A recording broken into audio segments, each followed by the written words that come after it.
can answer this or not. I just don't know without asking you. His ex-wife, when I say a monster, she's a monster. His ex-wife is bonkers about money. She was all over him all the time. Send me money, send me money, send me money. This is what happens. It's not fair. How can I send you money when I don't have a job? See, that is just not fair. It's wrong and it's unfair. Welcome back.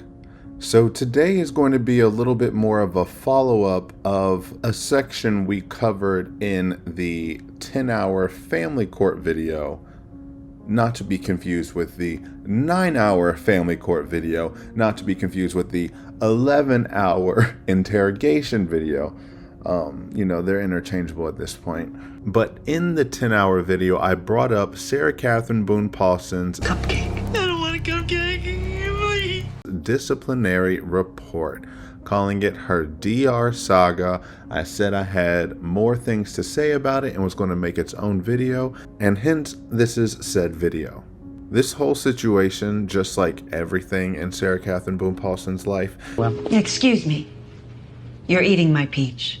is messy for no reason. And I've mentioned this multiple times, but I guess I have to say it sporadically again because I keep seeing it in the comments. I say Sarah Catherine Boone Paulsen. Yes, I understand. That is not how you would technically, officially, properly say it. I'm doing it purposefully to show intentional disrespect. But not intentional. My intention was not to leave him in there. My intention was not to leave him in there. I didn't do it intentionally. That was not my intention. But my intention was not for this to happen. It was not intentional. It was not intentional. Not intentional. I didn't intentionally go to bed because this was not in any way, shape, or form. Hand on the Bible, intentional. Not That's absolutely what happened. Intentionally. I didn't intentionally mean for this to happen. So you guys think that I intentionally didn't do it. That I intentionally did not do. Not intentionally. Not intentionally. Not intentionally kill him. I didn't do that intentionally. I did not intentionally do this. But my intent was not for that to happen. But you think that I did that intentionally. You think that I did that intentionally, and not intentionally to leave him there. Or intentional. In no way, shape, or form was this intentional. Because now you all think that I had even more, in quotes, intent to do what I did then, which was not intentional. I'm being accused of something that was not intentional. I'm not admitting anything about being intentional and I killed George. Not my intent. It was not intentional. I promise you, it was not intentional, which I swore in my son's life was not intentional. That was not my intent. That's my intention. What, that it wasn't intentional? Yes, but it was not intentional. Not intentionally. We understand that. She's still dead. I didn't do it. Intentionally. Not intentional. Okay. This was not my intention. You were trying to figure out what's going on. We're still trying to figure out what's going on. Unintentionally. Intentional disrespect. I'd rather not use the name Boone associated with her at all, but the algorithm won't push this out to you unless I do. So, now that we're on the same page, we can get back to Sarah Catherine Boone Paulsen. You're eating my peach.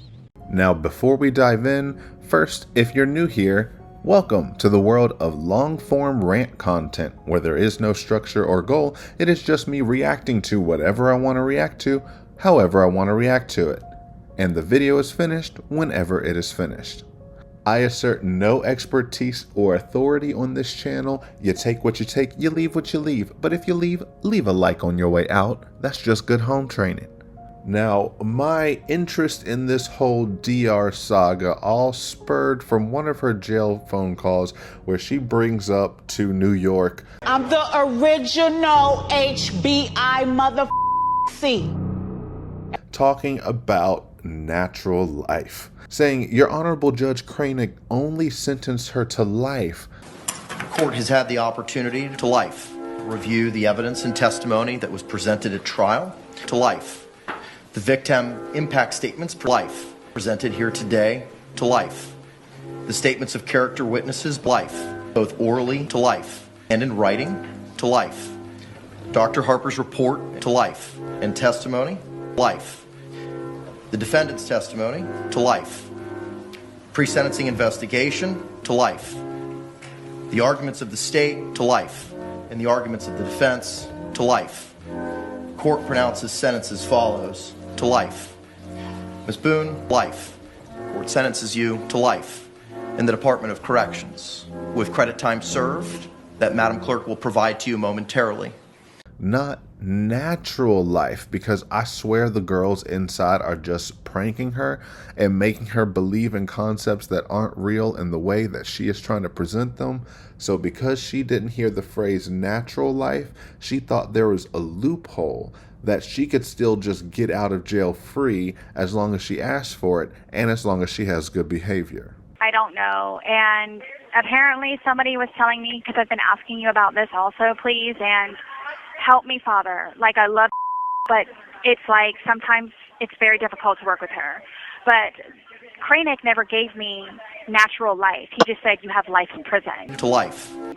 So I'm trying to figure out what specific, in quotes, life to life I have in prison, because apparently parole has been approved for Florida. Parole has been approved in Florida? That's a lie! That's a lie! Talking about it on the docket, that yes, it was approved parole for Florida. That's a lie! So unless it's natural life, to life. all I have to do is go to court and get a number, and then it's cut it by a third, and that includes my county time.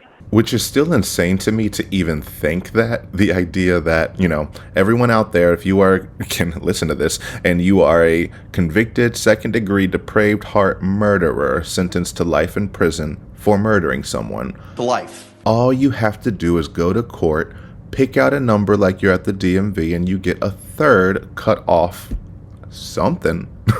A third cut off your entire natural life sentence. Even if you do need hope while you're in there, it should at least be somewhat realistic. That is absurd. If anything, you could easily ask a guard, hey, does parole exist now? And they'll laugh in your face and then tell you to go away. So if I get 10 years, I've already done almost 6. And then for good behavior and state time? Yeah. Can you please can you research it, please? I don't have anybody else to ask in Australia, which is not the United States of America. What? I have no idea what to look up or any kind of anything. But can you look up to see if it was actually passed or like what? I'll look it up right now. Hang tight. And I don't understand how nobody, including effing Josh Adams, who I've asked 4 times, what, in quotes, life in prison do I have? Because all it was he said, I sentenced you to life in prison. Ms. Boone, life. Court sentences you to life in the Department of Corrections. Collected his belongings, fixed his robe, and left the courtroom. So I'm trying to figure out what life do I have, and nobody can tell me. To life. But the word natural never came out of his mouth. To life. And this is what I've been trying to find also out for peace of mind. Okay, so Sarah Boone was sentenced to life in prison on December 2nd. Where are you reading this? Through the internet. So there's got to be some kind of like official, lawful court document that states if it's just life, life, to life, to life, to life, to life, or it says natural. But I was clearly competent when I was sentenced, and he did not say natural life. To life.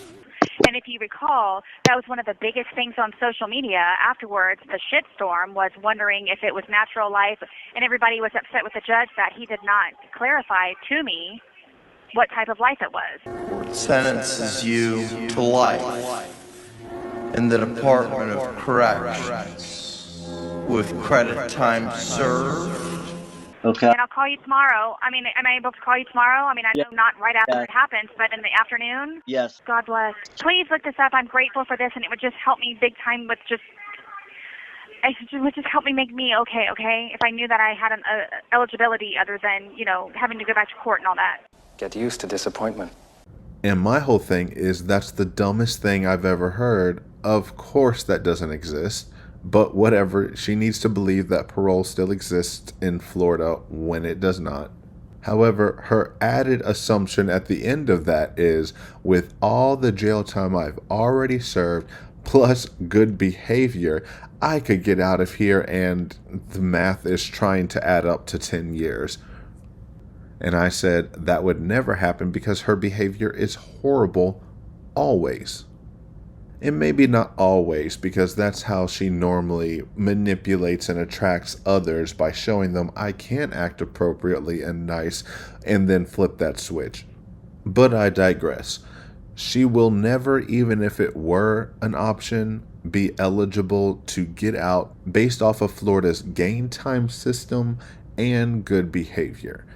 Which brings us to the most popular of her disciplinary reports, because I think she's definitely gotten more DRs in her time there, but this one has just been fleshed out the most in the jail calls that were released.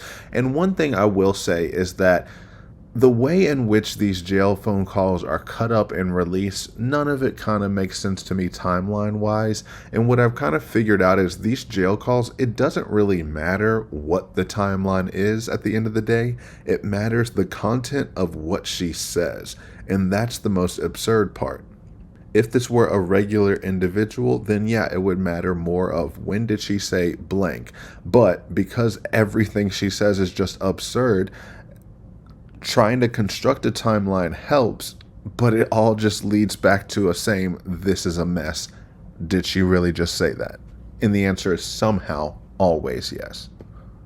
So we're going to piece together this DR saga the best way I could come up with, and also based off of what I already had fleshed out in the original 10-hour video. So just like my ADHD mind, don't expect anything to connect in a sensical or linear fashion. We're just going to be all over the place. Alright, now to briefly frame this whole situation before we dive into what I played before, the situation is as follows. Sarah had a family court pre-trial conference scheduled where she was going to be on the telephone. She wanted all these family court documents that I guess were the keys to her victory, and she couldn't get physical hard copies, so as Sarah does, she doesn't actually focus on the tasks at hand. She makes these side quests the new task. So instead of actually preparing her arguments for this pre-trial conference, her new goal became getting these papers that she doesn't even know how she's going to apply to them, but that is the goal. Between all of your case law, all of the documents, all of what has sent me, and it's very... I feel like I want to throw up. You don't understand how overwhelming this is, that I can't keep up with it and I can't properly defend myself. And if this is my only opportunity, then I feel like I'm going to fail. And I understand on some level it has her case law, all this, all that. And she's freaking out because it was very difficult for her to get it and she couldn't get it in time. These are the hurdles that you face when you're in prison for murdering someone. Family court doesn't really have that much sympathy when you do that. So anyway, New York has been trying to figure out case law for her because she can't do it herself, and she's had it on her tablet and she's wanted to reference it this and reference it that, poorly, I might add. New York asks her if she's allowed to bring her tablet with her so that she has her materials. She says she's hoping so, but even if she's not, she's going to bring it with her anyway, because that's just what Sarah Catherine Boone Paulsen knows how to do best. Excuse me, you're eating my peach cupcake. I don't want a cupcake. Anything she wants to do. Rules be damned. And if this is my only opportunity, then I feel like I'm going to fail. It's too much information for me to be able to understand and be able to convey properly. And nonetheless, I'm not an attorney either. What? So, I don't know how I'm supposed to justify any of this when I don't even know what I'm talking about than what you typed out on the tablet for me. Can you bring paperwork in there? Yes. Okay, good. Okay. So, can you bring your tablet? I'm hoping so. I'm going to bring it with me anyway.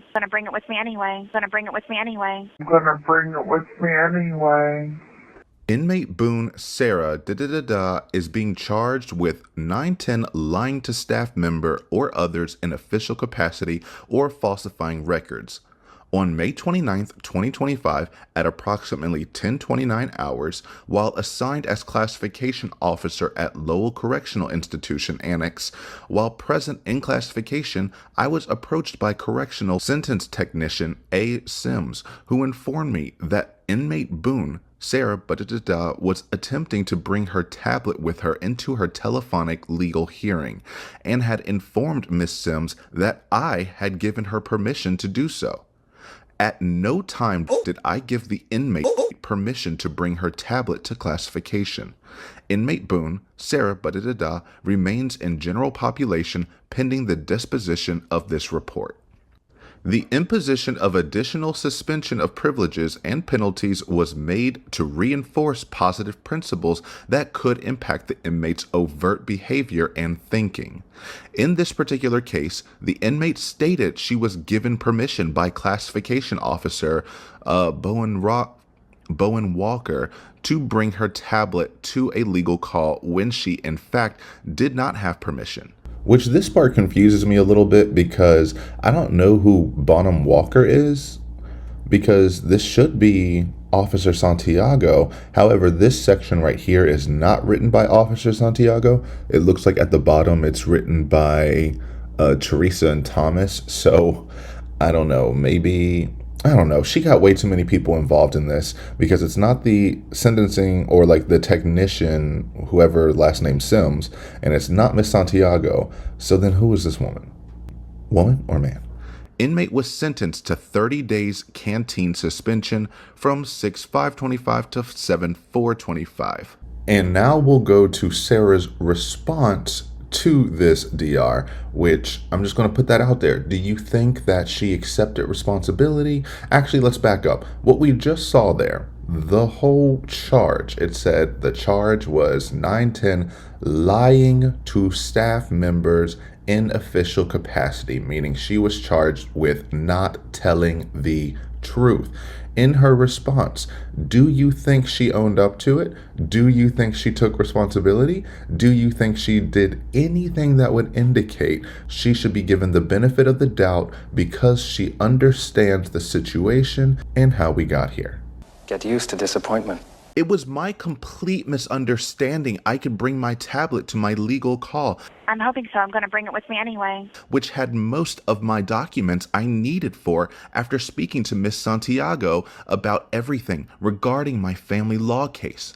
Miss Foss and trying to speak to the warden and trying to receive physical documents to not use my tablet.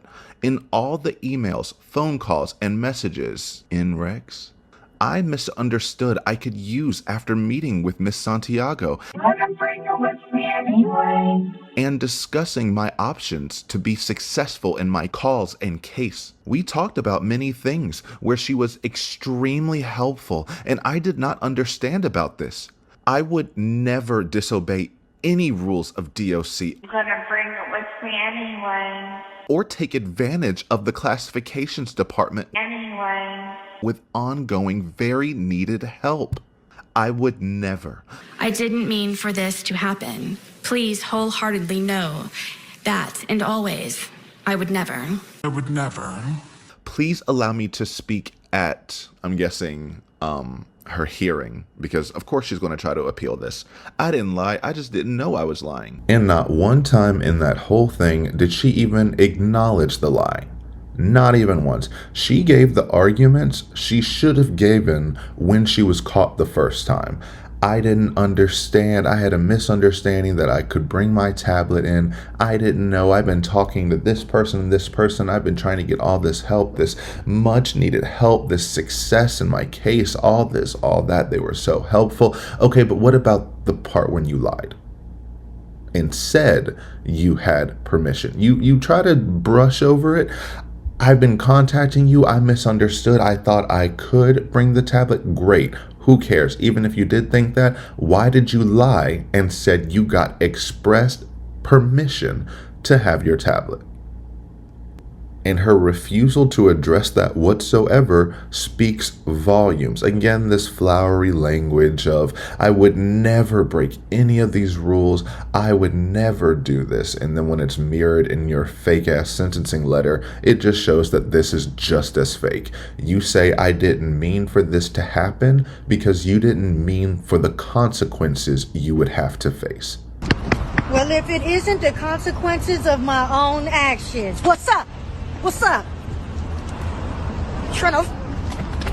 because this pattern is repeated a million times. She doesn't actually care about the outcome of what she does. She only cares when she's being held accountable to those actions because of said outcome. When she neglected her child, she didn't care. When she abused George, she didn't care. They expressed they were hurt to her. They all told her they were hurt to her. Everyone who calls her out and says you lie to her, she doesn't care. As soon as you take that money away, as soon as you take her privileges away, as soon as you take her freedom away, now I didn't mean for this to happen. I bet you didn't. Well, I need for you to please send 2 emails to the warden and to the head of security, please, for my hearing. Okay. But I need for you, please, to do that because I haven't had my hearing yet, and apparently it's more serious than what I'm thinking it is. So, like, a lot of the people that have been here for like 30 years are telling me that I need to do whatever it is I can to help save my ass. And that part just makes me laugh because in 30 years, that's going to be her. She is going to be the old lady brigade who's been there since forever and eternity, giving terrible advice to all the up-and-coming new killer inmates. She'll be an inspiration to them all. I just imagine there's just like a group like of the girls from Orange is the New Black laughing their ass off whenever they tell her stuff. Oh, look at her. She's freaking out. Yeah. Ooh, you lied? Wow. I mean, the last girl who lied, she got executed. Electric chair. Holy shit. God damn it. Electrocute that bitch. So you better do the best you can to save your ass. I gotta try and do whatever it is that I can in the meantime. Like, this is serious, and just, like, this is serious, and on top of everything else, and this pretrial statement is driving me crazy, and just this parenting plan, so it's a lot, please. Yeah. Peter. The stakes are still the same, though, right? Like, it's that they'll take away your privileges and send you back to the other building, right? Which is not a good thing. Right. They'll remove me from the incentivized program, which I worked so hard for to get here by being a role model inmate and abiding by all the rules, and I would never do anything differently. So, can you bring your tablet? I'm hoping so. I'm going to bring it with me anyway. Like, I didn't lie. I'm going to bring it with me anyway. I mean, everybody was like, how else were you supposed to utilize your pretrial conference without your tablet? And after she's done everything with me and you and everybody else with the correspondence, you know, one way or another, I read between the lines that I could take my tablet. Oh, so now we're reading between the lines. Okay, I see. That's not what you told everyone. You said you were given permission after talking to Miss Santiago and all these other people that you could take your tablet in there. You got confronted, you blamed it on someone else, and then you were punished for it. Now it's, well, I read between the lines. That's not getting permission. And this all happens because it's just the way that she operates. She can't take responsibility for anything she does, so she immediately points the finger to someone else and then gets floored when it comes right back at her. And nonetheless, they should know, too, by me not taking my tablet, that I have no other access to the court. Right. It's crazy to me. Yeah. Like, this is such a big deal. And, Peter, you have to understand, I left. She kept telling me it was okay. It was okay. It was okay. I left with my tablet thinking that it was okay. And then 4 hours later, she wrote me this DR, and I was served the next day with it. Who did, Santiago? Yes. When she said it's okay, it's what, when you were in that room, she saw that you had the tablet and said, why do you have your tablet? I came in the front door with all of my paper in my my tablet, and I went to the front desk and I said, how do I log on to Wi-Fi or whatever it is in order to utilize my court documents? And then from there, the front desk lady went back and got the security person, and she came out and asked me, who gave you permission? And I said, Miss Santiago. So then they went back and got Miss Santiago, and Miss Santiago came out yelling at me that she never gave me permission to bring my tablet. And I said, I never would have brought it if you didn't. Never would have brought it if you didn't. I'm going to bring it with me anyway. And so then another sergeant came in and told me to stop talking and yelling at me in front of everybody. So I have like 4 people yelling at me, and then Miss Foss came out there behind. And I'm in my head, I'm like, Peter, what is going on? What's going on is you are a liar. It was all a It was all a lie. She lied. That is why all of this is happening. She doesn't get, she really thinks the issue was her having her tablet is why she got the disciplinary report. No, it's because once you were caught, you lied and said you got permission from another officer. She doesn't get it because it's no big deal to her, but let's reframe it. She said, another security classification officer gave me special permission to have an unauthorized tablet that has access to Wi-Fi and internet in an unauthorized space.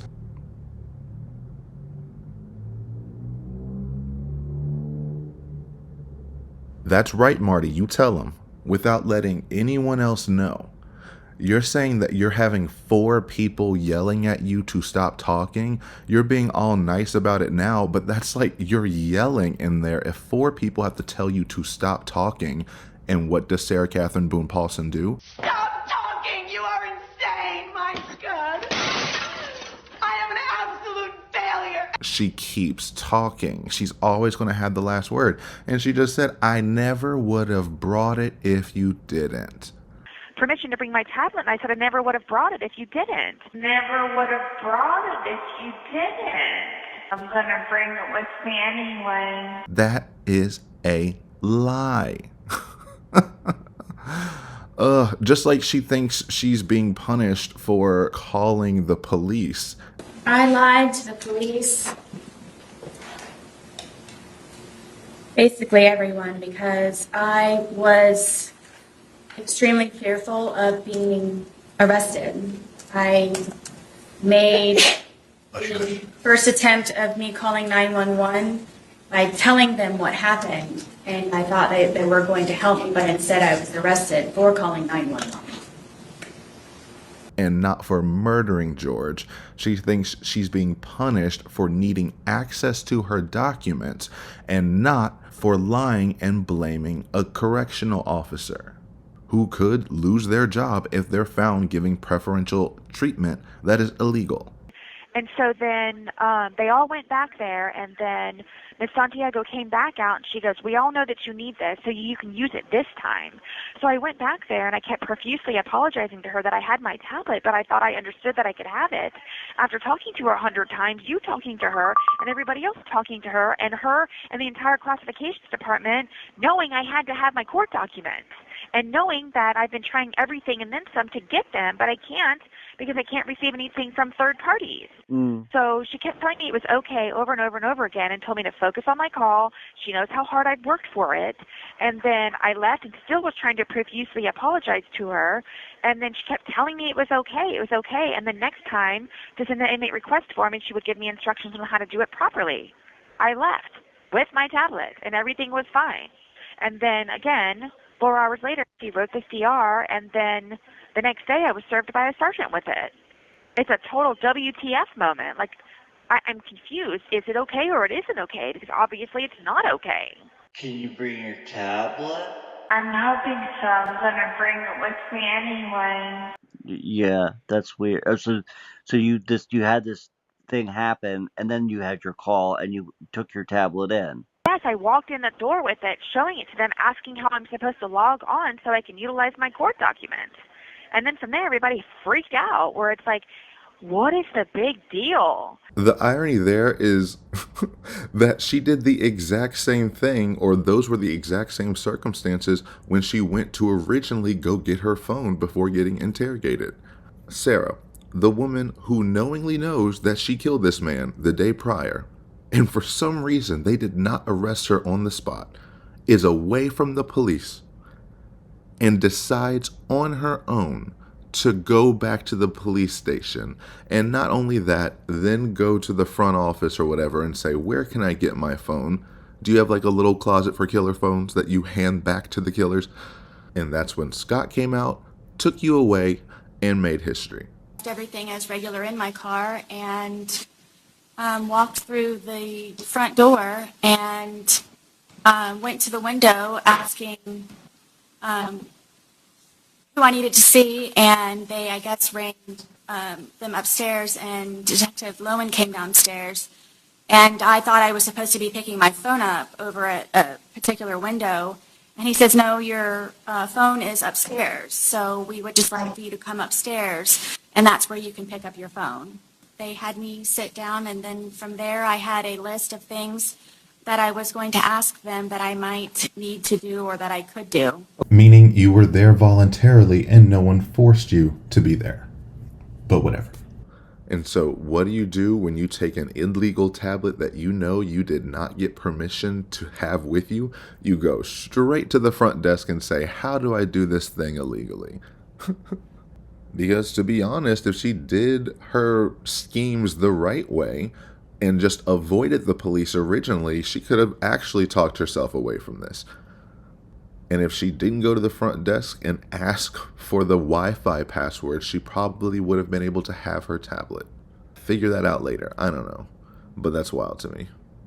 And it's just, there's a whole lot of, it's just stupid and it's convoluted and it's unnecessary.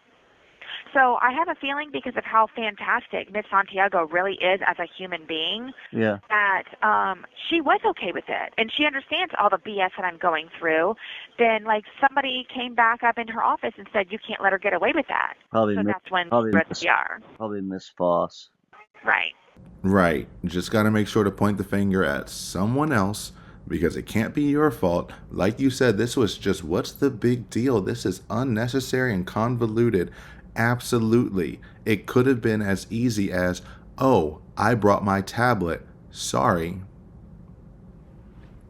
And then accept whatever punishment they have, which honestly, they probably would have just yelled at you and then moved right along.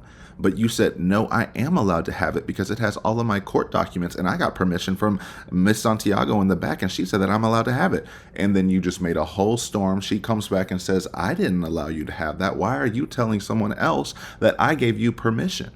And I said, of course you told me that. I never would have brought it if you didn't. Permission to bring my tablet. I said I never would have brought it if you didn't. Never would have brought it if you didn't. That is insane, because that's what she's recounting, meaning it was even more elaborate in the moment, or even more committed than how she said it then. So she was trying to actually argue, I didn't break the rules that I knew I was going to break, even if it were a rule. Regardless, I said I was going to bring it with me anyway. Now you all are mad, and I'm going to say it's you're mad because I need my documents. No, it's because you think you can lie your way into any kind of special treatment imaginable. And if you're questioned, well, you always have an excuse. Well, I'm poor. I don't have this. I don't have that. Everyone in jail has issues. That's just a fact. Odds are you wouldn't be there if you had zero issues whatsoever. And by issues, I mean obstacles and circumstances. However, she thinks her obstacles and circumstances are above everyone else's, so it should be fine. And the way she's collapsing time here makes zero sense. New York is trying to ask, when I think of Muslim, I don't, Muslimanity? No. When I think Islam. When I think of the nation of Islam. No, not the nation, just Islam. Islam? Okay, I could just say that? oh, so they told you could have your tablet? Yeah, I go in there and they said it's okay, telling you it's okay. If they have to repeatedly tell you it's okay, it's because you are incessantly trying to fake apologize and going again and again. She said this often. People tell me to stop saying thank you. And she thinks that's a compliment of people think I'm so complimentary that they're telling me to stop because I'm doing it too much. That makes me an amazing person. No, it's hollow and it gets faker the more you do it.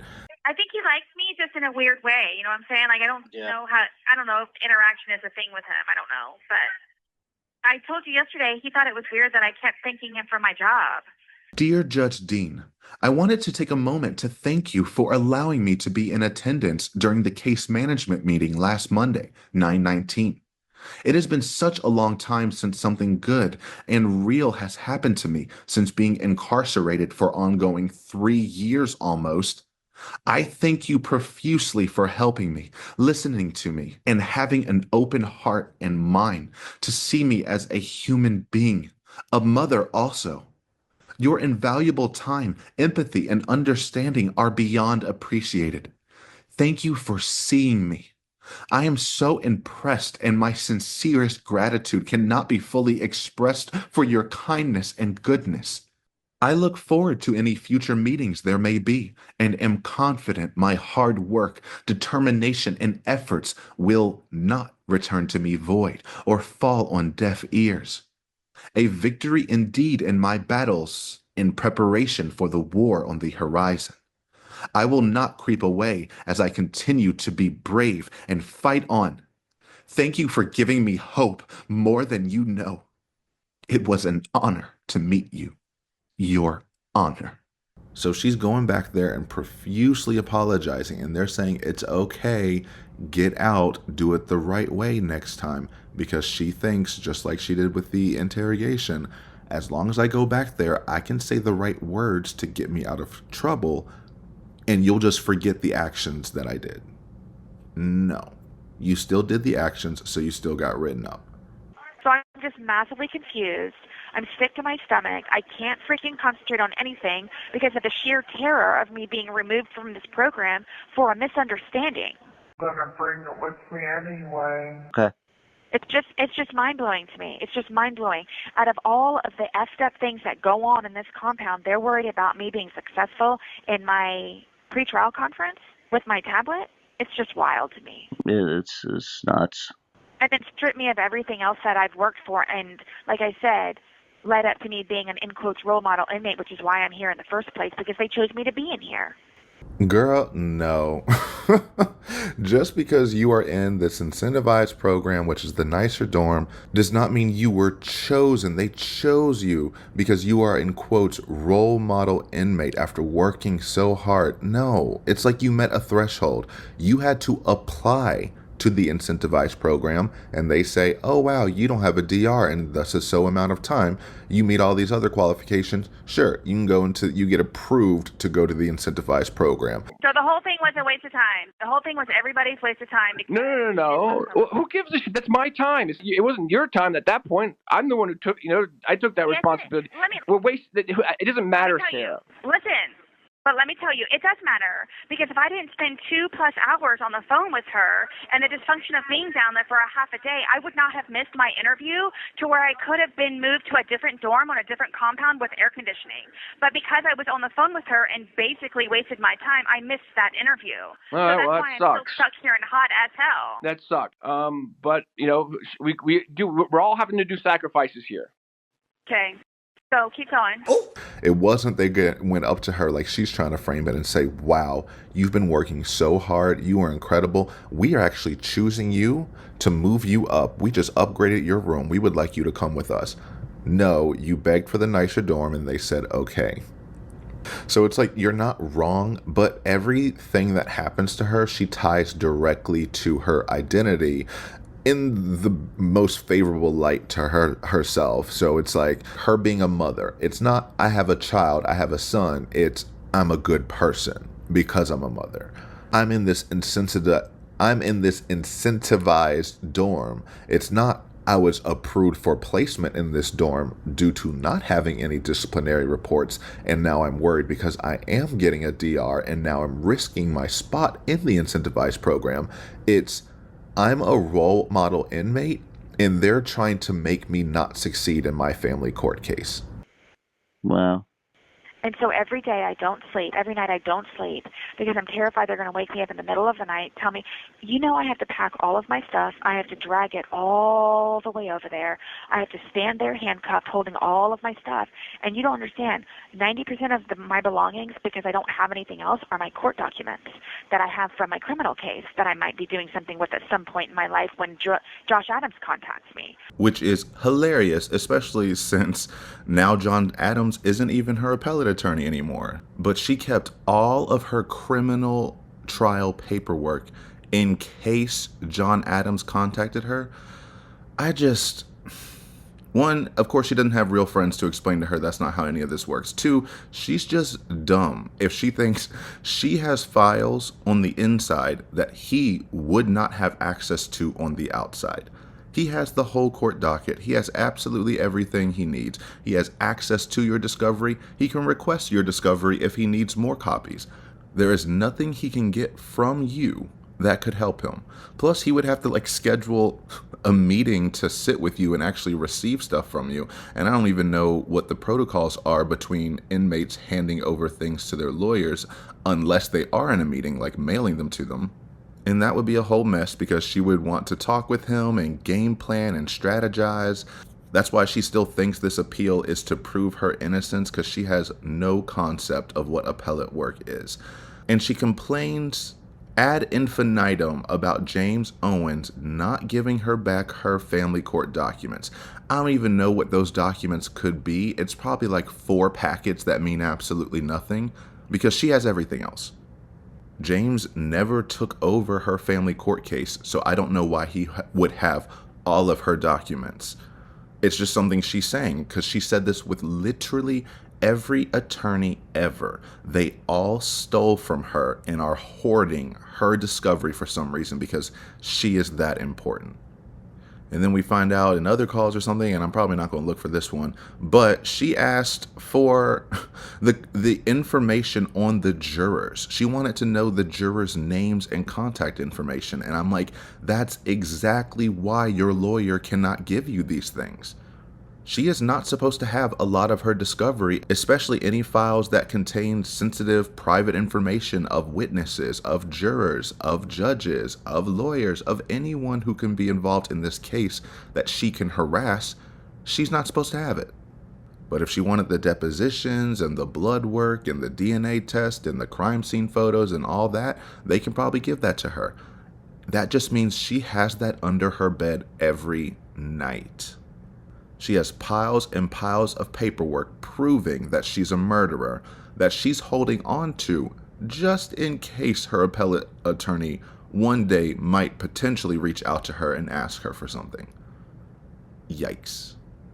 And if that's most of your property is 90% paperwork, why are you so freaking out over having to pack up your stuff and hold it there? If it's just a box of papers, it shouldn't be that big a deal. And he asked, oh, then they're definitely going to move you if they do that. No, they make you pack up as part of the whole ritual of it. It's partly shaming, partly punishment as well. You need to feel like no matter what, even if you are allowed to go back, you could have gone away. So next time, act right. But it's so serendipitous because in the criminal trial, all she did for years was beg for that paperwork, beg for the hard, physical copies of all of her discovery. And after begging for years and years and years, she finally got it, couldn't fit it all in her area, and now that consists of 90% of her property. Because they also had to throw away some of her other property because they have property storages outside of the jail or wherever they had them. And to make room for all of her discovery she wasn't allowed to have but bullied people into getting, she had to get rid of some of that. So now all she has are those files. We could not send all of those boxes with you to the jail, and the jail advised me that they cannot take all those boxes. A process had to be created to make sure, and this is the process. The process that I was explained after speaking to a couple of sergeants, and I've been waiting for that, and I would much rather prefer a hard copy of these to where I can write on them as opposed to anything that's on a laptop. I understand that's your preference, but I can't do anything more than what I've done right now. I understand.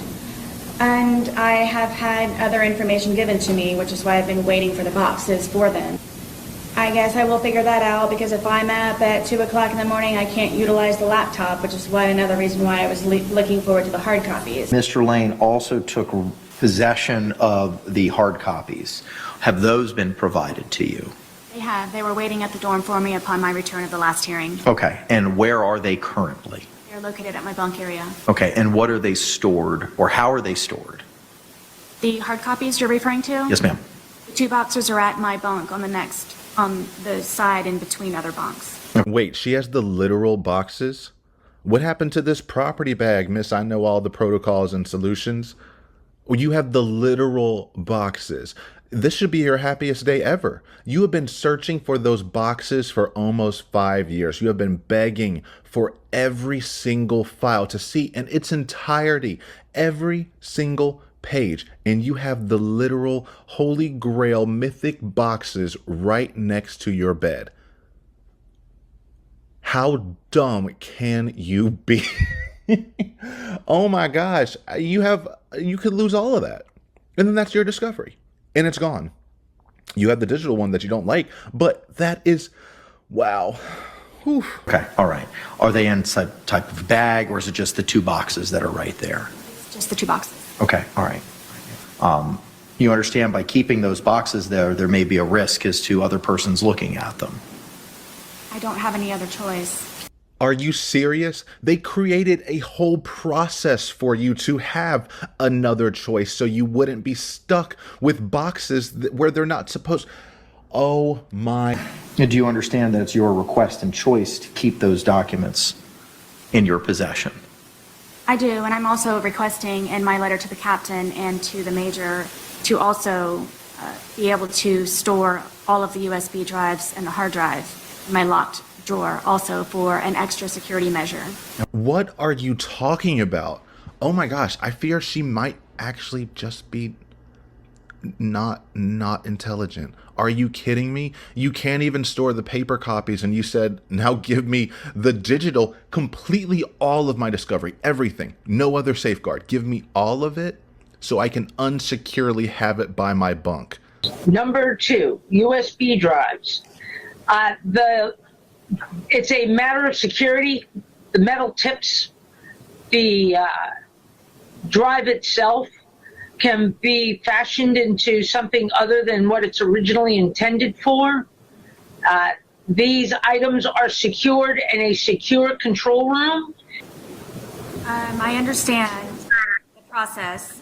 My only concern is if I'm able to have my hard copy of 2 full boxes of my discovery, I'm not sure why, other than the fact that the assumption could be made that it could be made into something other than a USB drive. And I'm trying to avoid any further leaks of information that could possibly be suppressed or utilized in my case. So I didn't know if I could have my hard copies. I'm unclear, other than those reasons, why I cannot have those as well. And Judge, if you recall my request, I had asked for all of this to be placed on a USB drive so that we would not have the paper in the jail. And I understand that. And Ms. Boone has continued to request the paper copies. And that's why everything was digitized, so that she would have that access to it. Everything has been digitized, but she has continued to request for those, and we're trying to make that accommodation for her as well. Scott, if everything's digitized, why do we have to get the paper? Great question. That's up to her if she wants paper or not. That's fine. All right. It was never my decision to have anything digitized in the first place, and nonetheless it's being put on a laptop that is not even fully accessible because some of the programs do not work, which I have not had the time yet to continue to go through everything that are on the USB drive. Wow, it's almost like we told you you wouldn't have space, but I have a property bag where I can put all my pages in there. You get the property bags. Well, the property bags, they're not stiff enough, so the paper, it's just a lot of paper. And because she's in jail and she can't have metal or elastic or anything, all of the staples were taken out of those thousands of pages that she begged for. So it was all just loose paper everywhere in these cardboard boxes. Property bags that you all do supply, there's no rigidity to them whatsoever. It is just a floppy bag. So when you pick that up, everything goes in the middle. So there's no type of there's no way of actually being able to make sure that one pile stays in the one pile and so on and so forth. Do you have any suggestions other than manila folders that I might be able to utilize in order to keep those together? Oh my gosh, why are we still in court over this? She had it on a nice, neat jump drive, didn't want the jump drive, hated it, complained about it nonstop, even though they were trying to help her. Then she gets what she asks for. Isis, the ice maker, knows where this is going. So let's get there. She gets the property bags. It doesn't fit. The papers everywhere. She complains again. She says, I gave back the second property bag because they gave me 2. And then the solution at the end of the day for all of this, after she complained about not having room for the boxes are encroaching on other people's spaces, the papers are loose and they're everywhere, and she doesn't even know if everything's there. Of course, she's going to say that everything's still not there. The solution was a third property bag. Boxes are not authorized by the fire marshal. The fire retardant bags are. So the documents are going to have to come out of the cardboard box and into the fire retardant bags. Ms. Boone? I would have to figure that out for the voluminous amount of paperwork that are contained in those 2 boxes.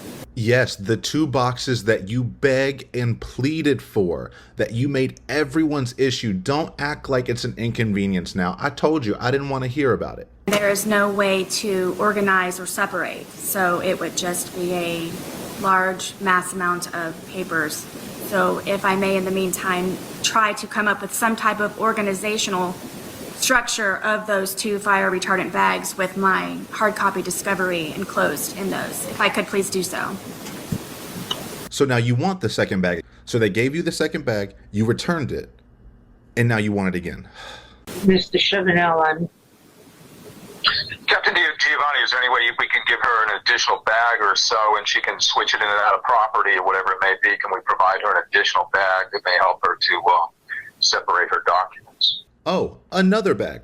A third bag. 1 bag she takes, it doesn't work. 2 bags she gets, returns 1. And so the solution is a third bag. Whew. During that hearing, I lost my mind a little bit. Like, this is the dumbest shit I've ever heard.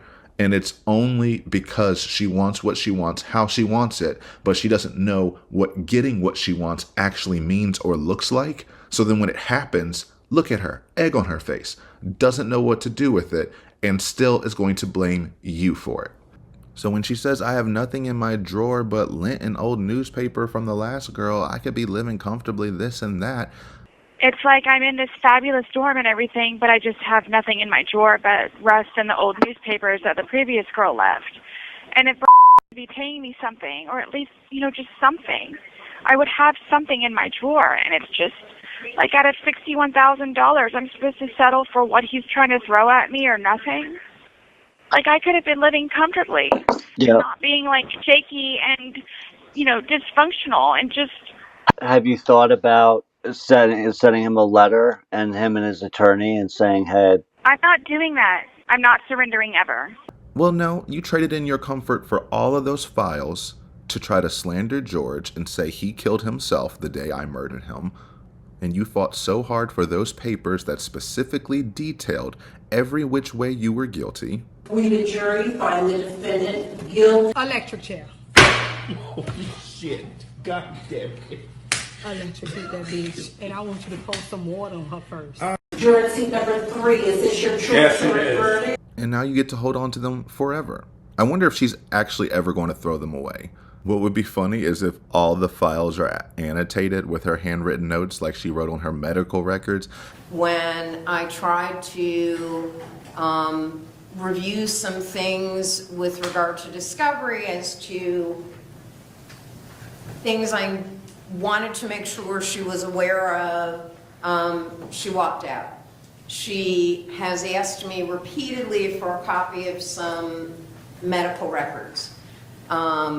Based on the discovery I got from the previous attorneys, one of the copies of those medical records had her handwritten notes. So she had a copy given to her previously. She'd reviewed them with previous attorneys. I sent her a new copy.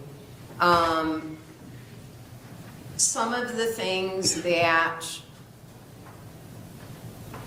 she thinks are important from a lawyer perspective, perhaps I don't attach the same importance to, and you try to explain that to a client. How are you going to write handwritten notes on your medical records to tell your attorneys either X, Y, or Z? Probably saying, don't listen to that, I actually told them this. I don't know, that's just real funny to me. Half her belongings, or 90% of her belongings, are just the papers that she begged for. personally, those papers would haunt me.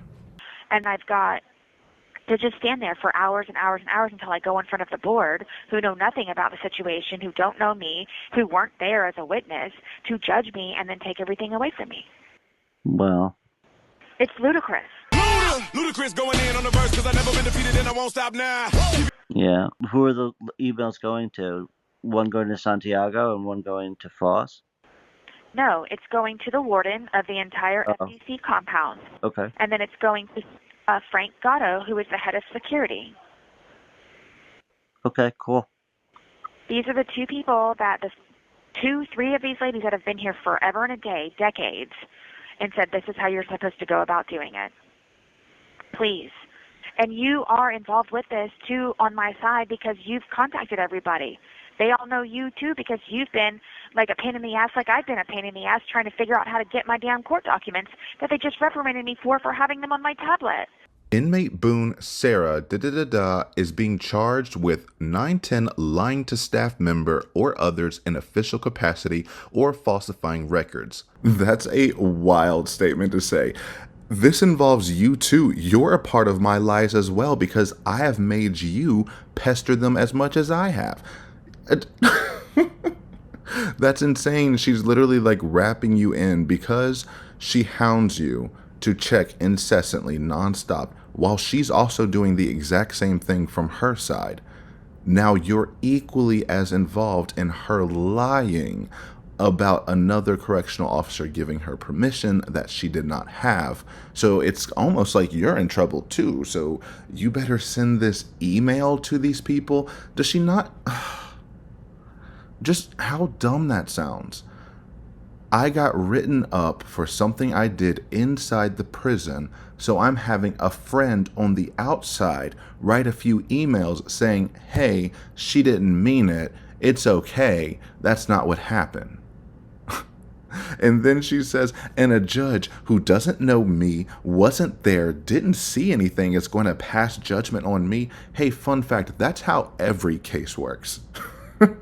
That's why you have a neutral judge. Someone who was not there, does not know you, is not going to give you the preferential treatment you beg for, and is going to hold you accountable for your actions, not you as a person. She can't see past that. After she, in between the lines, told me that I could take when she went over my inmate request forms, and the tablet in my pretrial conference preparation was one of them. Yep, 100%. Thank you. I'm not wrong. Yes, you are 100% wrong in pretty much every way imaginable. Pardon the microphone, I'm in a new location, so it's going to sound a little weird for a while. But of course you're wrong. And you're trying to slip it in there of, after she in between the lines, nope, you need to get permission, yes or no. After in between the lines, she went through my inmate request forms and my tablet files were one of them. Meaning it comes off as a strategy from the beginning of, I'm going to slip in this whole stack of papers and say, oh, this is the most important things ever. Can I bring this into my telephone hearing? And they'll say, okay, cool, you can bring in the things that you need. And she says, great, because I had this packet of paper here, these papers over there, and then I showed you the things on the tablet, obviously that means that you gave me express permission to bring my tablet. And another reason, I looked into this a little bit, why this is such a big deal, is because Florida, I think Lowell Prison, their tablet requirements or rules, regulations are to keep all of the tablets within recreational spaces. So you don't just take it out in the wild. They're not allowed to take it outside for recess. They're not allowed to take it in just any building that they go to, except under the express permission of the warden. So that's why this was such a big deal, because a regular correctional officer cannot give permission to anyone to bring their tablet anywhere. It has to go all the way up to the warden, and she has to give you permission in order to bring it. And if she didn't do that, then everyone's in trouble because you are usurping authority. And that's why, as she mentioned, she had 4 people yelling at her, and it turned into, what is the big deal? Because you are making it a big deal by lying. But she's trying to force New York to be a yes man and saying, thank you. Because he gave her nothing. He didn't say anything. And he was just like, yeah, thank you. I'm not wrong. You are dead wrong. No, but I think the way you want to approach this is just, at the end of the day, like, I think you just want to say, look, just keep with the whole, it was miscommunication. You don't want to say, like, I did. You know what I mean? And I am. Yeah. I'm meek and mild, and yes, I take full responsibility. But please understand this: I did not lie. Wholeheartedly, I did not lie. Yeah. It was a misunderstanding. Can you bring your tablet? I'm hoping so. I'm gonna bring it with me anyway. She just lives in a state of contradictions. She's the exact opposite of all that. She has never been meek or mild one day in her life. She is not gentle. She is not sweet. She is not comforting or warm. She is fake smile in your face, stab you in the back, and then blame you for all of it. And I take full responsibility for lying by telling you, I need you to understand I did not lie. It was a misunderstanding. We're going to sub in some words. So just like in the past when we went over her sentencing letter, and some people still haven't caught on to that, but I subbed all of the times she pretended to say the word forgiveness for the word hatred, because that is the word she actually meant. I have been unsuccessful in receiving anything from you as a supposed fair and neutral judge, except for your wish that I spend the rest of my life in prison. Ms. Boone, court sentences you to life in the Department of Corrections. Please know and always remember, Mr. Kranick, I hate you, still and sincerely. In my wisdom, and with all my repairs then, now, and ongoing, God is, has been, and will always be my artisan. All of my gold is hatred. This has held me together, made me shine brighter, and overcome the damage caused by George Torres, the Torres family, the justice system, Judge Wooten and Kranick, Orange County Corrections Department, social media, scoundrel detectives, infamy, defamation, ongoing constitutional rights violations, second-degree murder, and forced into being pro se. I also hate the Torres family, his mother and father foremost. Also, 2 ex-wives and daughters, for all knowing who George was capable of and has done in the past, his history of violence and where he learned it, then to keep turning a blind eye when I would ask for help. For everyone who knew what George was doing to me, sometimes how and when, but allowed and enabled. I hate them for caring too late. Same thing applies here. Whenever she says misunderstanding, she means disagreed. Anytime this was a misunderstanding, it's I disagreed with the outcome. So try to keep that in mind. Anytime you hear the word misunderstanding, it is you did not agree with me, so I went ahead and did what I was going to do anyway. So this is very serious, and I don't know. What if I just sent her a personal note and just said, hey, listen, I spoke with Sarah. I'm not trying to get in the middle of anything, but I just want you to know that truly, she was just confused, I think, about what happened. She was not trying to be sneaky, or do you think that might piss her off? I don't know. Yeah, I think that might piss her off. Now, New York is funny here with this because she's asked how many times, well, can you write this email because you're involved too? And, basically you're the reason I lied as well. So I need you to send this email to this person and that person. But because every conversation with her is so cyclical, every time the same subject is brought up again, it's like it was brought up for the first time. And so he says, well, what if I did this miraculous idea? What if I sent them an email? The thing you've been telling me to do for this whole call. What if I sent them an email and explained, it was a misunderstanding, because he knows this is ridiculous, but he's trying to walk her to the answer of, let's play this game. What if I sent the prison guard officers an email, me, a citizen stranger in another state, on the opposite end of the coast? But I need you to trust me that whatever you witnessed happened in real time, that didn't happen. And I know because Sarah told me to tell you that I know. So then he says that, doesn't give her a moment to actually answer because he's afraid that she will make the wrong choice yet again, and says, well, yeah, that might piss her off. Yeah, that might piss her off. So can we finally move on past this? And what's her answer to it? I don't know. I don't know. What do you mean you don't know? You've been requesting this whole time. The way you've been talking about it means you were thinking about it before this phone call. Who knows? Probably hours, days, and you haven't actually thought through how they might react if you finally and actually get Peter to do what you're telling him to. It is. So what happens? They make their decision whether or not you stay where you are, Or if I get put into an awful, wretched, no air conditioning dorm. This is very serious, and it goes on my record, which is terrible because they're accusing me of lying to staff, which is really awful. I don't do that. Can you bring a tablet? I'm hoping so. I'm going to bring it with me anyway. I lied to the police. Basically everyone. Because I was extremely fearful of being arrested. Which is top 5 worst answers you can ever give to any question on the stand.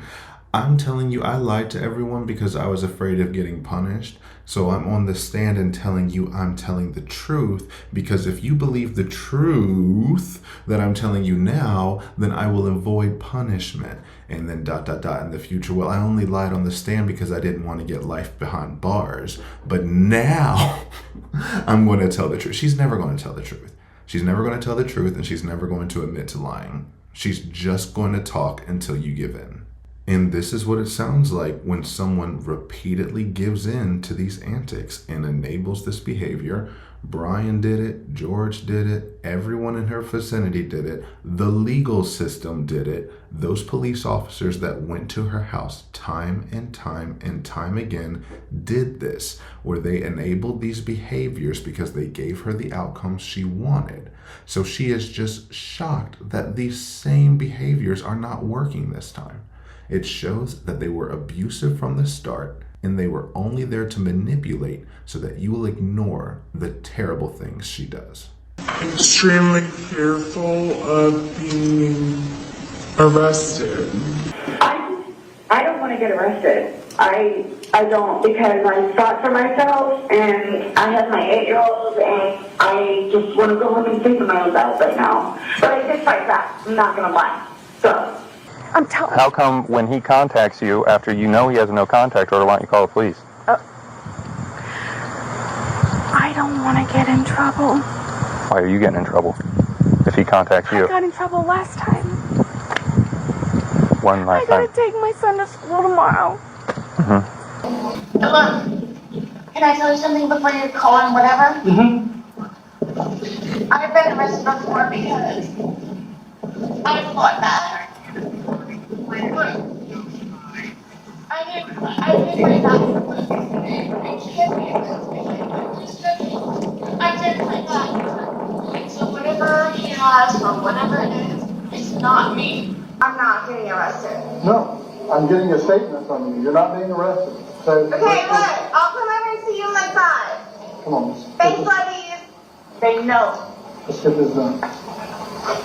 They know. They know. Okay.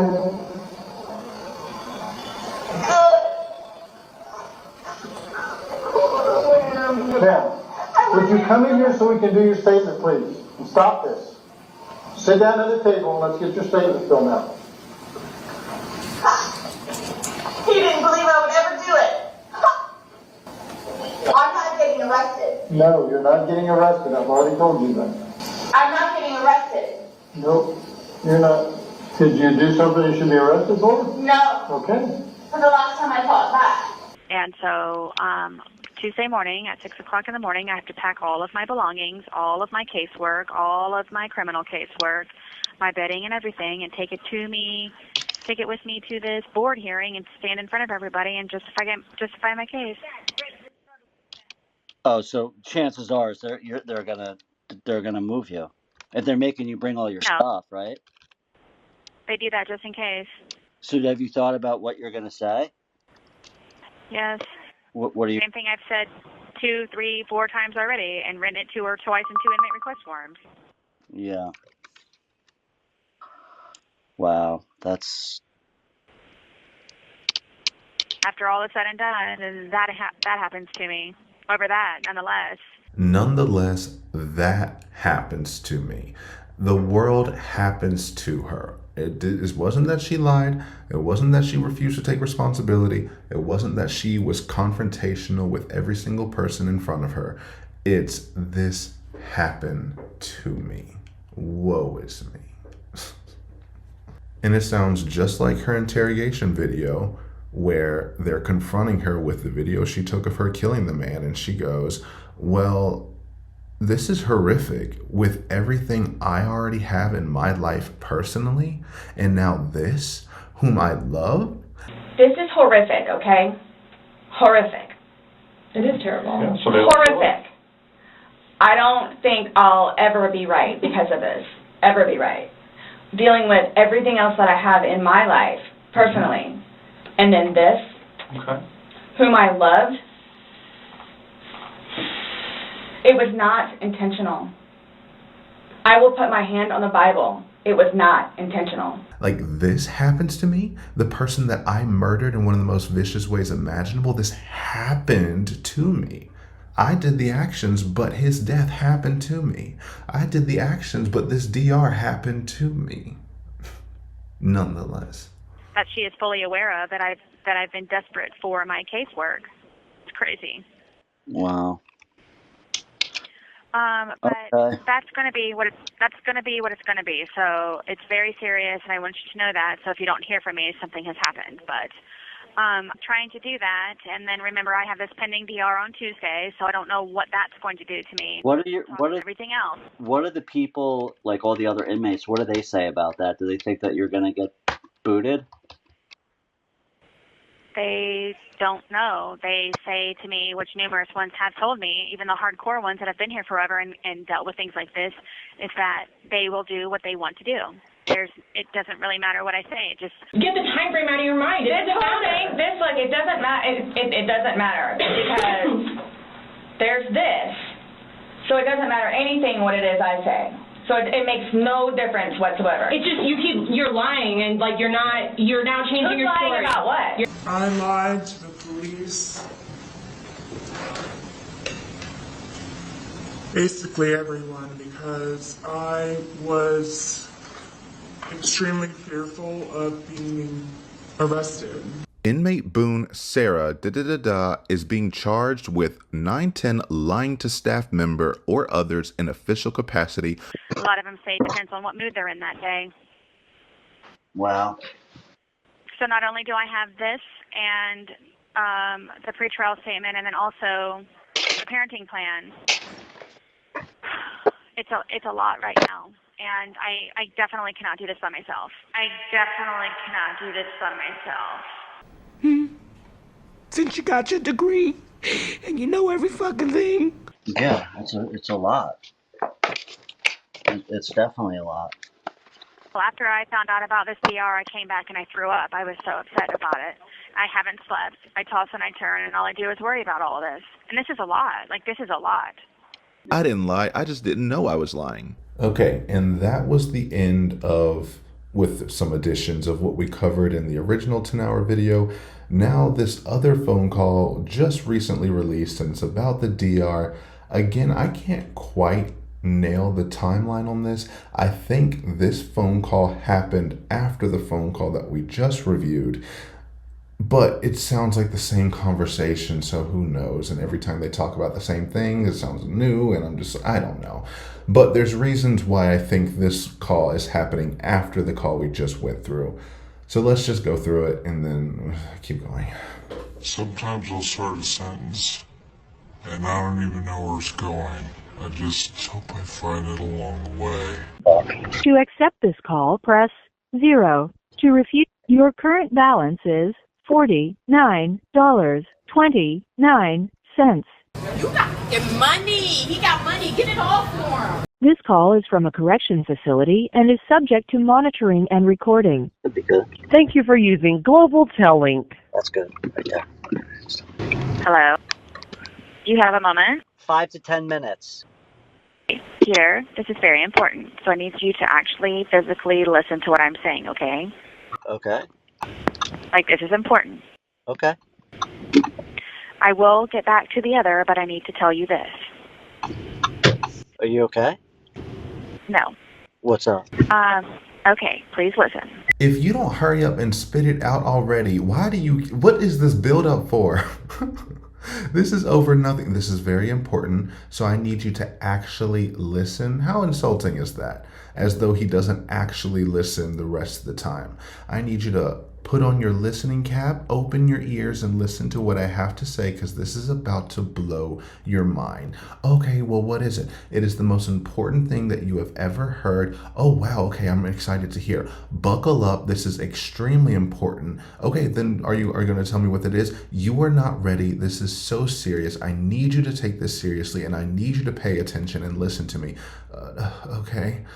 But seriously, it just keeps going. If you don't say it, it's so anticlimactic. So I was just called down to the captain's office, and I have a walking VR, which means that they can remove me completely from the program that I am in, which means no air conditioning, take away my game time, take away my visitation rights, take away my commissary rights. And this is all because it was my misunderstanding that I could take my tablet with me to my legal phone call I had on Thursday. Lying to staff member or others in official capacity. So, can you bring your tablet? I'm hoping so. I'm going to bring it with me anyway. And as we talked about earlier, she didn't misunderstand. She just didn't agree. But she's saying it in such a cryptic and cold voice because she's finally taking it seriously for the first time. So only once they told you that we could remove you from this program, that we could take away your game time, put a pin in that we can take away your visitation, and we can take away your commissary. Now you're realizing that this is serious and that I shouldn't actually lie about what other correctional officers told me I'm allowed to do. And out of those things she mentioned, it looked like they only went to level 1, which was taking away her commissary for 30 days. Why? Because this is such a non-consequential issue and it's such a nothing mistake that was blown out of proportion because she refuses to tell the truth. They could have taken her visitation rights away too, but they looked at the logs and knew no one was visiting her anyway. Come see me next month. Mm-hmm. Please. It's crazy how, nobody's actually come to see me yet. It's just crazy. It's just crazy to me that nobody's come to see me yet. So I just want you guys to know that I'm very much looking forward to it. So they said that's not going to do anything, but she blows up this commissary every other day. That is the only way she's going to learn. And game time, unpin, they're going to take away your game time. There is no game time. You have no game time during a life sentence. There is nothing to be gained. There's only things to lose. You lost. However, they did not kick you out of the program. Who knows if that's still the same, because this call was from a while ago. Something tells me she's gotten multiple DRs since then, because the fact that her behavior has never once shown any sign of change at all. Not even one little bit. It's almost impressive, but eerily frightening. I feel like I'm different than who I was before I even started this channel. She's held on to the same consistent, indignant attitude, just repelling all logic. Anything that goes against her affirmed belief in that moment is evil, wrong, and must be removed. What? We're moving on. I don't even know what to say to that. So one moment, please listen, okay? I don't have that much time with you. Okay. So, they called me down to the captain's office. They are accusing me of lying to DOC staff. saying that I said that Miss Santiago told me that I could take my tablet. And then from there, the front desk lady went back and got the security person, and she came out and asked me, who gave you permission? And I said, Miss Santiago. So then they went back and got Miss Santiago, and Miss Santiago came out yelling at me that she never gave me permission to bring my tablet. And I said, I never would have brought it if you didn't. Never would have brought it if you didn't. I'm going to bring it with me anyway. I told her, I said, I do not mean to be argumentative, but in all of my emails and messages and inmate request forms and working with you, that I had the understanding at one point that I could take my tablet with me because the OC does not allow me to have physical copies of anything.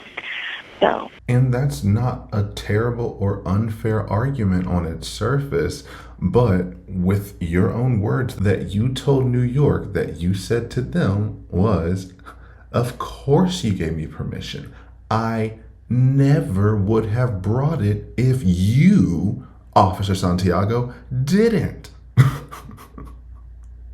It's the same thing. I would never do that. I would never. She said that in her response to this. She said that on the stand.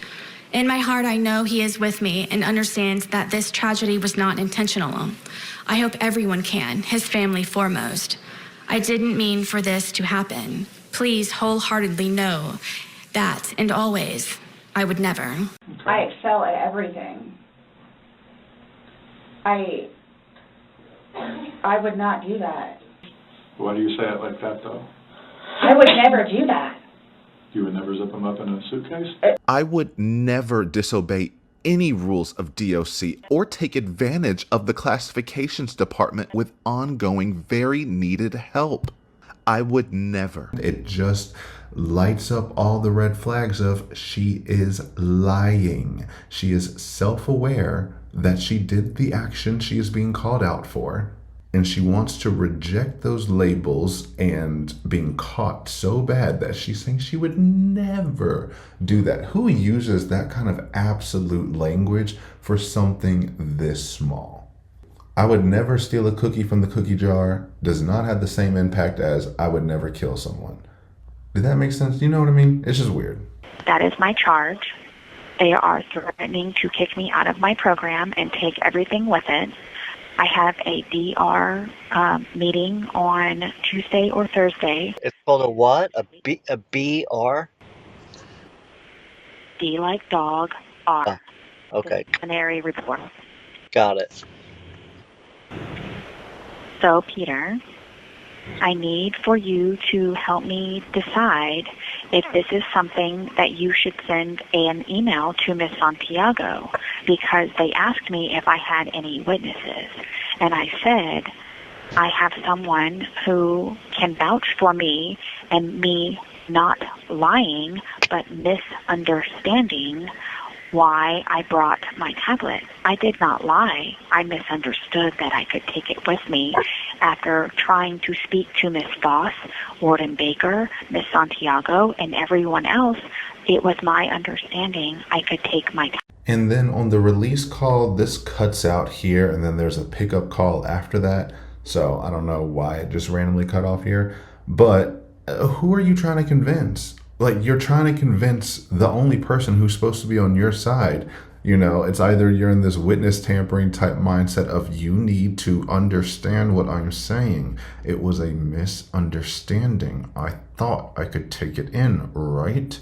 And when they said, do you have witnesses? They mean, do you have anyone who was there when Officer Santiago gave you express permission to bring your tablet in? No? Okay, then you don't have any witnesses. But she even morphs that into, well, I have someone who can prove I wasn't lying. He can't prove that you didn't accuse Officer Santiago of breaking the rules, because that's how you need to rewrite it. It's not that she lied about having her tablet, it's that she falsely accused an officer of breaking DOC rules. So no, they're not just going to drop that.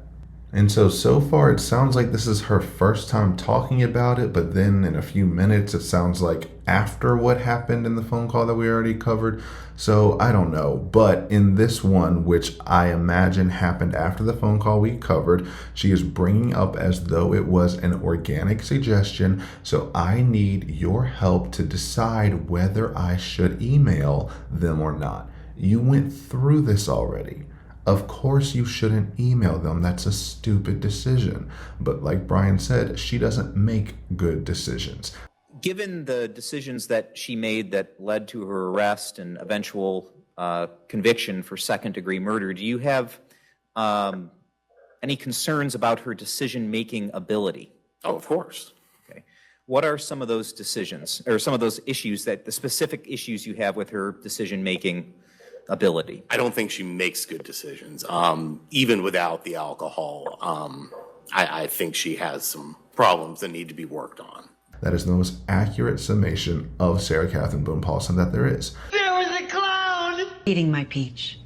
A terrible decision maker again and again and again. It's a talent. She finds the worst outcome of any given situation and says, that's the one I'm going to take. It's kind of, I thought it was And the you know boy the oxygen crying is wolf, coming. crying wolf kind of thing. Okay. And again, my plan, But my plan was not to go upstairs and go to sleep. My plan was not to, he'll be up here any minute. and My plan wasn't also to leave him in the suitcase.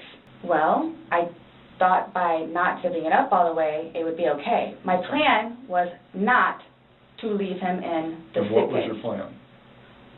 Waiting for him to come upstairs. And then when he did it? I fell asleep. New York already role played with you and said, I can send the email saying this and saying that. Or do you think that would just piss them off? This is very serious, and, I don't know. What if I just sent her a personal note and just said, hey, listen, I spoke with Sarah. I'm not trying to get in the middle of anything, but I just want you to know that truly, she was just confused, I think, about what happened. She was not trying to be sneaky, or do you think that might piss her off? I don't know. Yeah, I think that might piss her off. It would absolutely piss anyone off. It's like those parents stomping into school saying, my child isn't a bully. I don't care what the camera shows. Now we'll pick up with the second call that happened directly after this one. Thank you for using Global Tellink. I know you're busy. What happened to hello? How are you? My name is. What happened to that? No, it's okay. Are you positive? Yeah, I'm positive. Sorry. Okay, so talk to me. Okay, well, I can't talk loud because everybody's listening. Okay. So, they're accusing me of lying, and I didn't lie. I misunderstood from all of the emails that you and me have sent, the inmate request forms, everything that we've been working on to try to get my case documents. And you thought that Miss Santiago approved it and said, yes, you can do it. And that's what you told the lady when you went to go into the room, and you just misunderstood. Okay. Correct, she says forcefully, because you got the answer right. Not that she's telling the truth, but you got the story that she wants you to believe. It's the same kind of inflection she used in the interrogation when Chelsea was like, oh, so the suitcase just happened to be out in the open ready for George to climb in? And she goes, yes, absolutely. When you have played, have you ever zipped him up in a suitcase prior? No. Okay. So it was just kind of like that prop was there, and it was there, Yes. and it was in play because... Why do you say it like that, though? I would never do that. You would never zip them up in a suitcase? Well, I mean, we were playing. No, I know, that but time, but You get it now, right? No, we don't.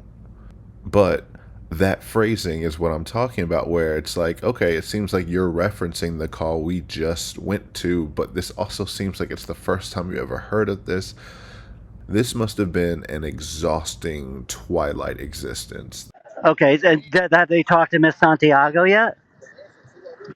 I tried to do so after and before my call, but they would not let me. So I wrote her an inmate request form, and I stopped by her office afterwards, and I said, Miss Santiago, I know that I'm not able to speak to you about this right now, but... My name is Sarah Catherine Boone Paulsen. Eating my peach. and I'm going to do whatever I want anyway. They did this at the, she did this at the crime scene footage that we're looking at right now. They said, you can't talk to Brian. Oh, I know. Immediately tries to talk to Brian. Deputy in, okay? Please, may I have my Dr. Pepper? I am so cotton mouth right now. Ma'am, and you can't talk to him until we get done with this, sir, okay? Just don't leave, okay, Brian? Thank you, ma'am. Just don't leave, okay, Brian? Why? Because she doesn't care about listening. She's going to do what she wants to do because she believes what she wants is it's not a big deal. No, maybe don't break the rules while you're in the midst of an investigation about you breaking the rules. I have sent you, I'm sending you an admit request form.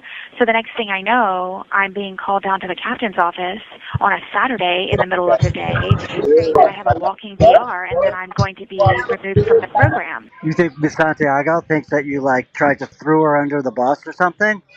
Exactly. Because that's exactly what happened. And she never admits that even to this day.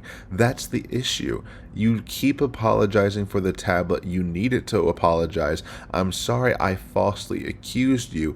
I'm sorry I put your name forward. I 100% threw you under the bus because when they confronted me saying, I'm not supposed to have this, why do I have this? I pointed at you. And not only did I point at you, because that can be a mistake, you know? I can say maybe I misheard something from Officer Santiago. You know, that was just me. Okay. No, you said I never would have brought it without you. Who did, Santiago? Yes. When she said it's okay, what, when you were in that room, she saw that you had the tablet and said, why do you have your tablet?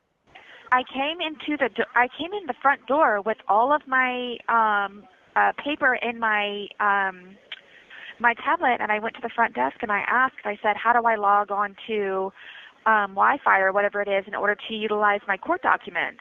And then from there, the front desk lady went back and got the security person, and she came out and asked me, who gave you permission? And I said, Miss Santiago. So then they went back and got Miss Santiago, and Miss Santiago came out yelling at me that she never gave me permission to bring my tablet. And I said, I never would have brought it if you didn't. Never would have brought it if you didn't. I'm going to bring it with me anyway. You made me break the rules. And I have to keep reframing this thing to make it like more impactful because she tries to diminish it. So it really sounds like, oh, this is just no big deal. But no, she could be risking her job. I don't know, her job performance in the past. But some people are on a short leash and you can't make many more mistakes. If you're already on a short leash and then I find out you're giving other people permissions to do X, Y, and Z, of course I'm going to get upset. And I'm not saying that's the situation, but it has to be treated as such. Well, you got to talk to Miss Santiago and just say, I totally misheard. I've already tried doing that, and I even, on my statement that I wrote today, I had to write a statement with officers surrounding me, staring there at me, and I said that I want to write my statement, and I want to say it in regards to my hearing. I have a hearing for this. Okay, well, that's not good. Well, I guess it's kind of out of your hands. I mean, you're doing everything you can possibly do, right? I mean, what else are you going to be able to do? Well, I didn't. This was me asking you. I was wanting to get your input. Okay. Because of you being familiar with all of the communication and you know all of the communication and everything that we've been trying to do, yeah. Is it something where maybe that you can send an email, or should we just wait and see what happens? I mean, look, I'm happy to send it because I remember speaking with you and you saying to me on the call, you said, yeah, I specifically said, hey, are you allowed to go in there with the tablet? And I think you said like you weren't sure, but Miss Santiago said yes. Or you said Miss Santiago said you could, because I remember when I was like, oh, you got to write all this down, and you were like, no, I can bring my tablet in. So I know that you were under the assumption that you could bring it in. Listen, I will leave you alone because I know it is Saturday, but this is extremely important to me because everything's going to be taken away from me. She says cryptically, while also failing to answer that question at all. He goes off on this, oh, I remember the phone call. You said you were under the assumption and that you could bring your tablet. That's not what she said. She said she's going to do it no matter what. So, can you bring your tablet? I'm hoping so. I'm going to bring it with me anyway. And the thing is, New York is not catching on to, she is telling you that you need to send an email, but she is not going to order you. She needs you to come to that decision on your own. So I'm just wondering, do you think it's a good idea? We went through this, just played it a few seconds ago, of him doing the whole role play of how this would go and how he thinks it would piss off this other person. This is very serious, and, I don't know. What if I just sent her a personal note and just said, hey, listen, I spoke with Sarah. I'm not trying to get in the middle of anything, but I just want you to know that truly, she was just confused, I think, about what happened. She was not trying to be sneaky, or do you think that might piss her off? I don't know. Yeah, I think that might piss her off. Yet Sarah is making it seem like if you don't take this seriously, if you don't do something, then they are going to take everything from me. And you're involved in this because you know about all the communications. You know how I am. Now you need to defend my lies. Because this is another pattern that I notice in all these calls. New York offers solution after solution, reframe after reframe, trying to make any kind of positive connection from the phone call. Of the parts of the phone calls that have been released that we have seen, naturally it paints them in the best light to that situation, as good as it can be. However, at every single turn, she undercuts it so that she can amp up how sad and pathetic her situation is. So you say, okay, fine, you're going through so much. I'll take care of it. I'll write these emails and I'll come to your defense. And then, let's just say he did it. I don't know if he actually did or not. But you get to your trial hearing meeting, whatever. And they get there and you say, well, I had my witness. Did my witness reach out? Yeah, he sent us 2 emails, 3 emails, 5 emails. He was really the best writer we've ever seen, put up for a Pulitzer Prize because they were just amazing essays of historical, profound value and insight. Still doesn't matter. You're guilty. We, the jury, find the defendant guilty of murder in the 2nd degree. Because he wasn't there, so these phone calls are useless. And truly, it's just a way for her to expel all the tension and anger that she's feeling from being caught in a lie and now being punished for it. Well, if it isn't the consequences of my own actions, what's up? And trying to make it everyone else's problem to solve for her. But now her statement makes a little more sense of what we read in the beginning, because it just sounds snide, condescending, like always. But she's saying she had officers surrounding her, watching her. So of course she's going to write, well, of course I would never do anything to break any rule of DOC. I would never disobey any rules of DOC or take advantage of the classifications department with ongoing, very needed help. I would never. You see that officer standing beside me? This is who I really am. Someone who would never break the rules. And we know that even that is a lie, because on other jail calls, she has tried to get New York to break the rules with her. She doesn't care about DOC's rules whatsoever. And even after he said no, she basically said, no, we are going to break the rules if I say we're going to break the rules. I'm just going to tell you this because a handful of girls have told me this, but in order to receive some things in desperation, people just put their names in the law firm and their attorney's bar number, and they've been getting their documents. I just want you to know that. And that comes, you get a physical copy? I get it, yes. I get it via legal mail. So let me ask you this, Sarah. Do you have access to a printer? Oh, you had mentioned that you figure out a way to print. You're not an approved visitor, which means you can't put money on my account. I know. If I had money on my account, I could do it. Yeah, okay, I gotcha. But it's still super expensive, right? It's like $1 a page or something? It's a sin, yes. Okay. So, I was just telling you, those are 2 other options. Of course, the printing is an option, but putting, your attorney's name on it with a bar number and sending whatever to me. If we have to do that, that's what we're going to do.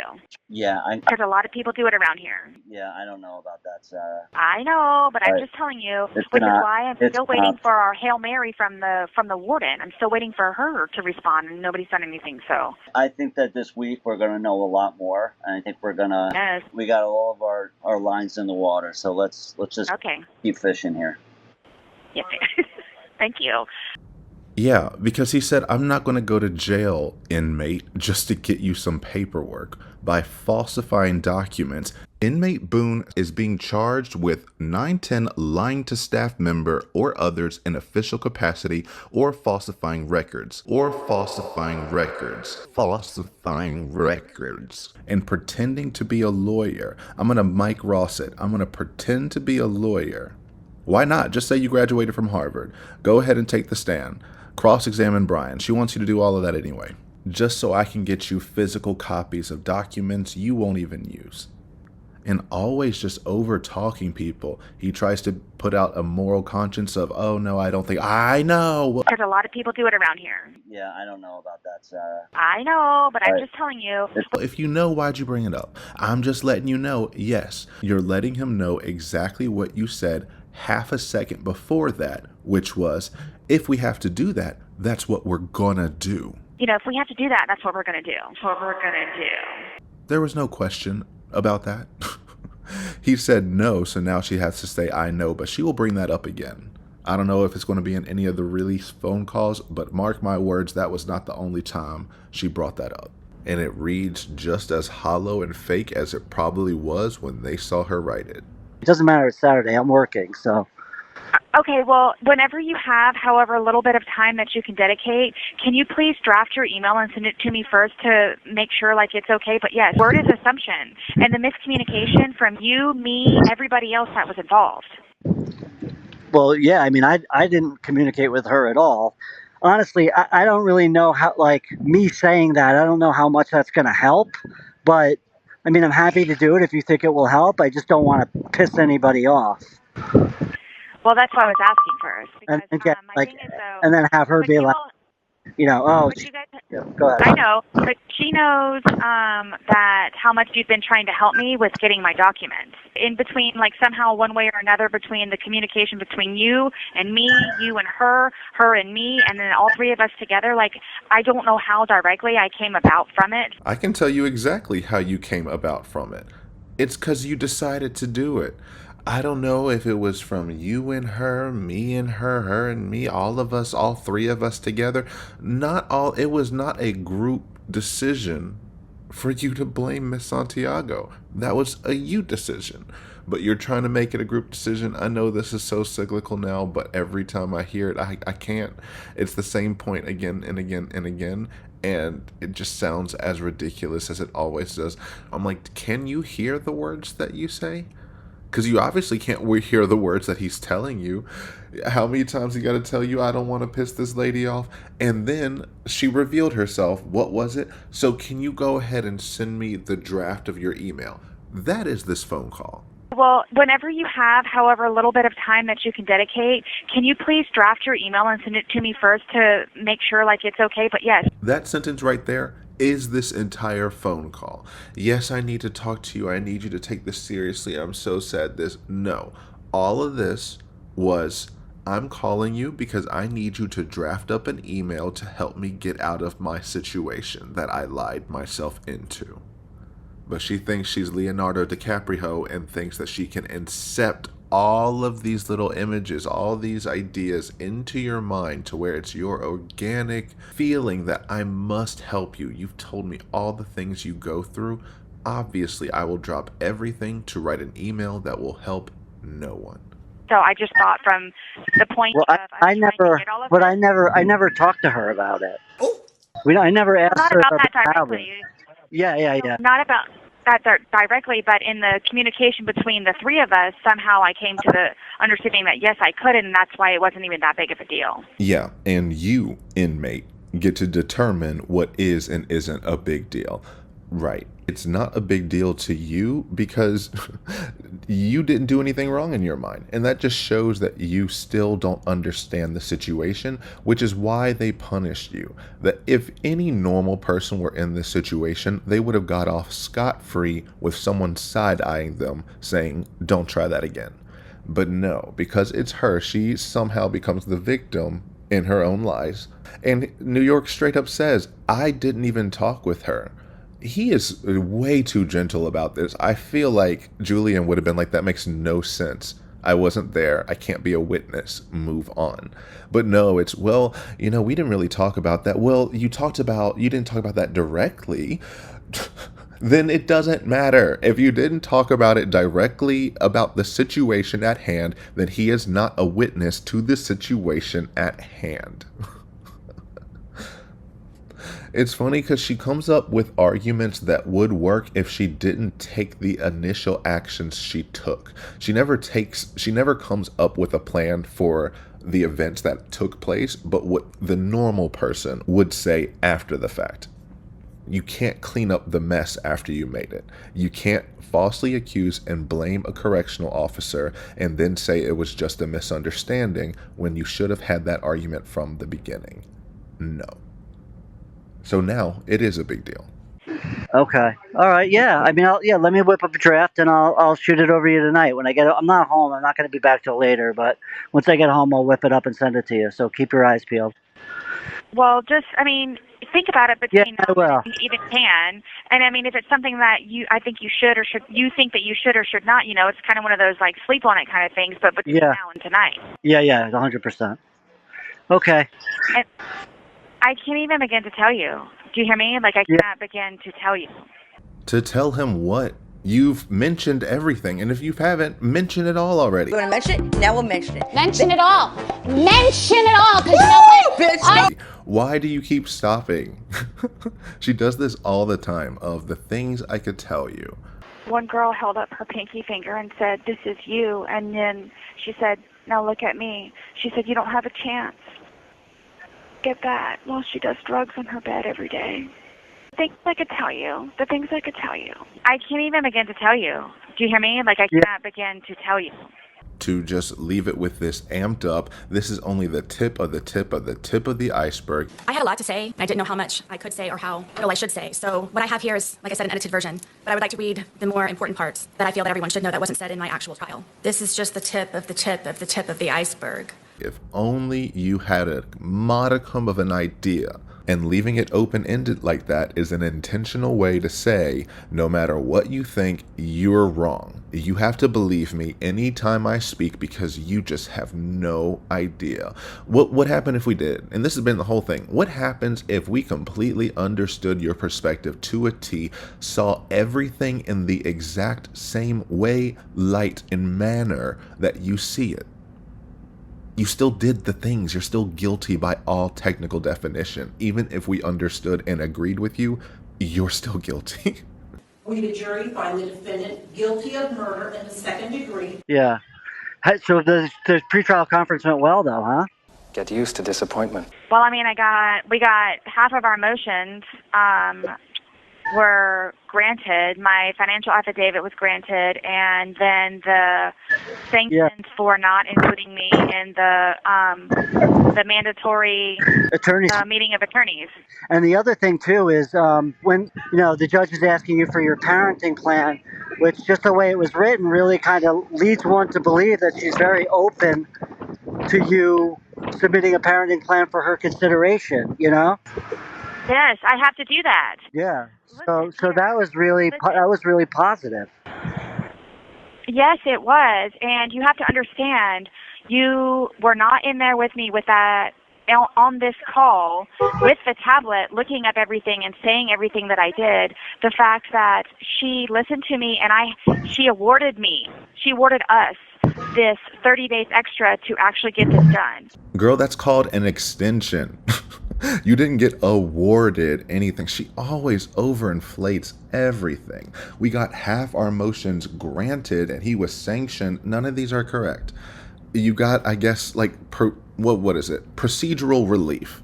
You wanted to have financial affidavits. She said you both have to submit them. This is not a win for you. This is fine. You want to bring in finances? You both submit your financial affidavits. Mention it all. Mention it all, because you know what? Bitch, Because that's the crux of Sarah's argument, because she always reframes it in the wrong direction. It's not, I'm in prison, so there's a substantial change in circumstance, meaning I should not be getting paid as much as I was on the outside. No, it becomes he could have paid because he is saying that I'm in prison and that he was also unemployed. Forget the prison part. He was employed. He did have money. What did she say in that phone call? He makes $250,000 to $500,000 a year. How much does his parents give him a year? Between $250,000 and $500,000. A year? How does that? Why do you think I stayed married to him for so long? How does that money come? Stocks and bonds. He's gonna have to. It's old money. And New York is like, what? Because it's unbelievable. And then at trial, it's, you stipulate to $60,000 a year. Yes, I do. Now, let's also talk a little bit about your income. Are you currently employed? Yeah. Okay. When was the last time that you were employed? Back a little while. I've had some online things off and on at times. Okay. For purpose, when was the last time you were employed full time? Probably 2021, 22, something like that. And I'm going to stop you for just a minute. Sure. If I seem to remember correctly, there was a stipulation with him earning $60,000, and I bring it up only because there was a motion to compel, and I denied that motion to compel based on your representation that you're going to stipulate to income of $60,000. I was just going to get him to acknowledge that he's stipulating to that. That was my next question. Yeah. So I just want to make sure that was on the record, but or at least clear to the court here today through testimony. So, sir, regardless of last time you were employed full-time, it was 2021. Today, for purposes of calculating what the support should be today and moving backwards, are you willing to impute $60,000 of income to yourself? Okay. Right. Way more reasonable. But she got it granted, and she got sanctions. He wasn't sanctioned. He was admonished. Admonished basically means getting yelled at in court. You didn't do this. You need to do it right. Move on. And that's where she keeps getting this 2 weeks from and saying that he had 2-week deadline to do that. But when the order came out, the word sanction was nowhere to be found, meaning he was not sanctioned. After the pre-trial conference, he also was under oath as well and told the court that he made an attempt, and he has not made an attempt. Nonetheless, that was 3 months ago.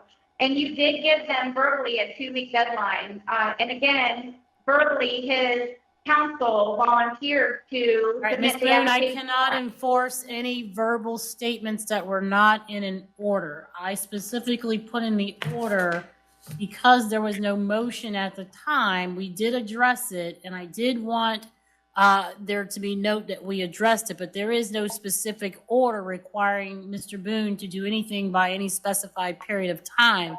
And by law, because there is no order, I cannot hold him in contempt for failing to comply with an order.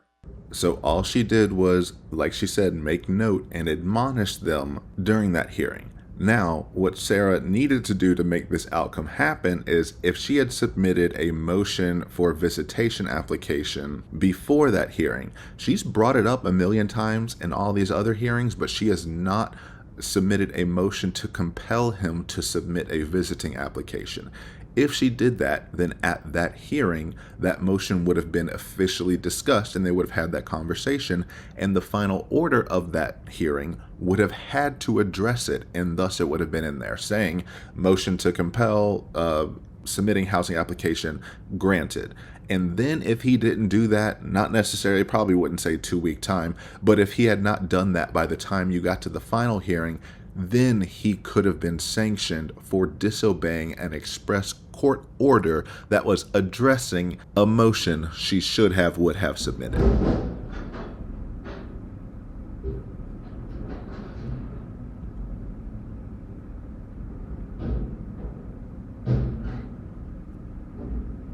That's right, Gary the garbage truck. Even if she did submit that motion, it would have been trash too.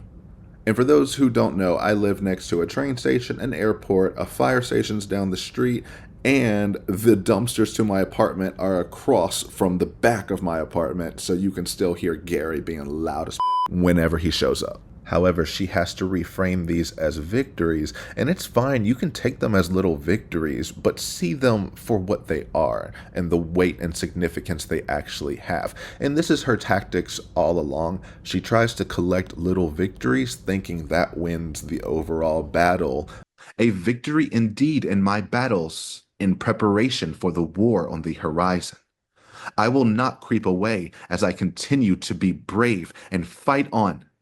Thank you for giving me hope more than you know. It was an honor to meet you. Your honor. When at the end of the day, these little victories mean nothing. And I don't know why she's always so obsessed with this battle war rhetoric of always fighting, fight, fight, fight, armor, fight, win, fight, victory. At my weakest, broken, most vulnerable moment, he is attempting to take full advantage of such with this unwarranted, vicious attack, thinking, hoping, and assuming I will wave a white flag, which I do not own, especially when it comes to my son. He is wrong in doing so, knowing fully the playing field is not and has never been even. I am being penalized for doing everything I am supposed to be doing, and for my attempts to show my heartfelt desire and determination to be a part of this, to rightfully be the other party.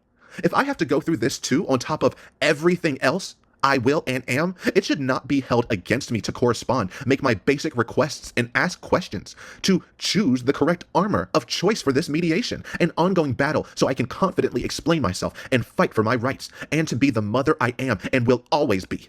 It doesn't look good when the violent second-degree depraved heart convicted of murder, murderer, killerer. To speak ill will, he has called me murderer and killerer in front of my son, which is another reason why I wanted to have a guardian ad litem, which has been denied, I believe, 3 times. Says these things. It just shows, oh, you have violent default tendencies, even if it is metaphorical. You have confrontational attitudes and perspectives on everything. It does not bode well when you're trying to make good faith arguments and seemingly trying to compromise. It's no, I want to fight, fight, fight, my side, my side, my side, and it comes up flat every time. I don't think we've ever heard Brian's side ever say the word win once, victory once, battle once, fight once, because that is not necessary to make valid legal arguments. And when we get to the actual battle, when you actually have to duke it out, you have nothing, which is why New York gets you back on track and says, oh, so the judge is open to considering a parenting plan from you. That is progress from what you had before, right? Yeah, I absolutely have to do that. But back to this DR email. Her priorities are all over the place. And then always going with the, you weren't there, you have no idea what I did in that meeting, how I had my tablet, so congrats, you had your tablet. The things that I said, we have a pretty good idea about what happened at trial. A lot of yelling, a lot of hooting and hollering, and no arguments being made. So with that reward, Peter, if ever you have helped me with something, I have to have help with this. It has to be on point. It has to be good. It has to be worthy. The burden of proof is on the opposing party to show unfitness, and I shouldn't have to prove my worthiness. And I've done everything I possibly can in regards to be a part of my son's life. And so too that I'm being transported to county jail. Yeah, I know. Starting to work on the transport order. And then it's my motion for transport.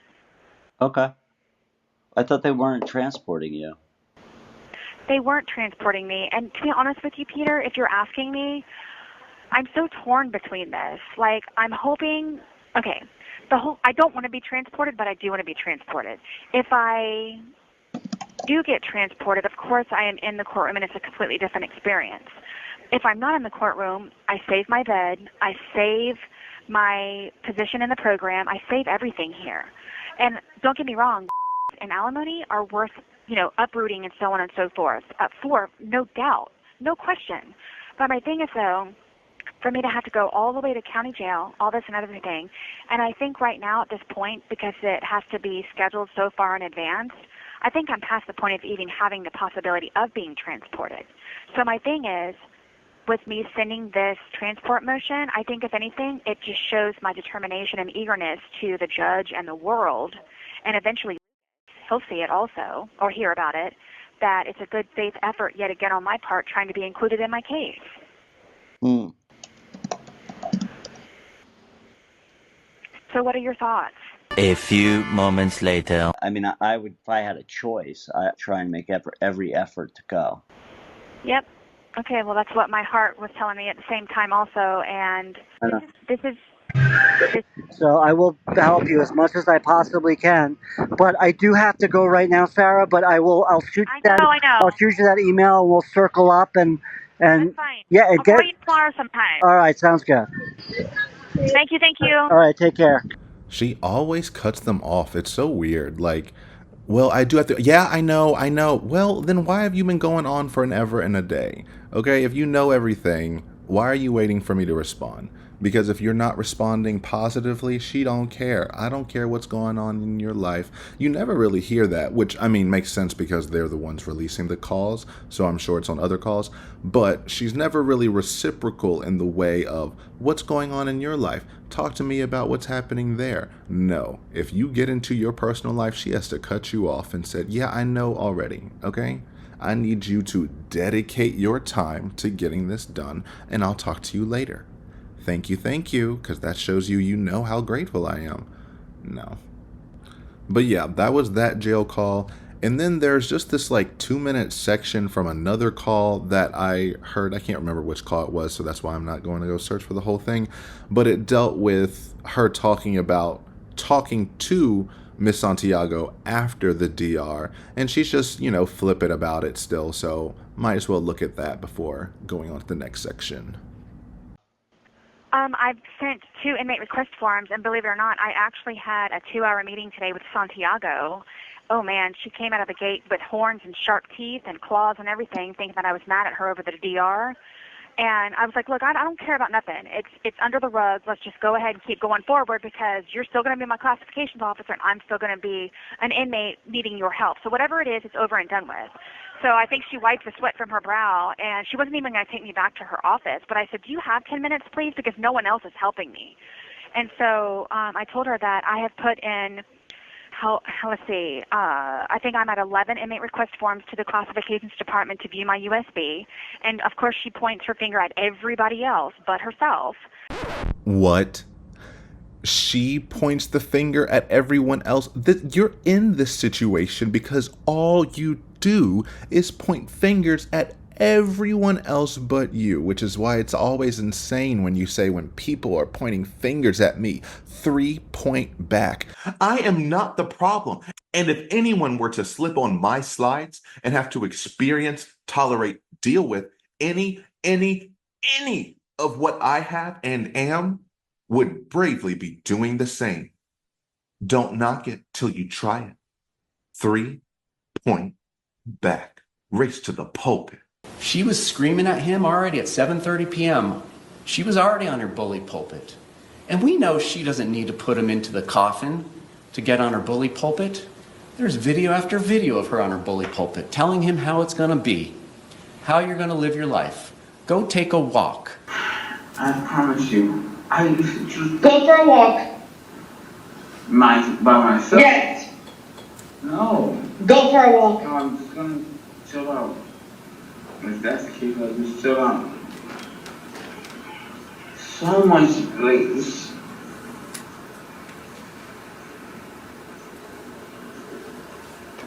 Don't ever be a woman. How can I be a woman? Don't ever. I can't. But I can somewhat understand. Don't ever. I can somewhat understand.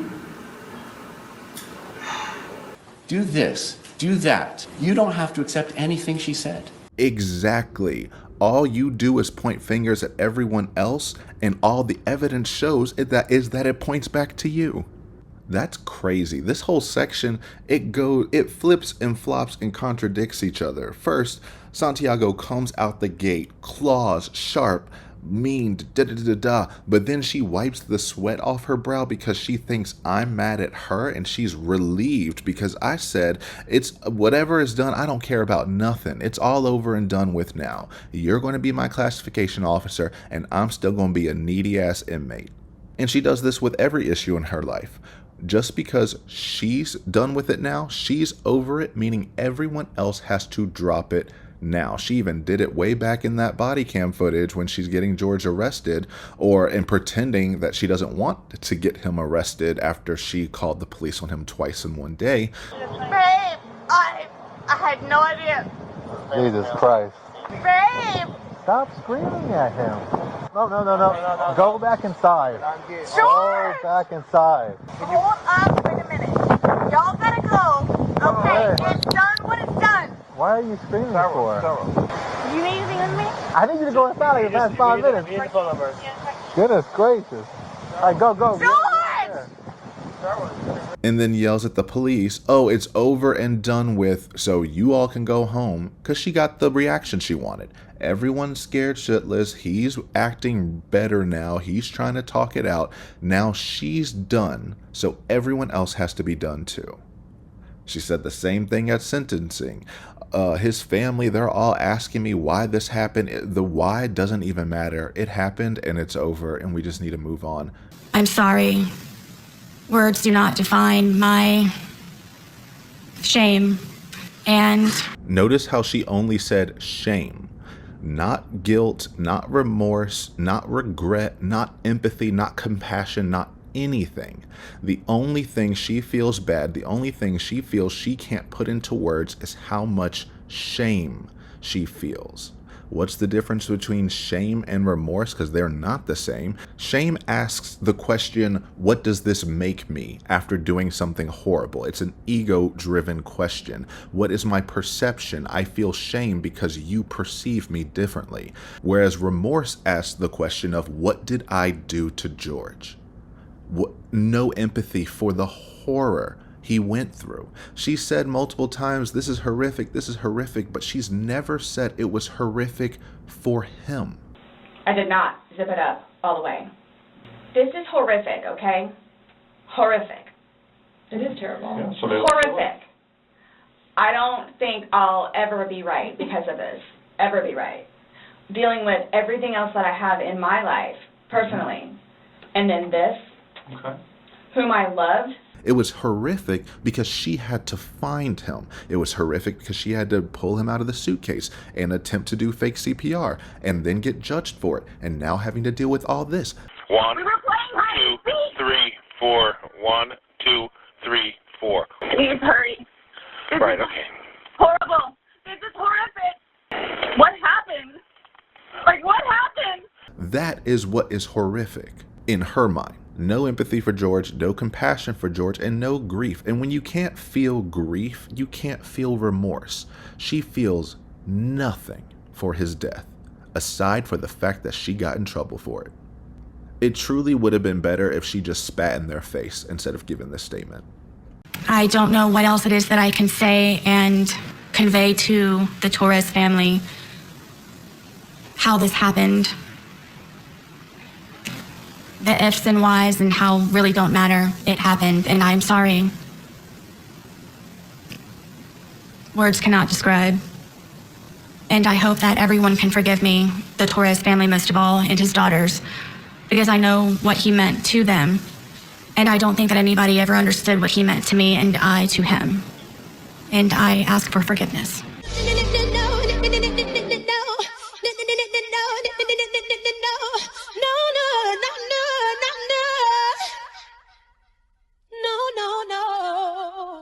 No, we still have to deal with your actions because your actions still affect people. George is still dead. You still came after Miss Santiago's job, whether you want to acknowledge it or not.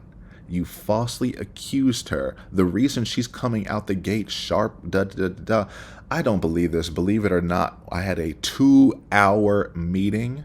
That's like having the 43-minute conversation with the parole officer. It's court ordered.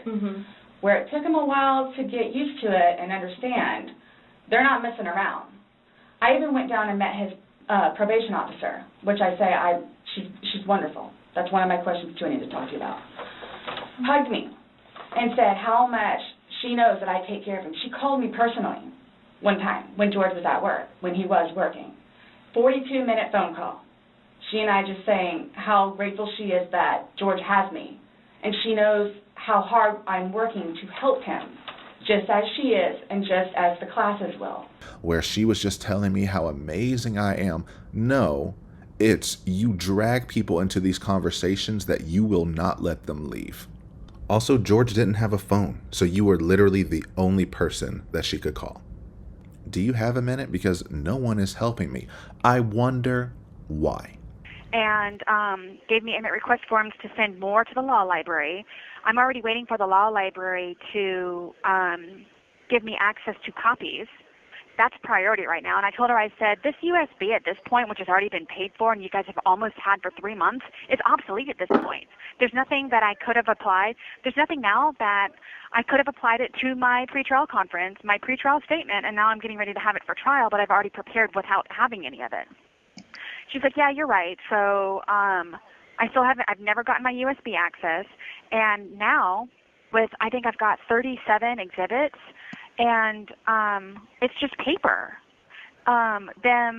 She's like, well, they'll just put a lien against your account. I said, I don't care what they do. I just need an effing copy, and then I can send it to the courts because I don't care if Martel gets a copy of it or not. And if the judge really wants him to have it, they can make a copy, like they've done a whole bunch of my other motions, and give it to him themselves. I'm just concerned the court sees it. Mm-hmm. So I'm almost 20 inmate request forms in with nothing to show for it, other than me sitting here waiting with a question mark over my head. You have nothing to show for it because you refuse to even try. You find every excuse to hide behind and say, that's the reason I can't get started.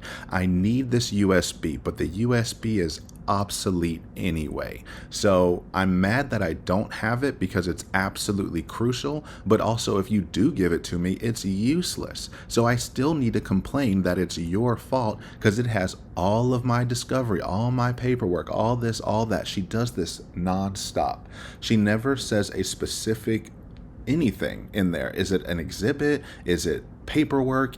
What is in the discovery that you're missing that you hound everyone for? It's this nebulous request. She found out it was a legal term, so she'll never drop it. And she wants all her files on her USB. She wants this, she wants that.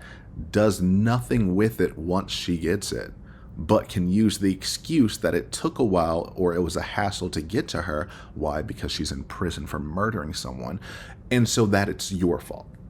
Then she talks about how she will put a lien on her account to get this paid off and this and that. And a lien is just like credit charged. And she puts that on New York and everyone else around her. She doesn't care about credit whatsoever. She probably didn't care about her credit score. Can you imagine what her credit score was on the outside? It's probably like 2.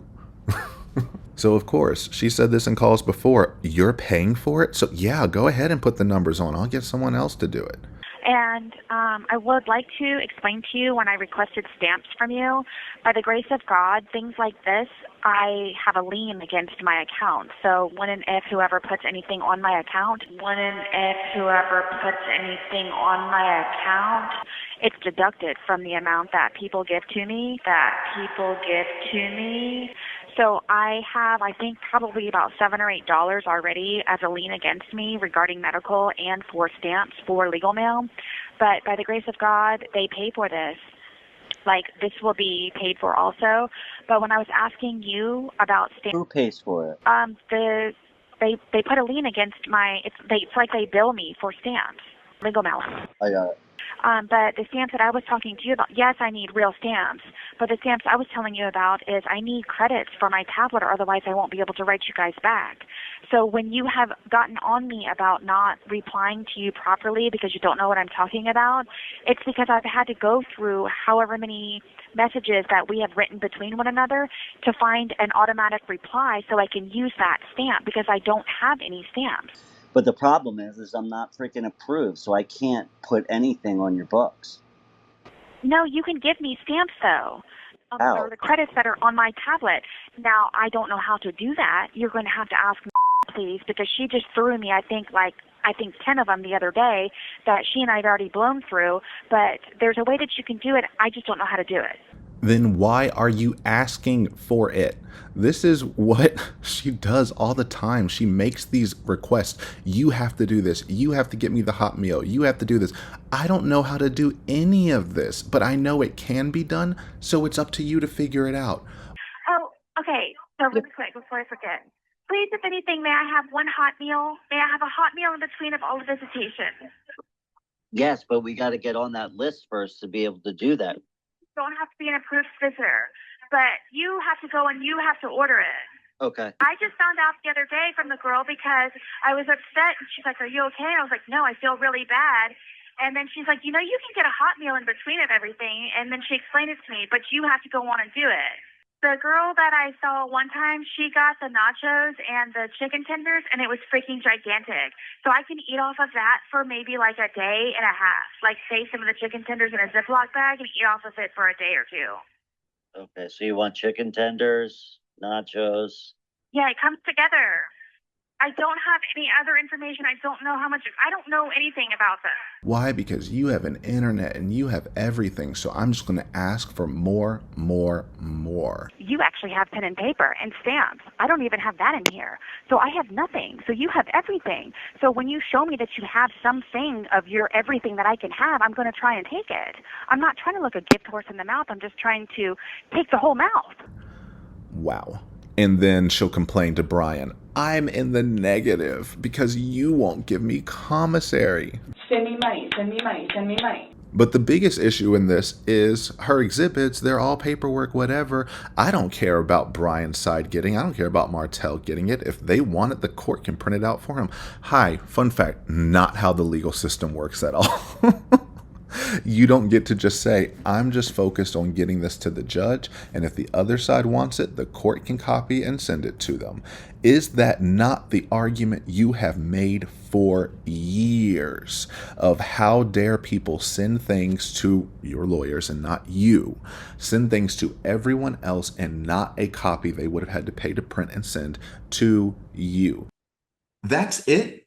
In the almost 4 months I've been a client of Mr. Bankowitz, this is the only progress? What's next? Where are my copies of everything filed ever? This is one way I can have some idea of what's happening. And please remember, I have no access to a computer nor any reliable outside resource to check anything for me. Please mail copies. I am trying to come up with any solution possible to keep me, the other party in my case, informed and updated. Why? Please help me understand. We are supposed to be working together and for each other rather than against. It worries me futuristically. Also, I have not to date received the copy of your withdrawal. Judge Wooten said I was included on when reading the certificate of service during the hearing. Please provide a copy. What is going on? This information in question is all I have from an outside source on looking on the clerk's website to keep me updated, since no one else will. I've tried to dilute some of the question marks, but need you, Judge Wooten, to help me get it correct and begin my preparation. Please clarify and send copies for filed July 21st, 2023, title notice of hearing for pretrial conference when September 8th, 2023 at 9 a.m. Defendant receives copy. Yes, from court. Is defendant attending? Unknown. Why didn't I receive a copy from attorney? But you got one from the court. Okay. Filed July 26, 2023, title notice of ex parte for notice of ex parte when September 8th, 2023 at 9 a.m. Defendant receive copy? No, from either. Need copy. Is defendant attending? Unknown. I thought the PTC was on this date. See previous filing. Is this meeting for the recycled psychologist? Why didn't I receive a copy from court? Why didn't I receive copy from attorney? Filed August 22nd, 2023, notice of hearing for status hearing when September 15th, 2023 at 9 a.m. Defendant received copy? Yes, from court. Is defendant attending? Unknown. Is this for the motion to withdraw? It was filed on same day. If not, what for specifically? Why didn't I receive a copy from my attorney? Okay, this is annoying the F out of me. Get out of here. So if you get a copy, you're happy, but you're not happy because you didn't get a copy from the court and your attorney. When you don't get a copy, you're upset. That makes sense. If you don't have a copy, that's fine. If you get a copy from the court or your attorney, be quiet. Not this, I need to get 2 copies from everyone. If I'm not getting 2 copies from everyone, then this is illegal and all my constitutional rights. Me. Sometimes I'll start a sentence, and I don't even know where it's going. I just hope I find it along the way. Filed August 22nd, 2023. Title, motion to withdraw as counsel. Defendant received copy? Yes, from attorney. Why didn't I receive a copy from court? Oh my gosh, the same shit. Filed August 22nd, 2023. Title, notice of hearing. Form, motion to withdraw. Banquet signed documents. When? September 8th, 2023 at 9 a.m. Defendant received copy? No, from either. Need copy. Is defendant attending? Unknown. 2 meetings are already scheduled on this day. See previous filings. What is correctly happening? This was filed the same day as attorney's motion to withdraw. Why didn't receive a copy of this from him also? Why didn't the court send a copy with the status hearing notice filed the same day as motion to withdraw? Which date is correct for the actual motion to withdraw? If they're all dated September 8th, 2023 at 9 a.m., that means you are going over all of these things on September 8th, 2023 at 9 a.m. She's so smart about everything. How can she not put context clues together? Again, what is going on and when? You're telling me what? You're telling me what? Title. You're telling me when, the date. You know these things. I am rarely included in the certificate of service for any document filed or anything else. It should be an automatic inclusion. Please send revised and/or all correct copies of the aforementioned documents so I have for my records, and is the only way I know unless able to find an outside source.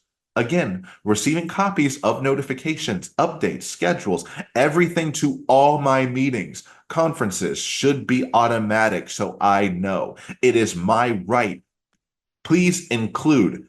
Finally, am I really the only one who is trying to figure anything out for and about my case to finally conclude? Should I, the defendant of all parties in my case, be included overall and receive necessary, needed copies? Please clarify everything. Sarah Boone. Now the shoe's on the other foot. You think I'm disadvantaged and I'm poor, so you're supposed to just ignore that. So I'm going to give everything to the judge and that's going to be just fine. No. Do it right, get both copies, or you don't submit it. Judges might have been more lenient with that, and it sounds like they were because they did accept her 37 exhibits. Useless exhibits, I might add.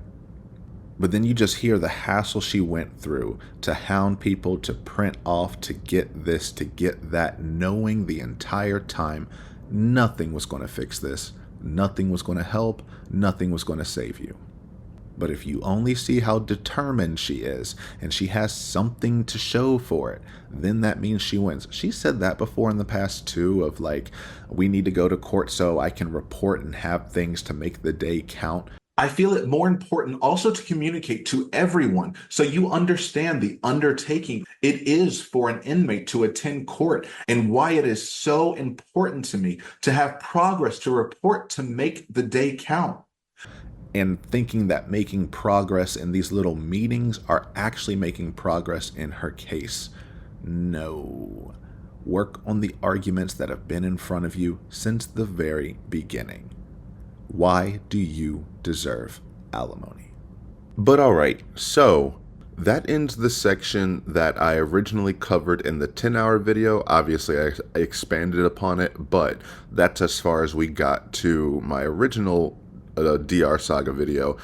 And now there's like a little endpoint that I had to the original video, but then I saw another jail call that kind of bridges the gap between the DR stuff that we've heard now versus the stuff that's going to happen when we get to ISIS's email. Sending an email to Miss ISIS, I just have to talk about that because that was a whole mess. But first, here's a phone call that happened before that sets up the context of her meltdown in that one. I talked to this morning, and it's very serious also with this parenting plan and with this pretrial statement. And I had asked her to print out the pretrial statement, print out the uniform order for the pretrial conference, and then also the parenting plan. And Peter, if you've ever helped me with anything, I need help with this, and I have I think I have 24 days left. Yeah, I mean, I told you. I mean, I'm going to do everything I possibly can, but I mean, I have no idea how to. It's very overwhelming. When I start reading about it, and I keep seeing me being called a murderer over and over and over and over and over again, and it deters me and it focuses me really badly. And I don't know how they're doing the calculations with the alimony, and I don't know how to do any of this, Peter. I don't know how to do any of this. And I want you to know that I have tried to do this probably 17 times, but I get overwhelmed and I either start crying because of the amount of times that they've called me a murderer and tell me what a bad human being that I am and an unfit mother, or I fall asleep, or sometimes I cry myself to sleep. Boo-hoo. Have you ever tried not being an unfit mother? Have you ever tried not being a horrible person? Or have you ever tried not being a murderer? Do not fault me in trying to make the best, most successful outcome possible for myself. Always about yourself, oh my God. In every aspect in the convoluted predicament I am in, and have been over the last 3.3 years. I would rather be called a narcissist, yes you are, pain in the ass, yes, arrogant, yes, strange, yes, or whatever else anyone wants to waste their time to think of. Just don't call me a murderer, which I am not. Guilty of murder in the second degree. No one knows me except for the ludicrous Going in on the verse because I've never been defeated and I won't stop now. insanity that's been made up, mocked, edited, and spewed all over the internet. It's not me. Is that what you're going to say on the stand when they play that video? It's not me. It's edited. Don't believe the video I filmed on my phone. It's not me. Don't call me a murderer. I just ended someone's life. That's what this sounds like. Don't call me a murderer. I just killed someone. If you haven't done those things and you've decided to become all of those things anyway, you can't be mad when people call you out for it. And at this point, I think this is after her criminal conviction. So this is 5 years, over 5 years. People have been calling you a murderer for way over 5 years in every way imaginable and in every severity imaginable. But seeing you called a murderer in a legal filing and it's actually true and you can't say it's slander anymore because you were convicted of murder. Guilty of murder in the second degree. Now it hits. Yes, that is a label, even no matter how many times you want to call it an obscure, unfortunate incident that does not define you as a person. I would like to say that my incarceration has nothing to do with me as being a human being and a mother to my son. One obscure enforcement incident does not define me as a person or my entire existence. One obscure, unfortunate incident does not define me as a person or my entire existence. And again, one incident does not define me or my entire existence. One obscure enforcement incident does not define me as a person or my entire existence. And I'm trying to be my son's best advocate for myself. You can believe that. Legally, it does define you as a person, because now you are legally defined as an inmate, ward of the state in Florida correctional facilities, and that is all because you murdered someone. You would not be where you are without that alleged obscure incident. The murder is not alleged. Whatever this obscure incident that she fabricated in her mind is alleged. Because, what does she honestly think she is from that night, right? She got on the stand and she said, I'm a survivor. I went through all of this. He did all of that. Okay, great, cool, whatever. In the end, I forgive myself for not choosing my life sooner, for not being more brave, vigilant, bolder, and outspoken, stronger, mentally, physically, emotionally, and spiritually, for being hopeless, desperate, simple-minded, weak, and inexperienced. I forgive myself for not realizing I was enduring a life of domestic violence and that the vicious cycle of never ends. I had nothing to compare to. I've never been hit by a man ever before in my life. I was raised hitting a woman was wrong and should never happen. No excuse. I forgive myself for not escaping permanently, for not fighting back sooner to save myself, my son, my dogs, home and car. You do everything to me all the time. All the time. Heartache and pain is what you cause me. Heartache and pain. Keep going. And I dare you. I dare you. I dare you. Get away from me. I'm gonna fucking hurt you. I swear I did not lay a hand on him. I'm gonna fucking hurt you. Having 20/20 hindsight thinking of everything I could have done differently or better to avoid the outcome. I think about this every day since. Foremost, you're disgusted me as being an outspoken woman, determined defendant, and proactive client, hoping the next time you put on your listening ears and do not unfairly oppress the next as you have so blatantly done me. You will never admit your many judicial errors, nor will the prosecutors there. And I will never admit to what you have wrongfully accused me of and judged me as. I am not a murderer. I am a survivor. Sarah Boone. That night you were never in danger. You admit that. You admit that there was nothing physical that happened between you for over a month. You said things have been really good, that he has made so much progress, that you love him so much, that you've been helping him, that he really made all this progress. Okay. I have no idea, and I don't want to seem out of sorts, but I have no idea. We had a good day. Mm-hmm. It was a good day. We've had good days lately, even considering everything that's going on with our jobs and life in general and ex-wives and everything. It's been good. Like, I don't even know where this is coming from. Yeah, I you don't said even the know. last physical was probably, you said, I think, what, a month ago? Where you got the injury, right? You said that was a I'll month say ago? a few weeks, give or take, yeah. A few weeks. That was the last, like, physical altercation between the two of you? Yeah, you said a month ago he hit you with a curtain rod. Yeah, with a curtain rod. That's why I can't believe you guys didn't take that either. That's why I can't believe you guys didn't take that either. Like, we've been good. I don't know if, like, it's since the last time he got out of jail. Like, we've been good, and he's been having his classes and seeing his probation officer, who's amazing. So... What do you mean by good? What's your definition of good? The probation officer? No, you said you guys have been good. What's your definition? I've been good. I don't think you all understand. He comes at me all the time. He comes at me. So it's either I flee or try to go upstairs and go to sleep. That's usually what it is. And I don't know if you talk to Brian about any of that, but most of the time when I flee, I go over there. So...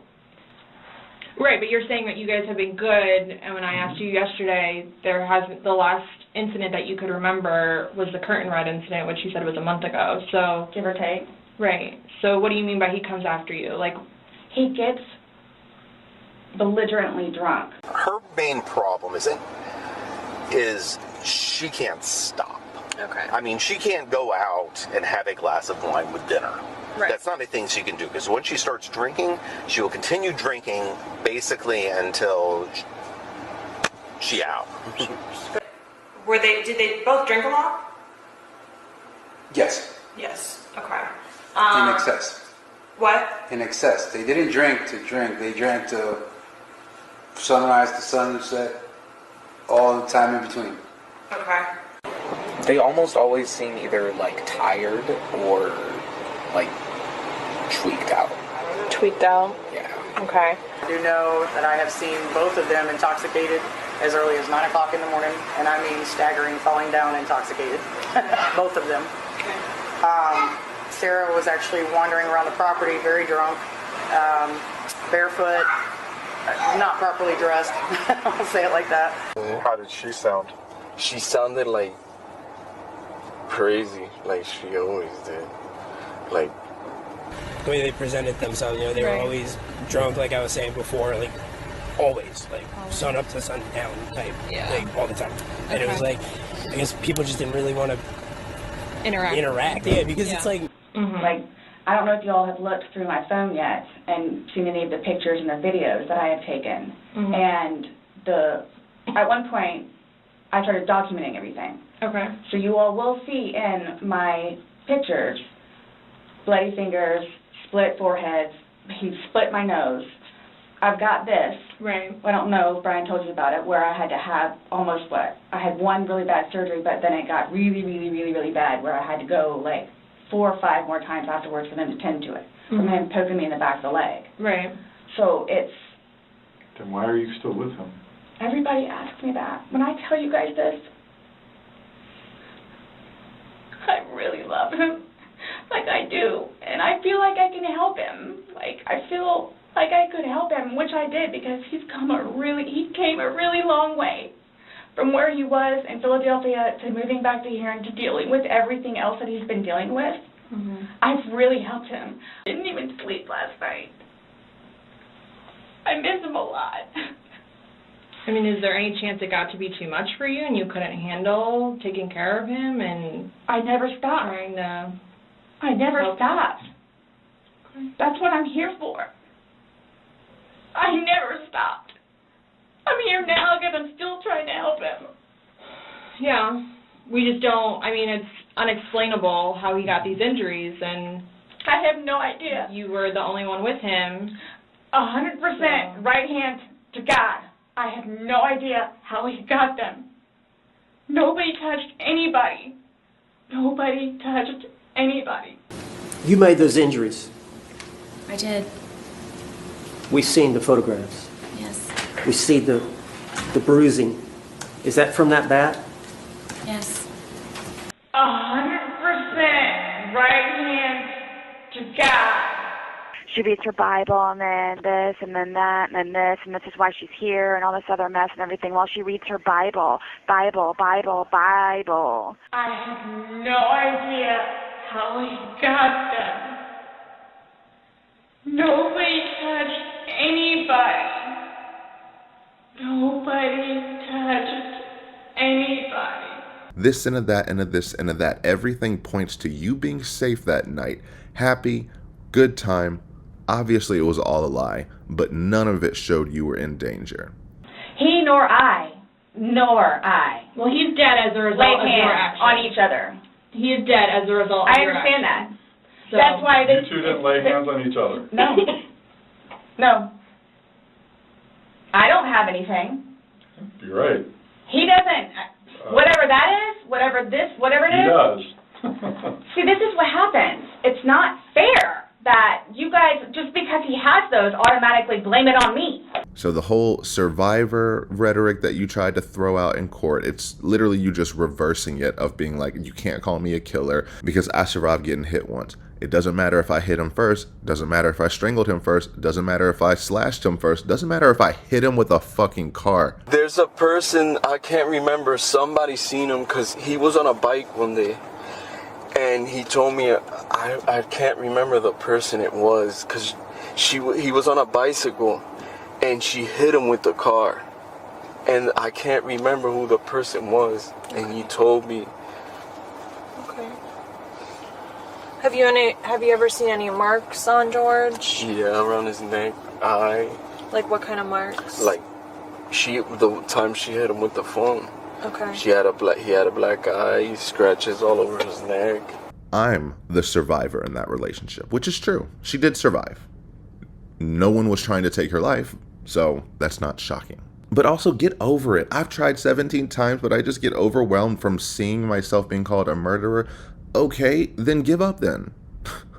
What is New York supposed to do? How is it New York's fault? We all know what she's saying, right? Off the bat, and this is going to be repeated a million times. She has made this phone call to say, I give up. I need you to do it for me. I'm so sad. I'm overwhelmed. Can you believe they called me a murderer? And she even said that in text messages to her brother, Philip. I don't know if I'm going to find them, but she's like, they called me a killer and a murderer.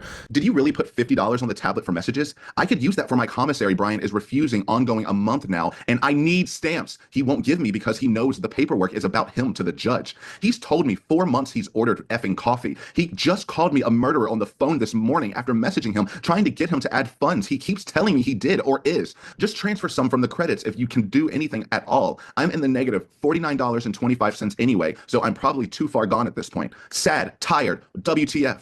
Let me know what's going on. One day, I will have good news to tell you. WTF. Do you honestly think anyone in your life does not see you in the same way?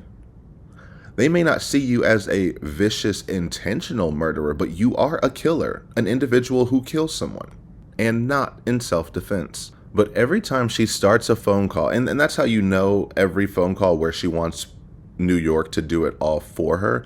You know what? I'm trying to stay positive because I did have fun in here, but this bitch is getting on my nerve. She starts with, Nicole's inadequate, let me tell you what. I asked her to help again, she just can't do anything.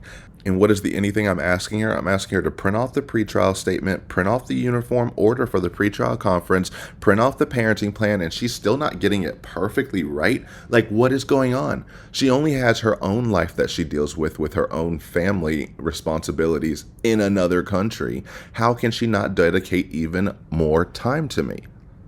Meanwhile, she sits on her ass all day moping, sad, I'm going to cry myself to sleep because I murdered someone and now people are shaming me for murdering someone.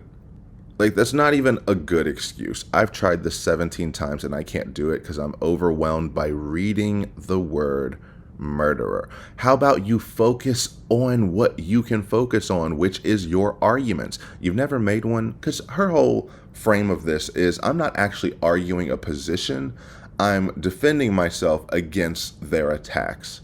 And if I can defend myself against their attacks, then I win. Not realizing, no, it is your responsibility to actually come up with arguments and a position of your own. What are you actually asking for besides, quote unquote, everything? I've not been included in anything major or included in an ending period since day one. So I don't understand. But I'd like to have, please, tablet messages, all of the features, everything that I can possibly have still please to be in my son's life. And she refuses to ever even try. So she just throws her hands up in the air and waits for someone to come in, swoop in like Superman. What she said, I'm like Lois Lane waiting for a Superman to come in and save me from this unsavable predicament I put myself in. Like Lois Lane looking in the skies for Superman, I'm hoping, praying for an attorney to step up and truly represent me with honesty, intensity, understanding, respect, and perspective. And then again, she brings up to New York, I definitely can't do this by myself. I can't do this by myself. If there's anything that you've ever helped me with ever in my life, this is what I need help with. Nothing else matters. This is what I need help with more than anything. She says that about every little thing. Peter, like if you've ever helped me with anything, like I need help with this, and I have I think I have like 24 days left. This 30 days extra to actually get this done. So with that reward, Peter, if ever you have helped me with something, I have to have help with this.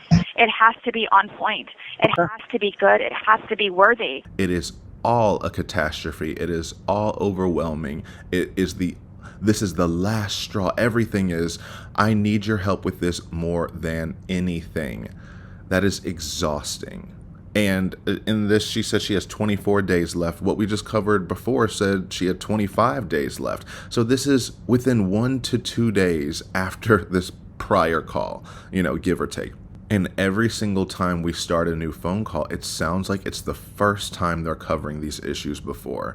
And she gives the same waterworks, the same I'm overwhelmed, the same I have no resources, the same I have no time, the same you need to do this for me. Are you not reading in between the lines? Yeah, look, I mean, I think the best way to kind of go about it is probably to look and see what they did. And then I did.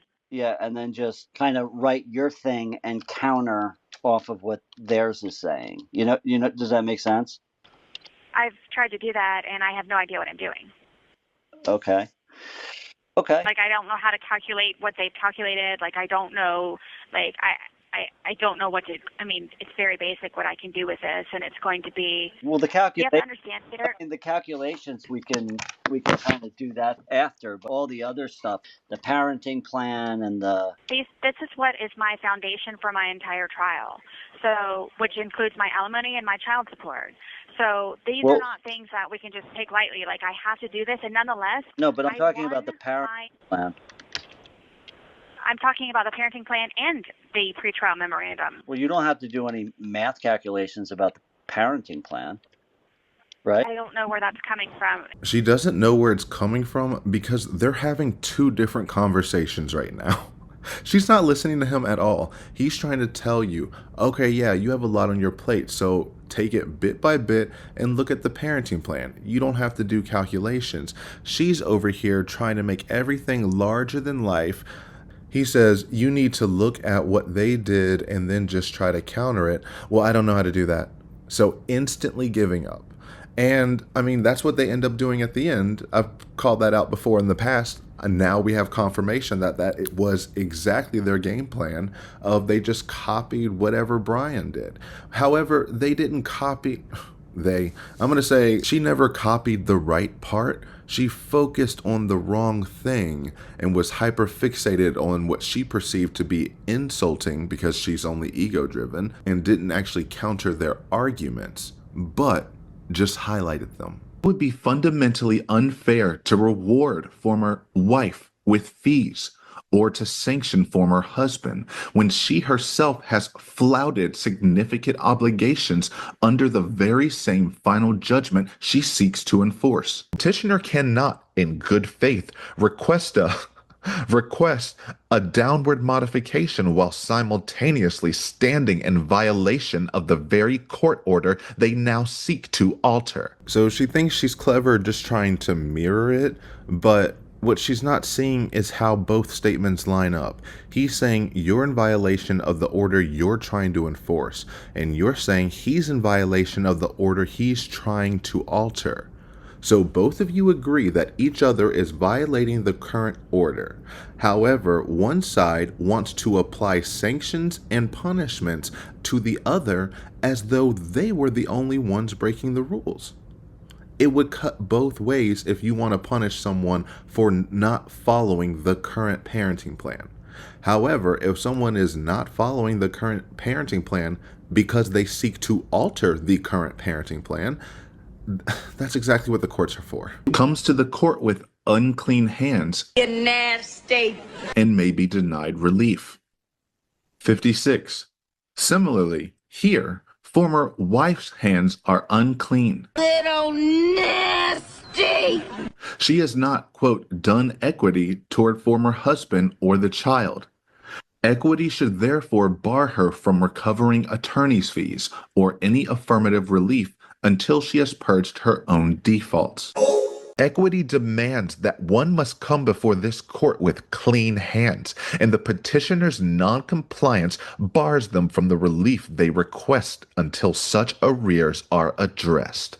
So it doesn't really look great for you when one side is saying she hasn't done equity to the child because she's incarcerated and has done nothing to support him financially whatsoever and actually aims to take more money from the child, versus her side is saying he's not being equitable because he's not complying. So his only issue is not complying. Your issue is being a murderer. All right. 63. Further, imposing fees on the former husband would likely detract from the resources available to support the minor child, again harming the innocent to reward the wrongdoer. The result would simply, quote, call it even, erasing the petitioner's arrears while simultaneously depriving the respondent of funds she is legally entitled to receive. Send me money, send me money, send me money. In effect, this approach would punish her for the petitioner's past non-compliance and reward the petitioner by relieving him of obligations already legally established under Florida law. Him not paying you money isn't actually rewarding him. It is providing relief. Rewarding him would be having you pay him. You haven't paid him a cent of anything, nor has he asked you for anything. And he absolutely could have, because you are responsible for taking care of your child as well. And phone calls 17 million times a day does not count as parenting or support. And when you read those two back together, if you charge us fees and award her more money, You are literally taking resources and money away from the child, who is the actual center of this family court parenting plan situation. Sarah wants to center herself so bad, but all of this takes into account and is balancing the child's best interest. And the child is the most innocent person out of all of this. He did absolutely nothing. It's not Brian's fault either to be in this situation specifically. However, he did have more autonomy throughout the whole process. The child is 100% innocent, and she wants to take these resources away from him, the woman who was found guilty.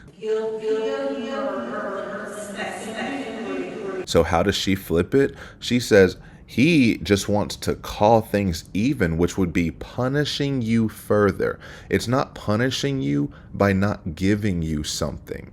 Punishing you would be taking it away. And yes, I guess they are taking away your legally entitled alimony to what was specified. But if we're being real, you didn't earn this money. You didn't do a single thing to deserve this money.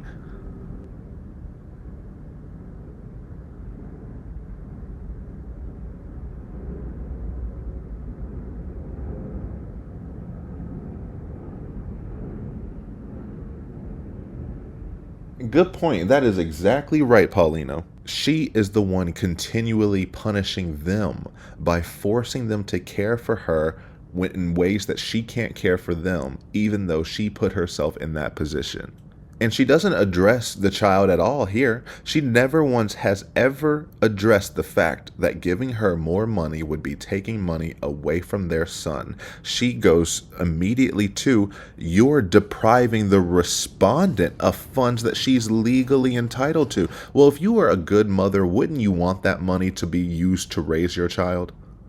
Especially when you have no bills? I mean, yeah, you do technically, but your life is taken care of. It's not comfortable. It's not meant to be. Neither was George in the suitcase. But your son should not have to be uncomfortable because of your actions. And she doesn't care what she puts him through, because in her mind, she's erased it as, well, the family's rich. He has so much money, a phenomenal amount of money. Please bear with me and know I am doing all that I can to still utilize my rights, which seem to be tested or tried to be taken regularly, since I do not have money, resources, family, or an attorney. Former husband has in abundance, which was bluntly announced to everyone in the court by his attorney for whatever reason it was made to be necessary. I guess those without do without, but I'm still trying and always will. This $67,000, it's literally just pennies. It's nothing. They should just be giving me all this money, this and that. And here's the thing, even if she did somehow get all this money, she'd blow through it immediately. And then what?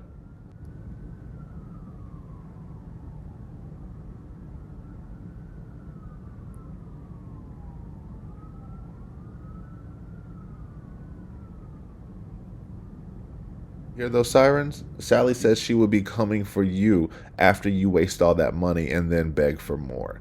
Because I guess she thought she was going to live off of $67,000 for the rest of her life, because she has never in 5 years tried to get another game plan whatsoever.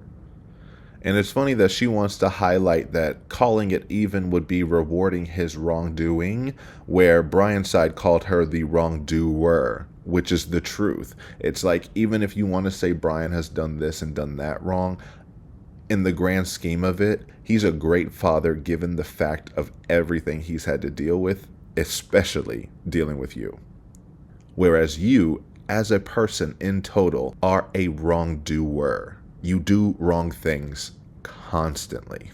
And there really is no boundary or line she won't cross. I don't think I've ever heard her in any recording or any sense ever mention a line she won't cross, or come up with an idea of something and say, no, that's going too far, or no, I can't achieve that.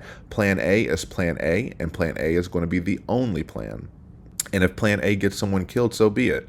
Still doesn't mean I don't get money. Send me money. send me money, send me money. And then she always loves to say, slip in there, and you have to understand, and you have to understand. And what did I say understand means? It means agree. And you have to agree with me after I tell you this other thing. No. You're not agreeing because you don't understand. And if you understand, you agree. These are going to be synonymous and interchangeable. So, you have to agree with me that I am going through so much that I need you to do this for me. So that's why when he says you don't have to do calculations in order to do the parenting plan, which is more important than the pretrial memorandum. The pretrial memorandum is important, but it's basically like a very fancy outline of what you're bringing to trial. This is you stating what you believe the case is, the legal issues you want to bring up, the case law, everything you plan to talk about. However, that's not the deciding factor. You don't win a case on an outline. You win a case on the arguments you present to support what you're actually asking for. So you actually have to write the thing that you're asking for before you write the outline for the things that you're going to talk about asking for.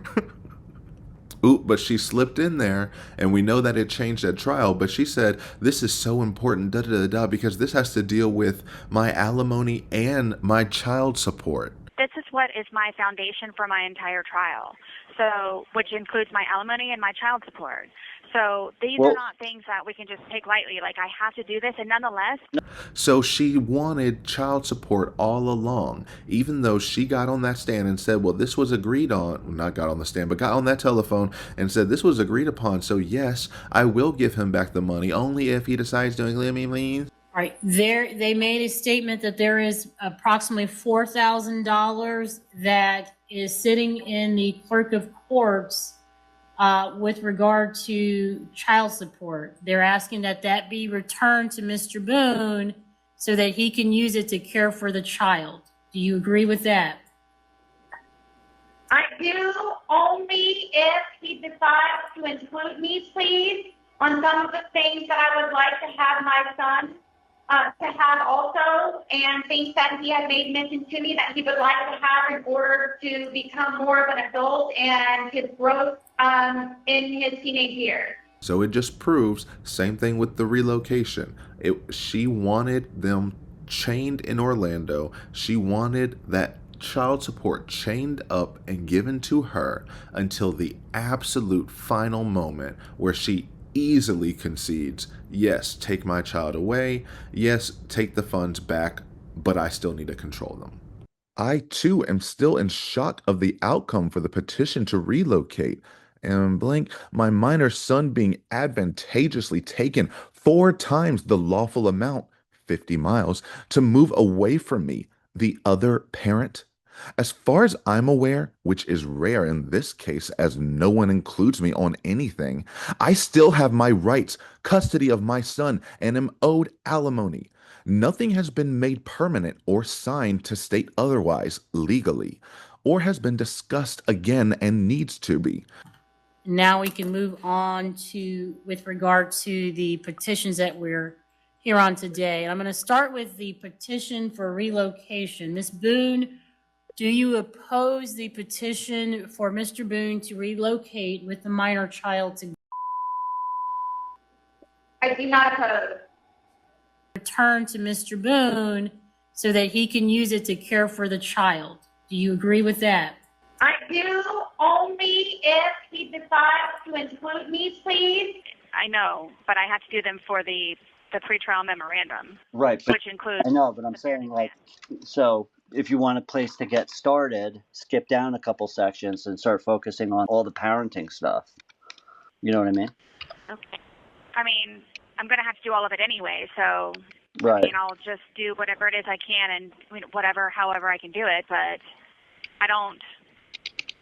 I didn't justify myself on the phone so much so that the judge told me to calm down because of how adamant I was, and then gives me this 30 days extra and sanctioned him while he's in the courtroom for me to just give a subpar pretrial memorandum and parenting plan. I cannot do that. This is above and beyond, because this is what I have to be uprooted and sent back to GD County Jail for however long that's going to take, and then go to this trial shackled, which I have to do another motion for also so I can be unshackled during my trial, and fight tooth and nail. Her priorities are always all over the place. Yet again, New York is giving very practical advice of, fine, you have a lot on your plate, let's narrow down. Your first place to get started is the parenting plan. Well, I'm going to have to do all of it anyway. Yeah, we got that. He's trying to help you get started. You don't want help getting started. You want him to do for you, and that will be your start. But inflating again of, I didn't sit up there and I didn't defend myself so much that the judge had to tell me to calm down. She thinks that's a compliment. She thinks this is some TV cop show fantasy where the judge says, oh, I get it. I understand, Miss Boone. You are so adamant and you are fighting so hard, but I need to calm you down so that you can rest your strength and focus on being a mother and I don't know, yada, yada, yada. She thinks that trait is admirable and that people will look kindly upon said effort and determination, but when you're wasting everyone's time, it looks manipulative and abusive, because it is. And we definitely saw this at the trial. We know exactly what this looked like. She's saying, I fought for myself, I defended myself. No, it just meant you argued about subjects and topics that were not relevant just because you wanted to argue, not to actually win an argument. So let's look at some of those clips of your Honorable Judge Jackson trying to steer Sarah back on track and to tell her to calm down when she's literally just yelling, going off on tangents, repeating the same things over and over again, just trying to get an answer. Because again, she uses her outside tactics in the courtroom, thinking that that's how that works. And no, just because you can run someone ragged outside until they give in, doesn't mean the judge is going to do that. Being truthful and ethical and providing the proper paperwork in a proper amount of time so I can actually review and correspond timely with the correct information. Miss Boone, you're way off base here. Consent also included at some point? No, ma'am, I've already dealt with the motion for contempt dealing with the application. Again, I told you what the issues were that we're here on today. And what's the relevance to the issues that we're here on today? This is where I'm unclear, Your Honor. I'm not sure what exactly I'm supposed to be doing. Is this in regard to the parenting plan for the relocation? I've explained to you more than one time the issues that the court is considering today. I had no idea that the relocation parenting plan was even an issue, considering the fact it's been agreed upon. I'm not sure why you have no idea when I've said it. I think this is the 5th time. Yeah, double homicide, homicide. Bitch. No, I'm sorry. 5th time that I've said it. Forgive me, Your Honor. Sorry, Miss Jackson.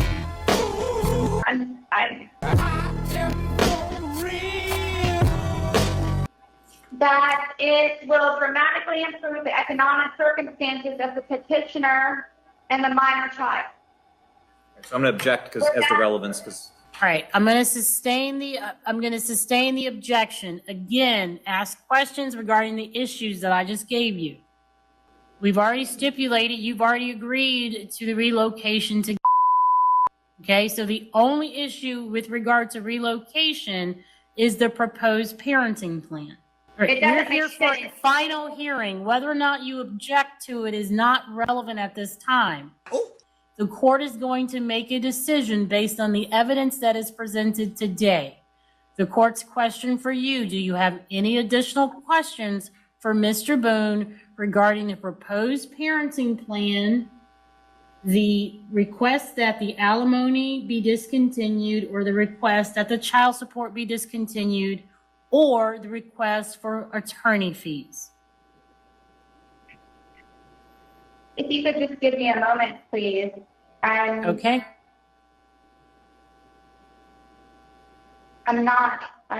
Forgive me, I don't know what I'm supposed to be doing with this relocation. Communicating with you about our son? Yes. Have you responded? You've already been over this. Next question. When the parents plan remains in effect until further order of the court. Has this been Ma'am, you're beyond the issues we're here on today, okay? Next question on those issues that I've gone over with you over and over again.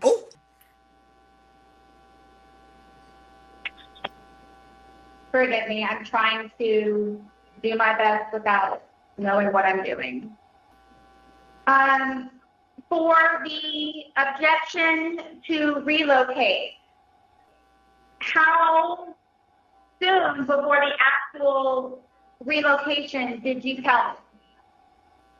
All right, again, that's not relevant to the issues we're here on today. The relocation to has already been determined, okay?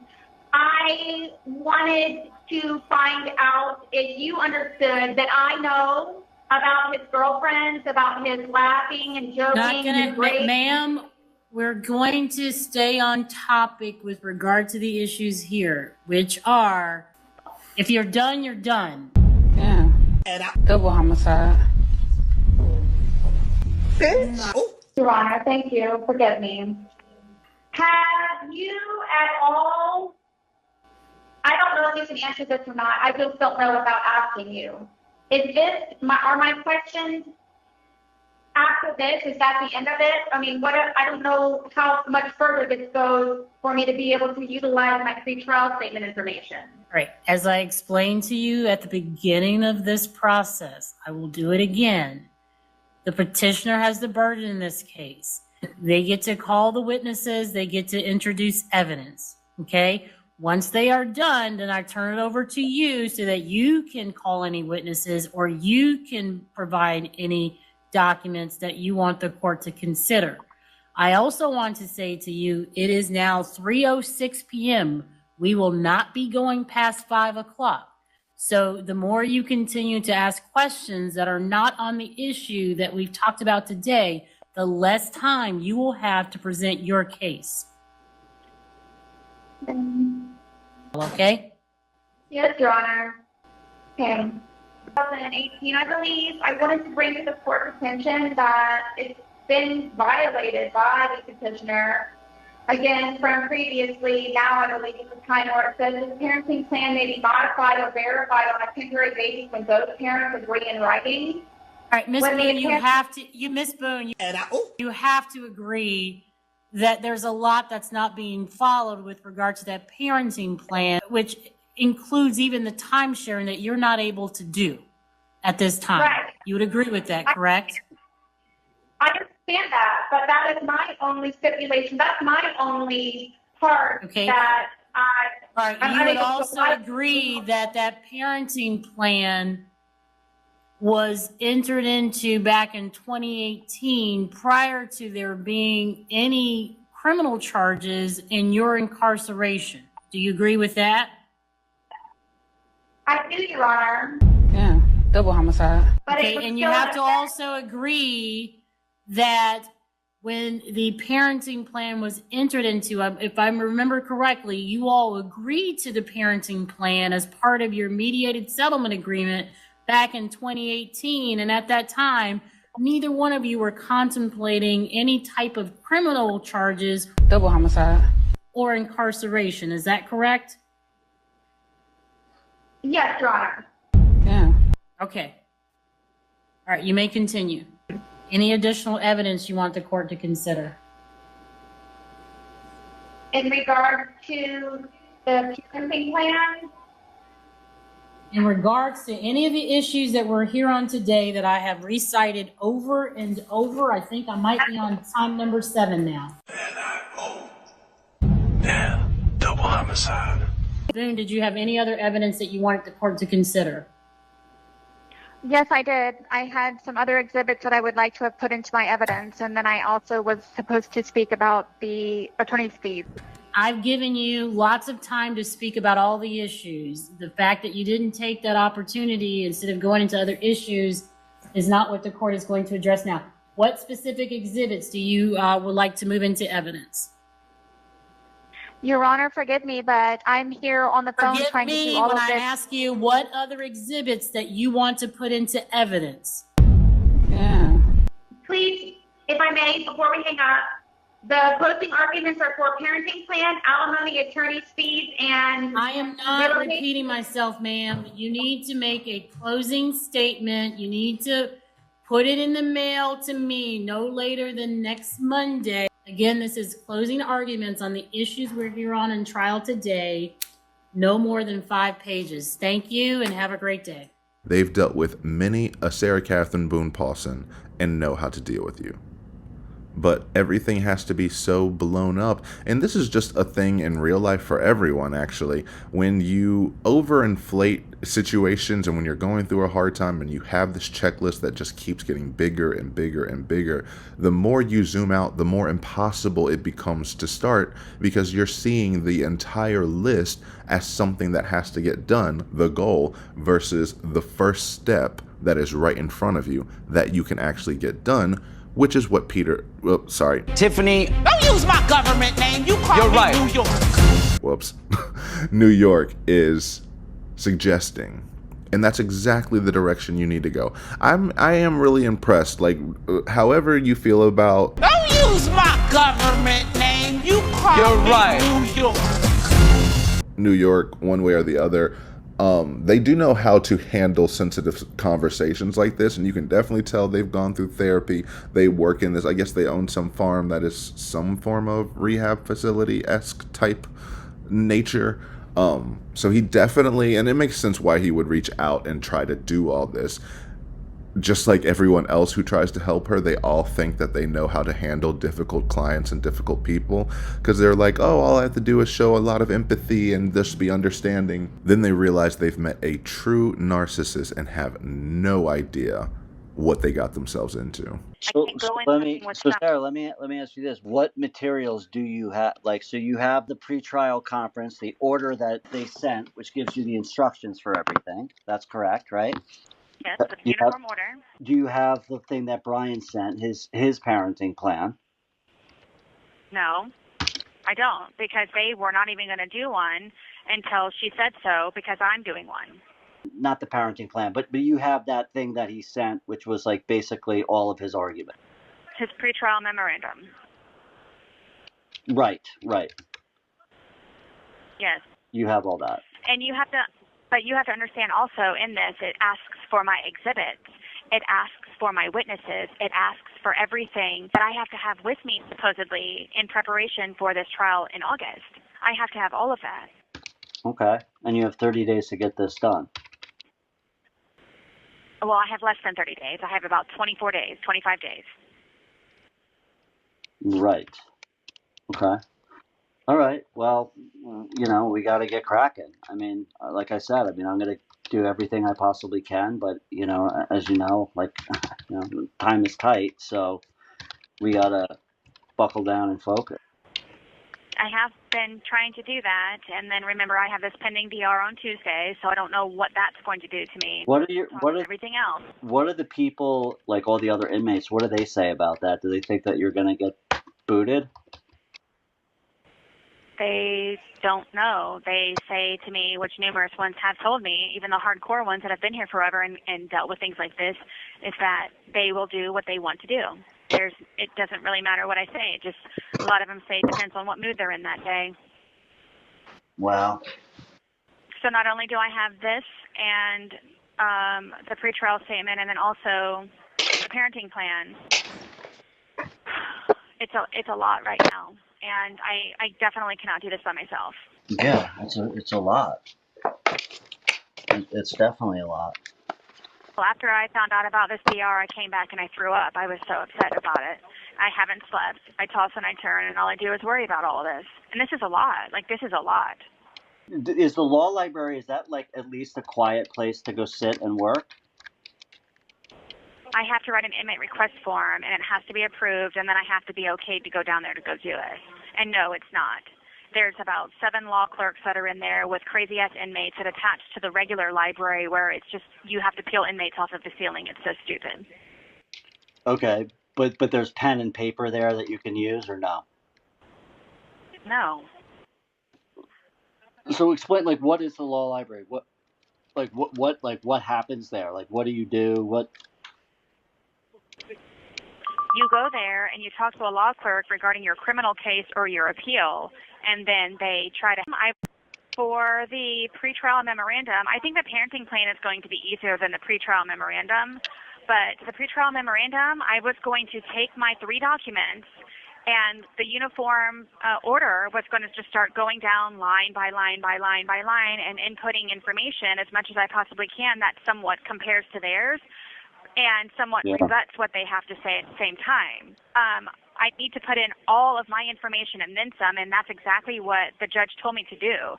She said that you need to provide overloaded information so I can surpass and explain everything that I need to, as opposed to just putting basic information that they did, just so I can counteract their pretrial memorandum. Does anyone believe that?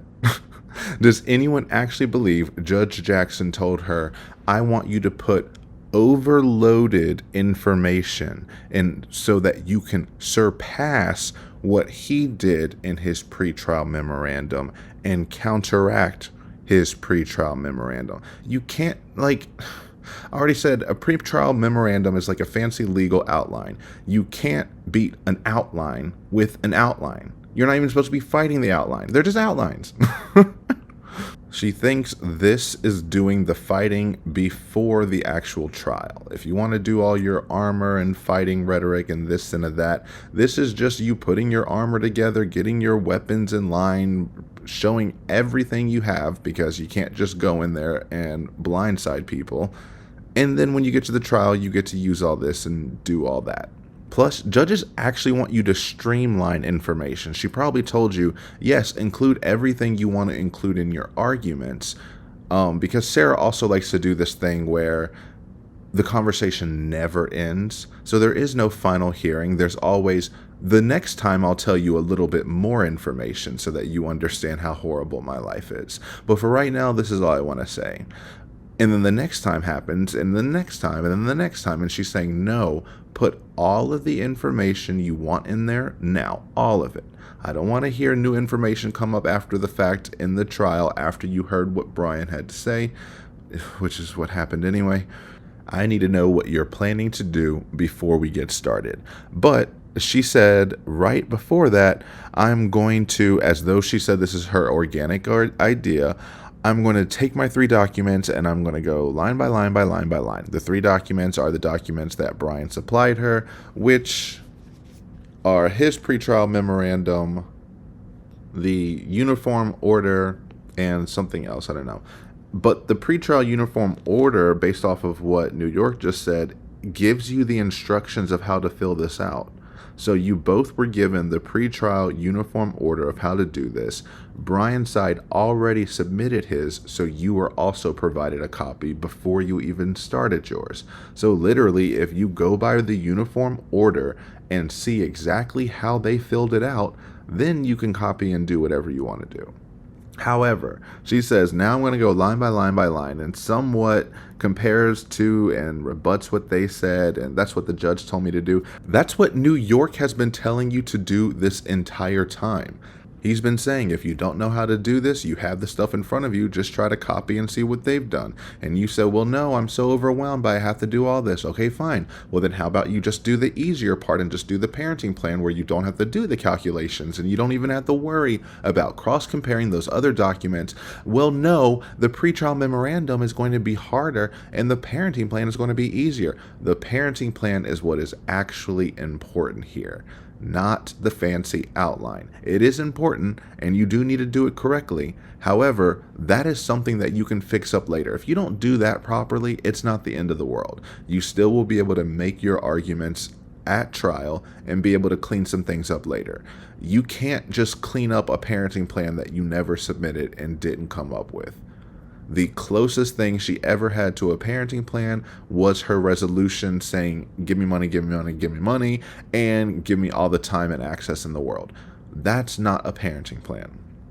If she had taken this time, the 24, 25 days she has, she could have sat there and said, I would like 3 to 4 calls a week, which is still a lot. But if your parenting plan is saying, I would like 3 to 4 calls a week, and even if you want to wrap Brian into it, I don't think you would get this granted, but it would at least show forethought.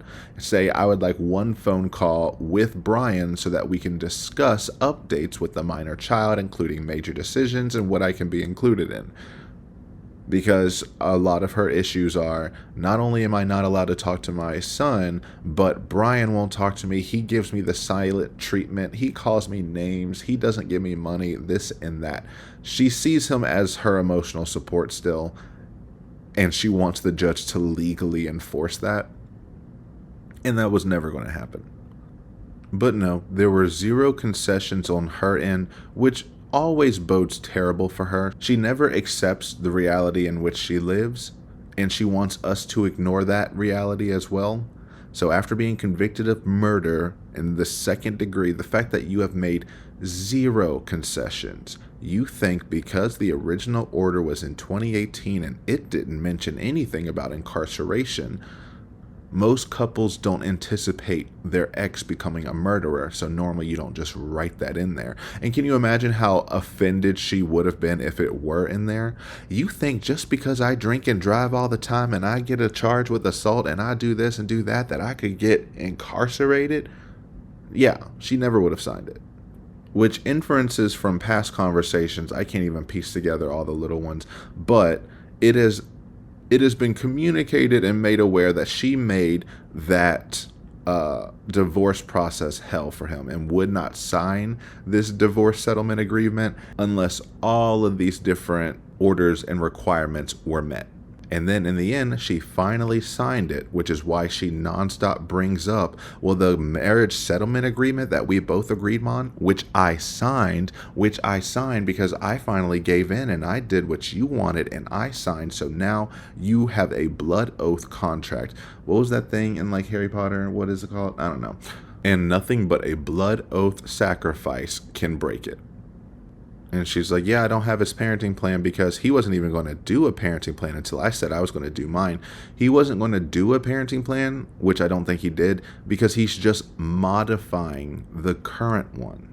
She still never understood that. That's why she flipped out and being like, I had no idea that we were even looking at the original parenting plan. I thought we were looking at something else. No, that's why it's always been anchored in the original parenting plan. Modifying it. He didn't modify the entire thing. That's why he didn't submit a new one. You wanted to submit a completely new parenting plan, and you put the barest of details into it. And so the more New York talks about it and tries to get her to budge to do anything on her own, well, you have to understand, I need my exhibits, I need my witnesses. It's asking for everything I need. Yeah, what did you think was going to happen? You think they were going to find this stuff for you and just give it to you? You do need to come up with your exhibits and your witnesses. Luckily for you, as is the case in all of your cases, it's very, very simple at its core base value. You do not have a lot of things that you need to fill out. You do not have a lot of things that you need to bring. There are no other witnesses. She put her brother down as a witness. He was never going to get up there and testify. Because why? He has not been in her life like that, especially not monetarily in the terms of you need to give her alimony and let her talk to my nephew more. There is no evidence that he has a close enough a relationship that he was able to observe her parenting and their dynamic in relationship. So it would not help anything. Brian also didn't have any witnesses because that was unnecessary. So mark that off. Yes, you need your exhibits. You want to put overloaded everything as an exhibit, but that is something that you can compile together and take more time doing that. I have to have all of it.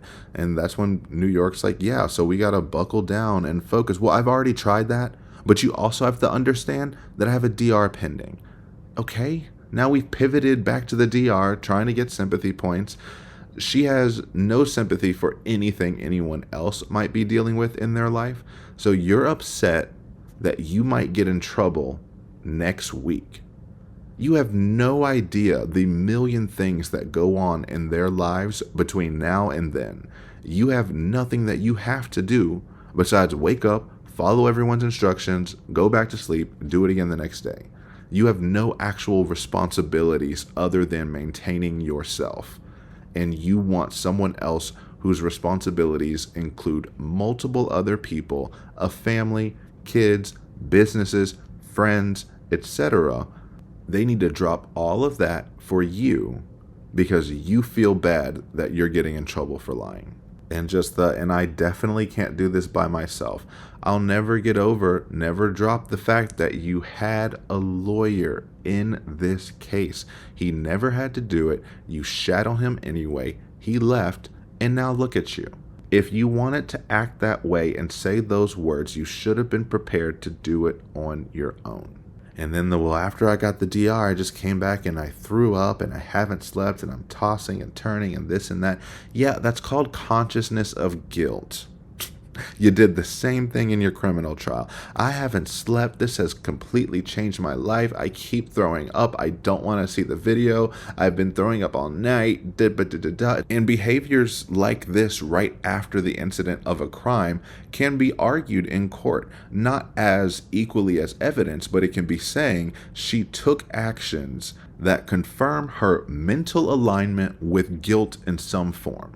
So anytime you lie to the police, lie to anyone right after a crime, that's going to add to consciousness of guilt. Don't lie to the police. Don't talk to the police. You don't have to. Instead of lying to the police, just don't say a word. What was it? Got this from Natalie Lawyer Chick of, you have the right to remain silent. She reframes it to her clients as nothing you say to this police officer can help you in the court of law. Because that's what it is. So stop talking. But what does she do? She talks anyway. What does she do? She has to write her statement and saying, I would never disobey any of the rules while all the guards are looking at you. And you realize they talk about you all the time. They have to. Not that they talk about you in the way that they're obsessed with you, but that any time your name does come up, they're clowning you. And then New York tries to focus on another solution. What about the law library? Is that a place you can go to try to get away from the madness and try to clear your head? Well, no, that place is awful. There's only 7 clerks and inmates. You have to peel them off the wall and it's connected to the regular one and there's no pen, there's no paper. We get it, okay? Your whole thing is there's no place anywhere. This is awful. You're in prison. That's kind of the way it works. So if you could find a space that is somewhat better than the space that you are in, then that should be the goal. But no, it's you're on the outside, so you should give up your life and do it for me. And she always says, every time I go down there, I'm getting treated so horribly and it doesn't work for me and I have to leave and I storm off. I'm like, yeah, because you just admitted that they're there for your criminal court cases and appeals, not your civil court cases. Yes, they can help you with that, but the law library is not equipped for civil court cases specifically. They might have some stuff there, but they are equipped for your criminal court case. If you have civil court cases, that's on you. So she probably goes down there and instead of asking for general help, maybe general help drafting, writing things of who she should talk to or I don't know how she should compile exhibits. She's probably going down there hyper specifically doing exactly what she's saying to New York here now and trying to get them to do everything for her. And when they say, we can't do this for you, well, now I'm being treated horribly. They're not paying attention to me. And so I have to storm off and walk out. Does she think storming off away from people actually does something? She did that to Cashman. She thinks that's a stunt. You're going to waste my time. You're not going to waste my time. I'm going to leave. Every time you leave someone alone, what is it? I saw an insult today. You brighten every room you walk out of. Yeah, I think that's a great idea. Do that and then start memorializing it in your tablet. Write it all on your tablet and start sending it to and when I get time, I can kind of start to help put it in a proper form.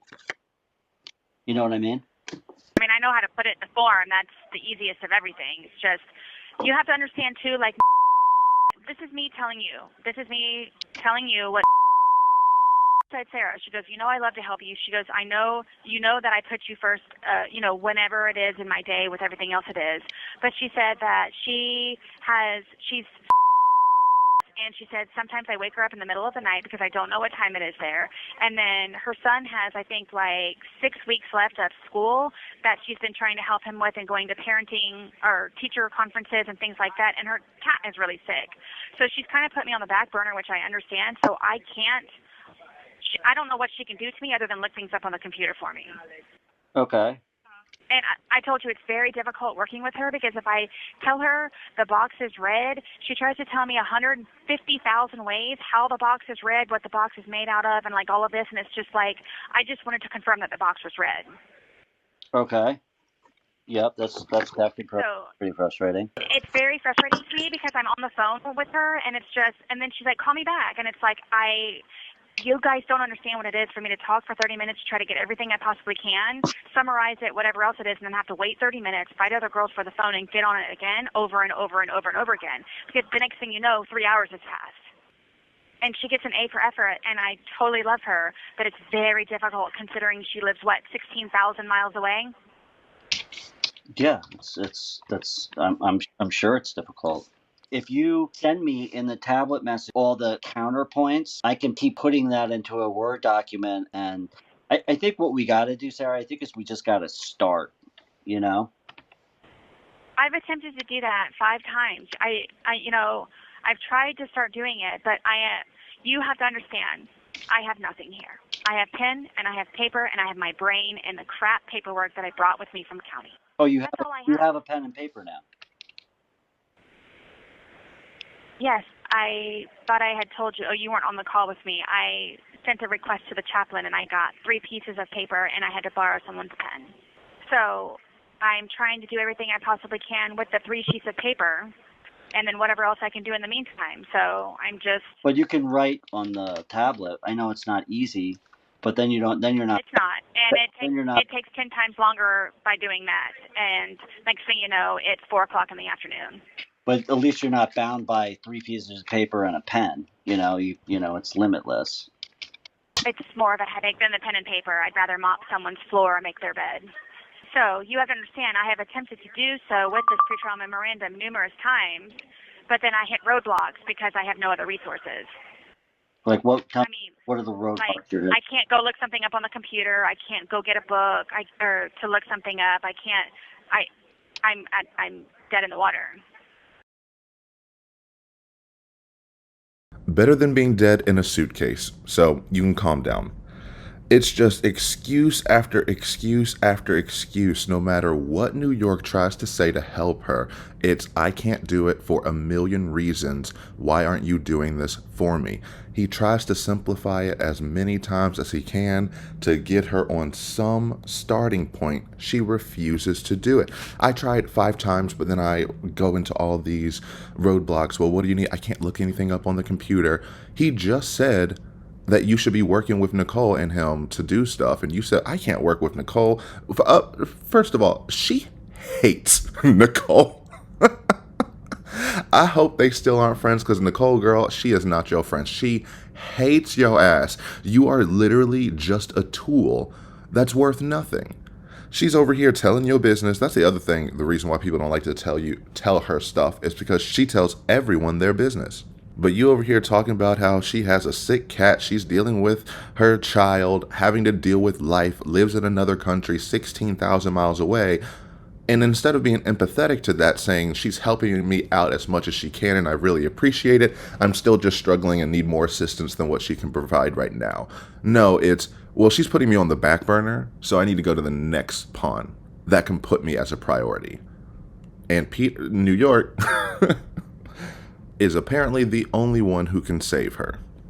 But every time we hear on a phone call, she hates on Nicole, saying she messed up this, she messed up that. You over here complaining, I definitely can't do this by myself. I have no help, but the help you get is not good enough, and you still have to spit on it because you're entitled for no reason. You don't help these people at all, especially not Nicole.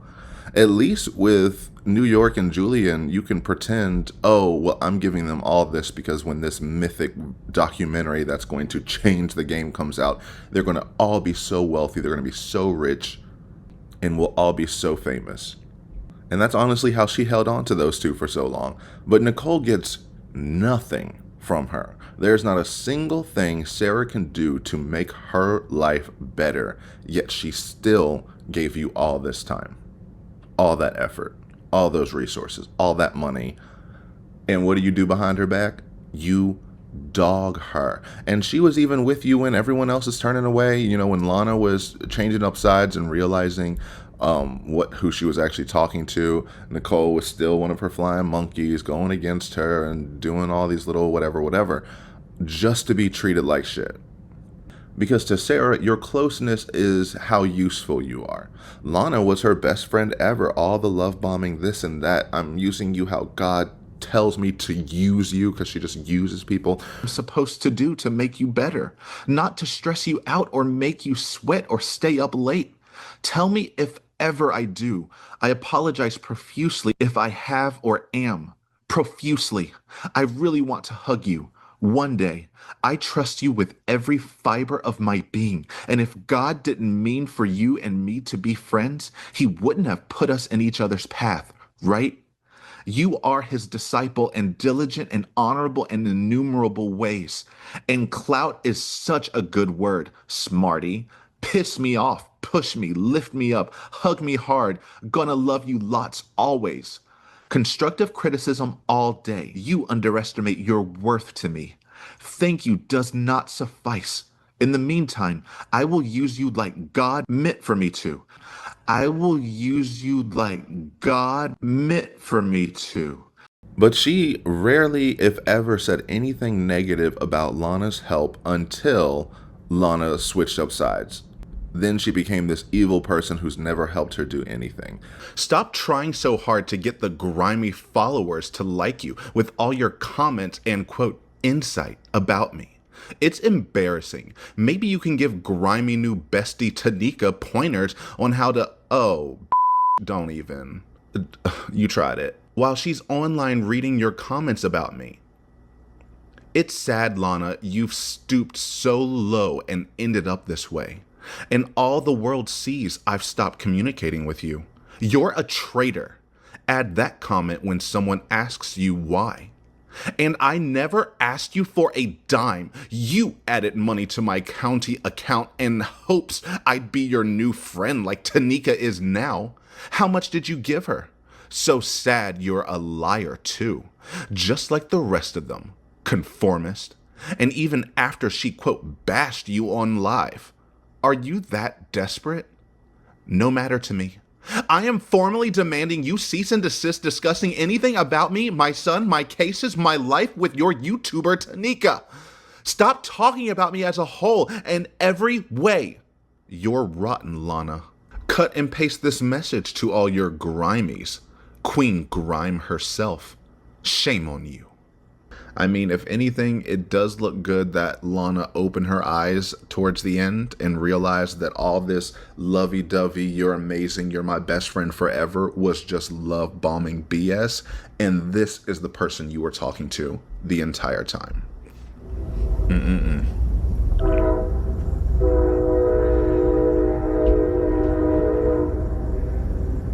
Even Linda thought that was harsh.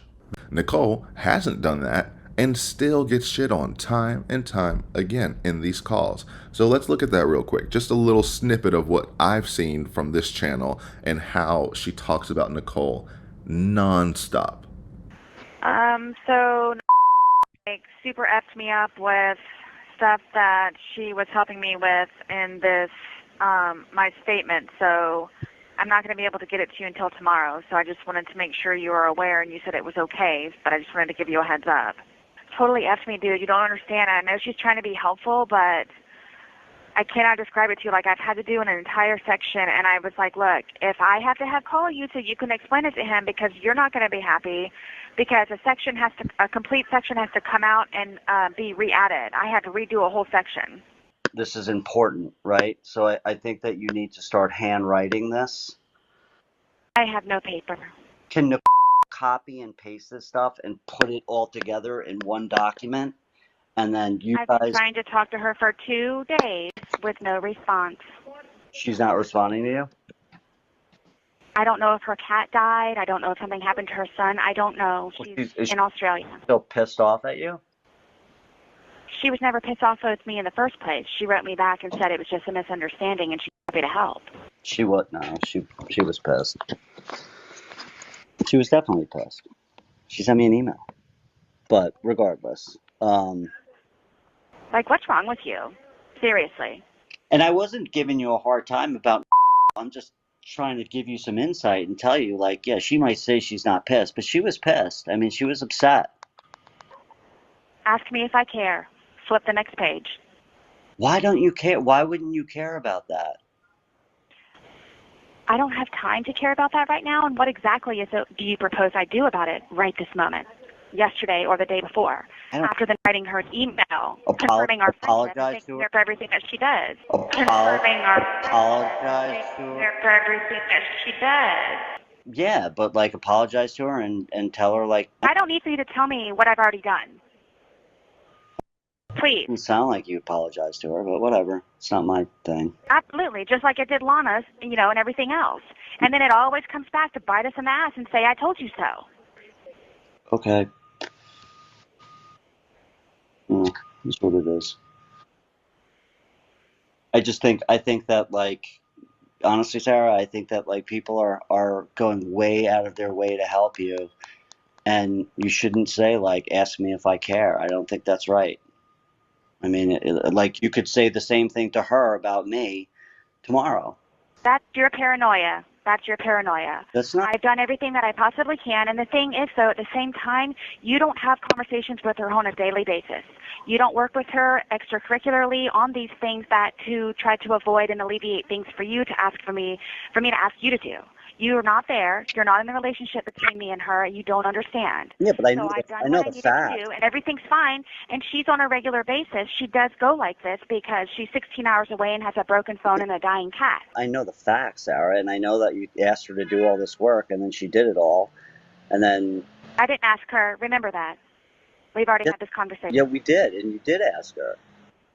Or you said she volunteered, but whatever. I mean, you talked to her about it. You had her doing it, and then you know, and that's, I'm not mad about it. I mean, that's between you guys. I'm just saying, like. Do you understand what the whole point of her doing that was? No. Or you don't, and you're talking. I guess. She wanted me to see my document as a whole. Just talking. Go ahead. She wanted to see my document as a whole. She wanted me to see my document as a whole, as opposed to all of these different sections in individual tablet messages. So she said that she thought it would be a good idea for my mental clarity and sanity to type it up as a whole, so I could see what my work likes as in a whole progress. That's not true why she did that. She did it because she thought that you were going to use it and print it out. And that's why she wrote to me and said, Sarah had... Right, and that's where the miscommunication came in after she and I have already discussed it on the phone and in the messages. Okay, so you think that she spent her entire weekend writing like 6-page documents? What is the point of this? You're bringing it up. Oh, man, I don't know. I'm just trying to get us over the finish line here. Like, do you want me to feel really bad about No. I feel really bad about and you're just mutating it.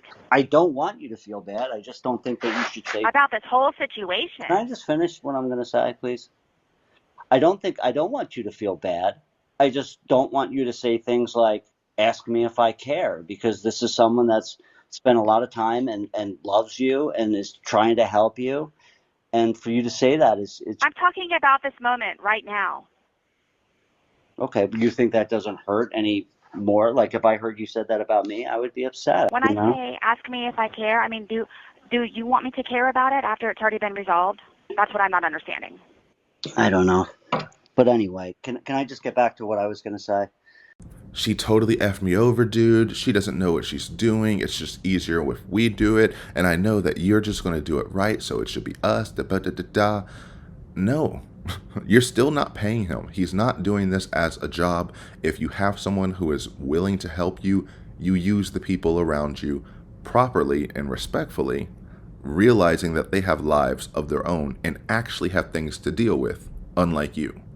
Your life is a life of stalling any kind of responsibility as a mother, as a functional adult, as a convicted murderer, as a terrible mother, as a legally terrible mother, and as a human being. You just keep stalling these things while everyone else's lives are still going. And you're jealous of that, saying, I would love to have a life on the outside too. Great, cool. You don't, though. People do. Meaning they have to deal with their lives on the outside and not your life contained on the inside. And that's why all of her things take so long. She gets so mad that people don't respond back, that Judge Jackson isn't responding to her and this and that, because people have actual lives. There are actual cases where things are happening. People need decisions now because there is uncertainty in the air and we need to know how to proceed. No matter what with your case, you are staying right where you are. You're not going anywhere. You're not taking care of your son whatsoever, so he's not being affected at all from delaying talking to you, answering you. Delaying Brian and answering Brian and going through that process is an issue because that directly affects the child. Your delays don't. That's just a personal thing you have to deal with that you then make everyone's issue. Yikes. And she gets an A for effort, but it's very difficult. Girl, F you, A for effort. You get an F for failure again and again and again. She's talking about, I call her, I don't know what time zone it is, this and that. Okay, that's fine 1, maybe 2 times, but then after that, you can figure it out. If you've been talking to someone from Australia for over a year, you can at least understand what the time difference is now and do some simple mental math in the mornings when you're trying to bug her. If you know it's 3 a.m., and actually if you don't know that time, that means you can't count. But if you know it's 3 a.m. and you just think, well, I can still take some of your time. And then she says, hi, have a family, I'm sleeping. Well, she just can't help me with anything, so I have to go to New York. She's so useless. Da-ba-da-da. And the whole irony of, I ask her for stupid little things of, is the box red? And she tells me the box is like this, the box is like that, da-da-da-da-da. And I was just asking, is the box red? Girl, that's exactly what you do. That's this whole call. That's every call you ever have is simple questions. New York has asked you, what materials do you have and where can you get started? I can't get started because I need the pretrial memorandum. I need my exhibits. I need my witness list. I have my DR. I'm hungry. I'm tired. I have diabetes and cancer. My dog's died. I have no family. I just wanted to know where you're starting. And she takes that behavior from you. You're the one who is so particular about absolutely everything, and you lose your mind when people make even the smallest mistakes. Of course, Nicole, who has witnessed you burn through people and say all the horrible things. Because, she just uses Nicole mainly for gossip and venting. She doesn't actually want her help in the legal sense. That's her social support. But since she has no legal support because her lawyers are gone and she just keeps shitting on everyone, she has to use her social supports for that as well. So after hearing you drag the world for not helping you, not listening, not being specific enough, not making sure you understand things, she is letting you know the box is red. It's not a bright red. It's a dark red. It's not blood red, which you might be a little more familiar with. It's a little lighter than that. And it's not really like a box per se. It's kind of a square. And it's actually in the middle of the page, and there's actually another box at the bottom, so I just want to let you know, because if she found out there was a red box at the bottom and you only told her about the red box in the middle, she's going to lose her mind. I asked about the red box. Why didn't you tell me there were more than one? Cut to this. I just asked about one red box. Why are you telling me about every red box? There's absolutely nothing you can do to satisfy her. Case in point, New York keeps saying, hey, write this out on the tablet and send it to Nicole and me so that we can put it together when we have free times from our actual busy lives and then just fill it in for you. Well, filling out the form is the easy part. I can do that. I thought you said you didn't know how to do anything. I thought you keep saying I'm overwhelmed. I try to start this 17 times. I try to start this 5 times. I can't do this. I can't. Well, that's the easiest part. Why? Because the underscore of the whole phone call is, I need you to do this, then give it to me, and I will finish it and take credit for it. So while New York is trying everything he can to get her to get started on something so that he can take it away, she refuses to. Because also this is like a delayed responsibility type tactic of, if I make you start, then I don't have to take responsibility for leading you. So when my arguments inevitably fail, because they always were going to, I can blame you and say, well, I trusted you and you said that you could help me and that you did this and you did that and I just did what you said. And it just becomes a new way for her to avoid accountability. So he's trying to get her, just write out your ideas on the tablet, write it down, start something. And she's like, well, the tablet is just, it takes too long. It takes forever. And he's like, well, you don't need pen and paper, which you complain about nonstop. I have absolutely no resources. What about the law library? No resources, zero. What about the tablets? I have nothing to my name. No one's helping me with anything. What about Nicole? Absolutely no one. You are the only one who can help me. I'd rather mop the floors and make someone's bed than to use the tablet. Okay, so out of all of this, again and again and again, it's all preference. You have been given so many options, so many avenues, paths that make way more sense than the ones you actually take to help you get things started. And you say, no, I don't want to put in the extra effort. So I'm going to wait and get all these other girls to abuse me so that I can, martyr myself later, take the few scraps of coins. I wonder how that whole system works. Does she go over and say, does anyone need anything? Can I help anyone for some commissary? I just need some pen and paper and maybe some sugar snacks. And then in one of those calls, she's talking about, I was going around looking for commissary and they said I can go clean the toilets with my toothbrush. Oh my gosh, they talk about me nonstop. They curse at me. This one girl, she swings from my bunk to get off of her bunk rather than going up and down the ladder. And I, who have a 7-inch incision from my surgery, go up and down this 7-rung ladder. And I was very polite to her, and I said, please, please, in all due respect and in every possible good manner, can you please just not hang on my bed in order to get off of yours? And she called me a dumb bitch over and over again. And she goes, who the fuck are you? And you, like, you're precious white girl shit. You don't want me to touch your bed and all this other stuff. And then I ended up, I said, no, it's called personal space. So then for the rest of the day, and then even when she thought I was asleep, kept calling me a dumb bitch over and over and over and over again. And then, I had been trying to go around and ask to see if I could get some type of commissary or something, and the one girl told me that I can go clean all the toilets with my toothbrush. So it's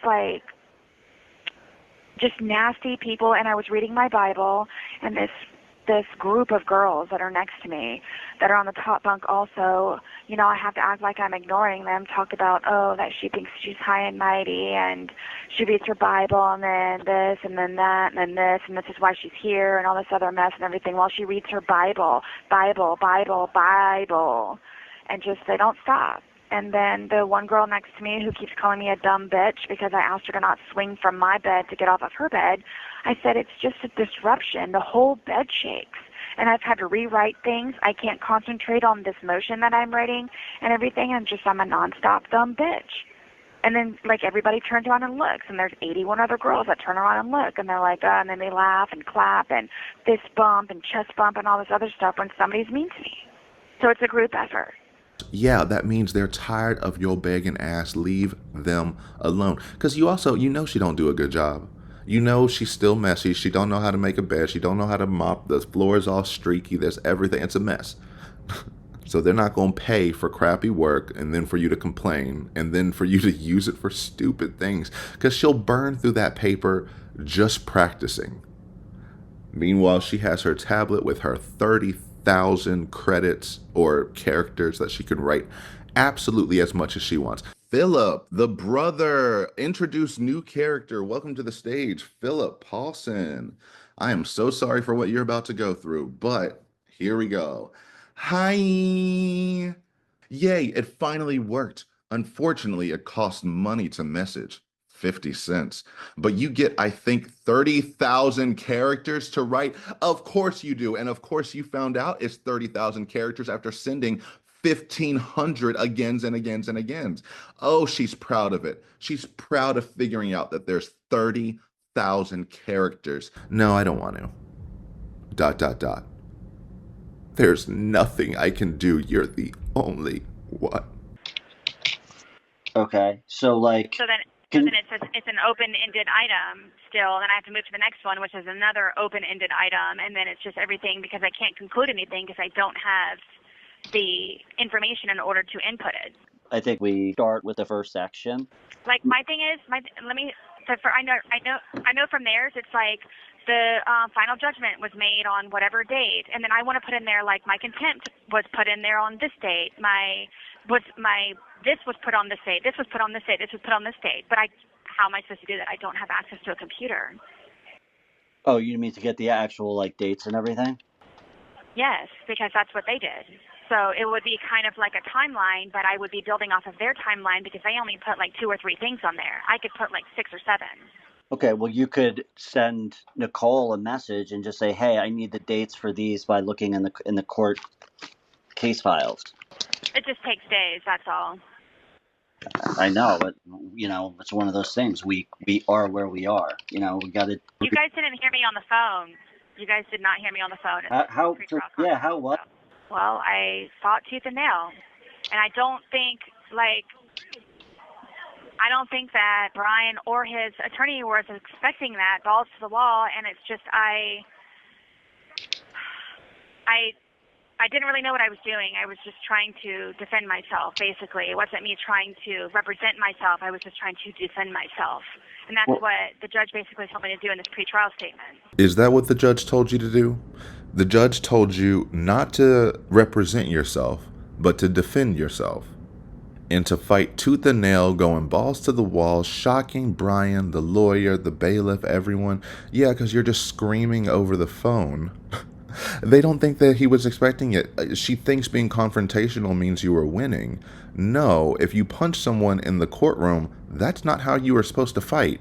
And then you go to jail.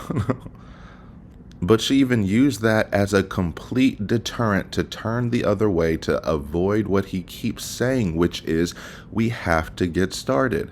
She's like, well, that just leaves open item after open item because I can't do anything and I can't get anything done. And they only have 3 dates. I could do 6 or 7 dates. Let me talk about my motion for contempt. The motion for contempt, everyone says will be dealt with after the modification, and how it is actually the lowest thing on the priority. The lowest priority in this entire case. You want people to jump past the case to get to the consequences before the case has happened. You don't get brownie points from repeating the record. And New York knows this, so he's like, okay, fine. Well, if you just need these dates and you can't look anything up and you can't do this or that, then use Nicole. As you said, I can only use Nicole to look things up. Then use Nicole to look things up. These are the easiest things ever. You want dates? That's just going on the court docket. The date's right next to it. She can scroll down and tell you every single date for every single thing on that court docket. And that's all you need. You could do that in 30 minutes, no problem. It just takes days. How? How would it take days unless you're asking for days of help and continually not accepting her answers and making her do more and more? Which is what you do with Peter. New York, Jesus. Normally, it's not hard for me. Now, I don't know. So instead of working with Nicole because it wastes days, she decides she's going to waste days and do nothing. And then as each day ticks by, she gets to knock on the door and say, hi, I'm still helpless. Hi, new day went by, I'm still helpless. Well, have you done anything? No, because I'm helpless. New day went by. Hi, still helpless. Weeks go by. Hi, still helpless. It's tomorrow. Hi, I'm still helpless. Well, have you started anything? No. But filling out the form is the easiest part of this.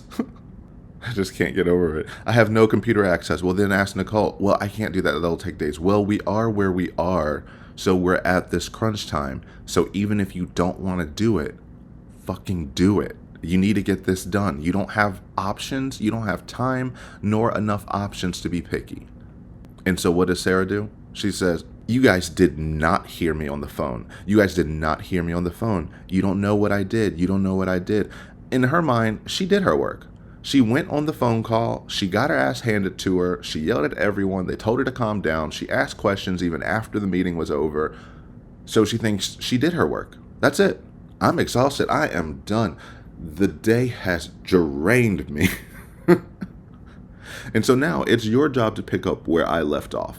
I made no progress, but it's your job to pick up. And so then, yet again, because she's did this before, saying, you have no idea what happened. You have no idea. And he's like, okay, so then what happened? No actual explanation.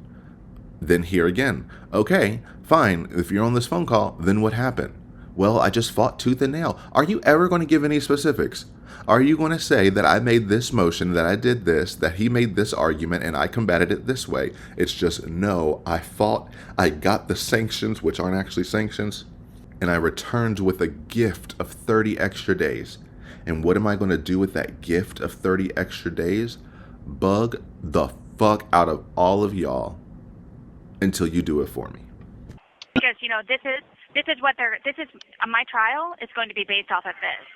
So you better believe if I have to go to hell and back, literally to Orange County Courthouse, be locked in that room, that filthy room all by myself with the crazy people throwing shit on the windows and smearing it everywhere, and me not being able to take a shower for 2 days, I'm going to make this worth my while. All right. Well, I think maybe the best way to go about it, and you tell me what you think, but maybe look at 1,000 feet in the air view and just kind of break it down into sections that have to be filled. Like, let's get our arms around it, right? So, like, write down all the sections that you know that you have to do, and then each section just write, like, your wish list of stuff. And notes. And it's going to change, right? But these are generally the information I'm going to need, the documents I'm going to need access to, this, and this, right? It's just like almost like a cheat sheet for what you're going to write when we start really kind of grinding into this whole thing. Do you think that makes sense? I think that's probably a really good way to approach it. Yes, and that is a good idea, and it will calm me down some when I start doing it, because it'll just be at least a bookmark where I have a general idea and then can build off of the general idea. Yeah, I think that's a good idea. And we can... So that's me asking you, are you going to help me build off a general idea? Yeah, I told you I would. Okay. I mean, I gotta... So I could type this to you with general ideas, and then you would build off of it? Like I said, I'm going to advise you and consult you as much as I can, and I will help you, the writing and the research and all that. Is like ammunition. But I also just want you to know that it's not like this is like a full-time thing, and you have me every, I know. So, but that's why I'm trying to do it yesterday. Yeah. So to answer your question, I'm going to help you. So I'm just used to, and this is not me asking you. But what I'm used to, because this is what makes this so different for me, is you just send me like a rough draft motion, and then I build off of it. So now so it's different this time, and that's what I think also is overwhelming me too, because I don't even know where to start. Because you were like the best start ever, and then I would just run with it. So I think that's I think it's harder for me. And there it is. Ding, ding, ding. We have reached the whole root of this entire call. I'm just used to you submitting me a rough draft motion and then me running with it, which you can tell through all of her past motions. They almost had a structure, and then you could tell she worded it in the most disrespectful way imaginable. That's her running with it, completely undoing all the work that he actually did to set her up. And honestly, this is how she wanted every single one of her lawyers to operate. She didn't want them to actually do their jobs. She wanted them to draft up the motion, work with her, collaborate, and listen to every single thing she wanted, and you're going to make her revisions until she can submit it herself, basically.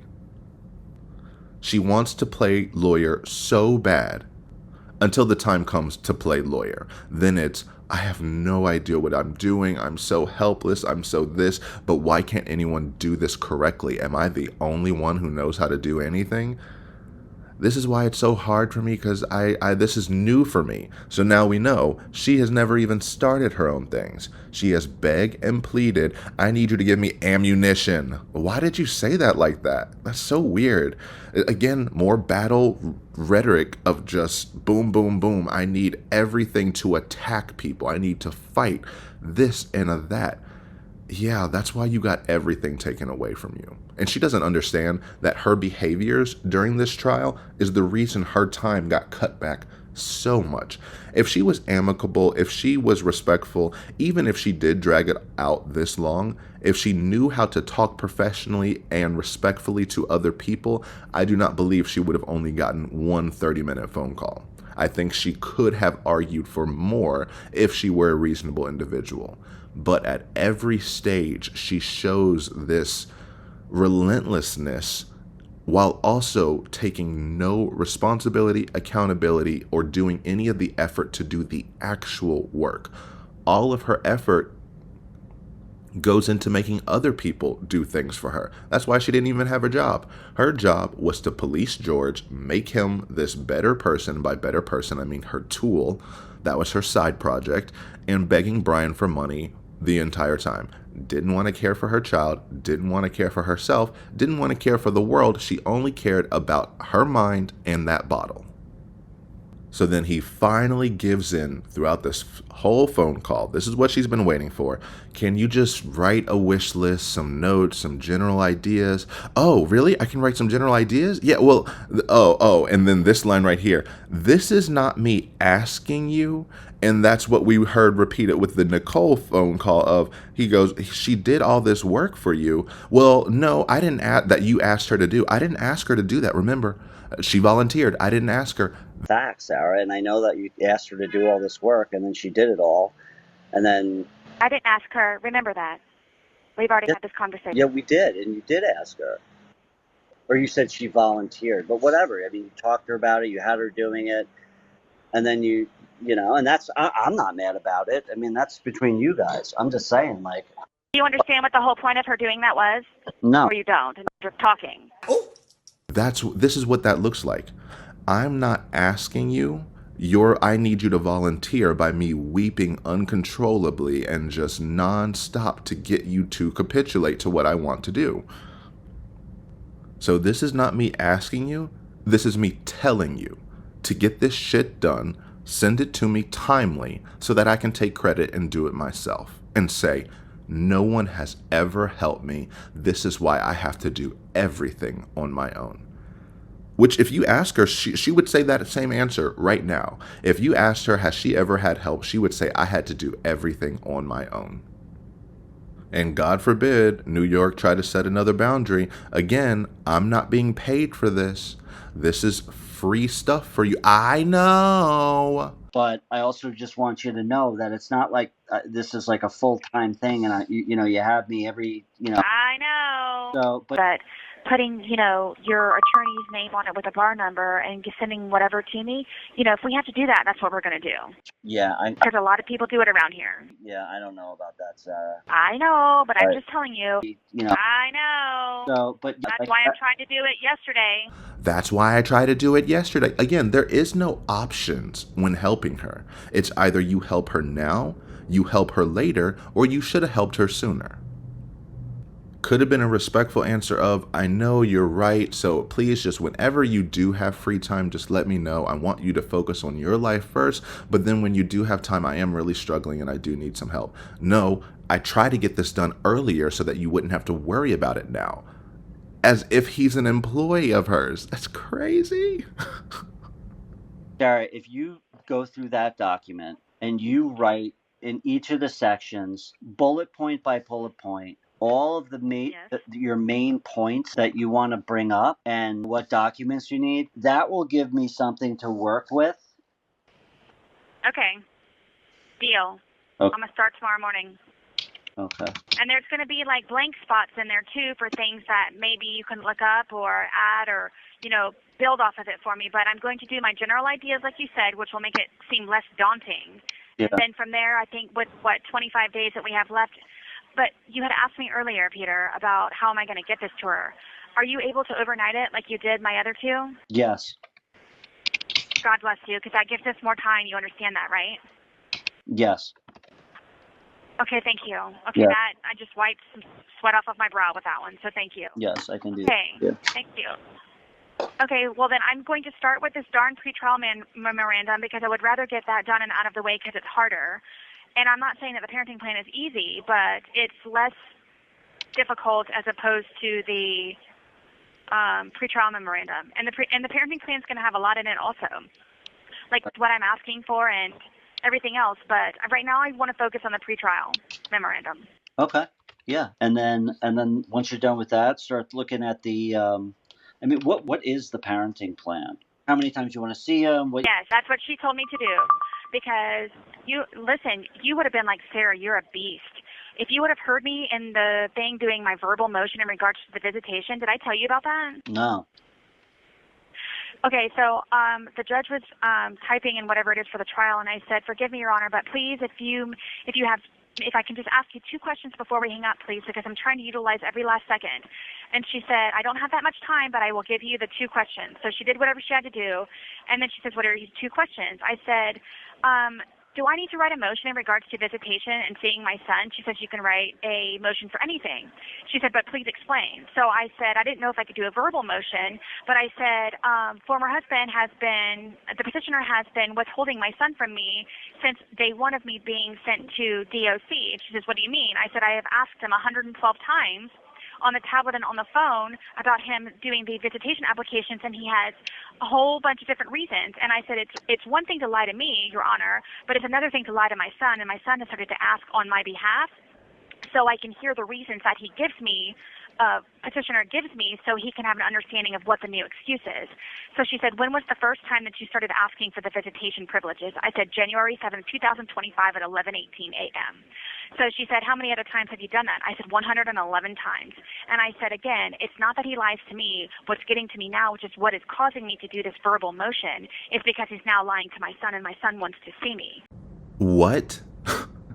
You just said the only reason I'm doing this verbal motion, which it wasn't a verbal motion, she's getting confused because during her criminal trial, she wanted to have the news people locked out. And so then Kranig said, okay, fine, we're going to use that a motion back when she's representing herself criminally. You did an or tennis motion or verbal oral motion in court. So now we're going to set this meeting so that we can talk about having the news excluded from some hearing, which never happened. Okay. My question is, was a notice of hearing posted or mailed to anyone to where apparently the news crews obviously got it? How is it that I do not know anything about this other than my bunk being kicked at 3 o'clock in the morning telling me I have court? Just very odd to me that the news knew about it before I did. Again, I can't speak to that. How is it the news knows before I do? You keep asking the same question and the answer is going to be the same. I cannot answer that question for you because I do not know. I really don't know what to say, and because I supposedly have no way to contact you other than a letter, and the same for you, I don't know how the news crews got here before I did.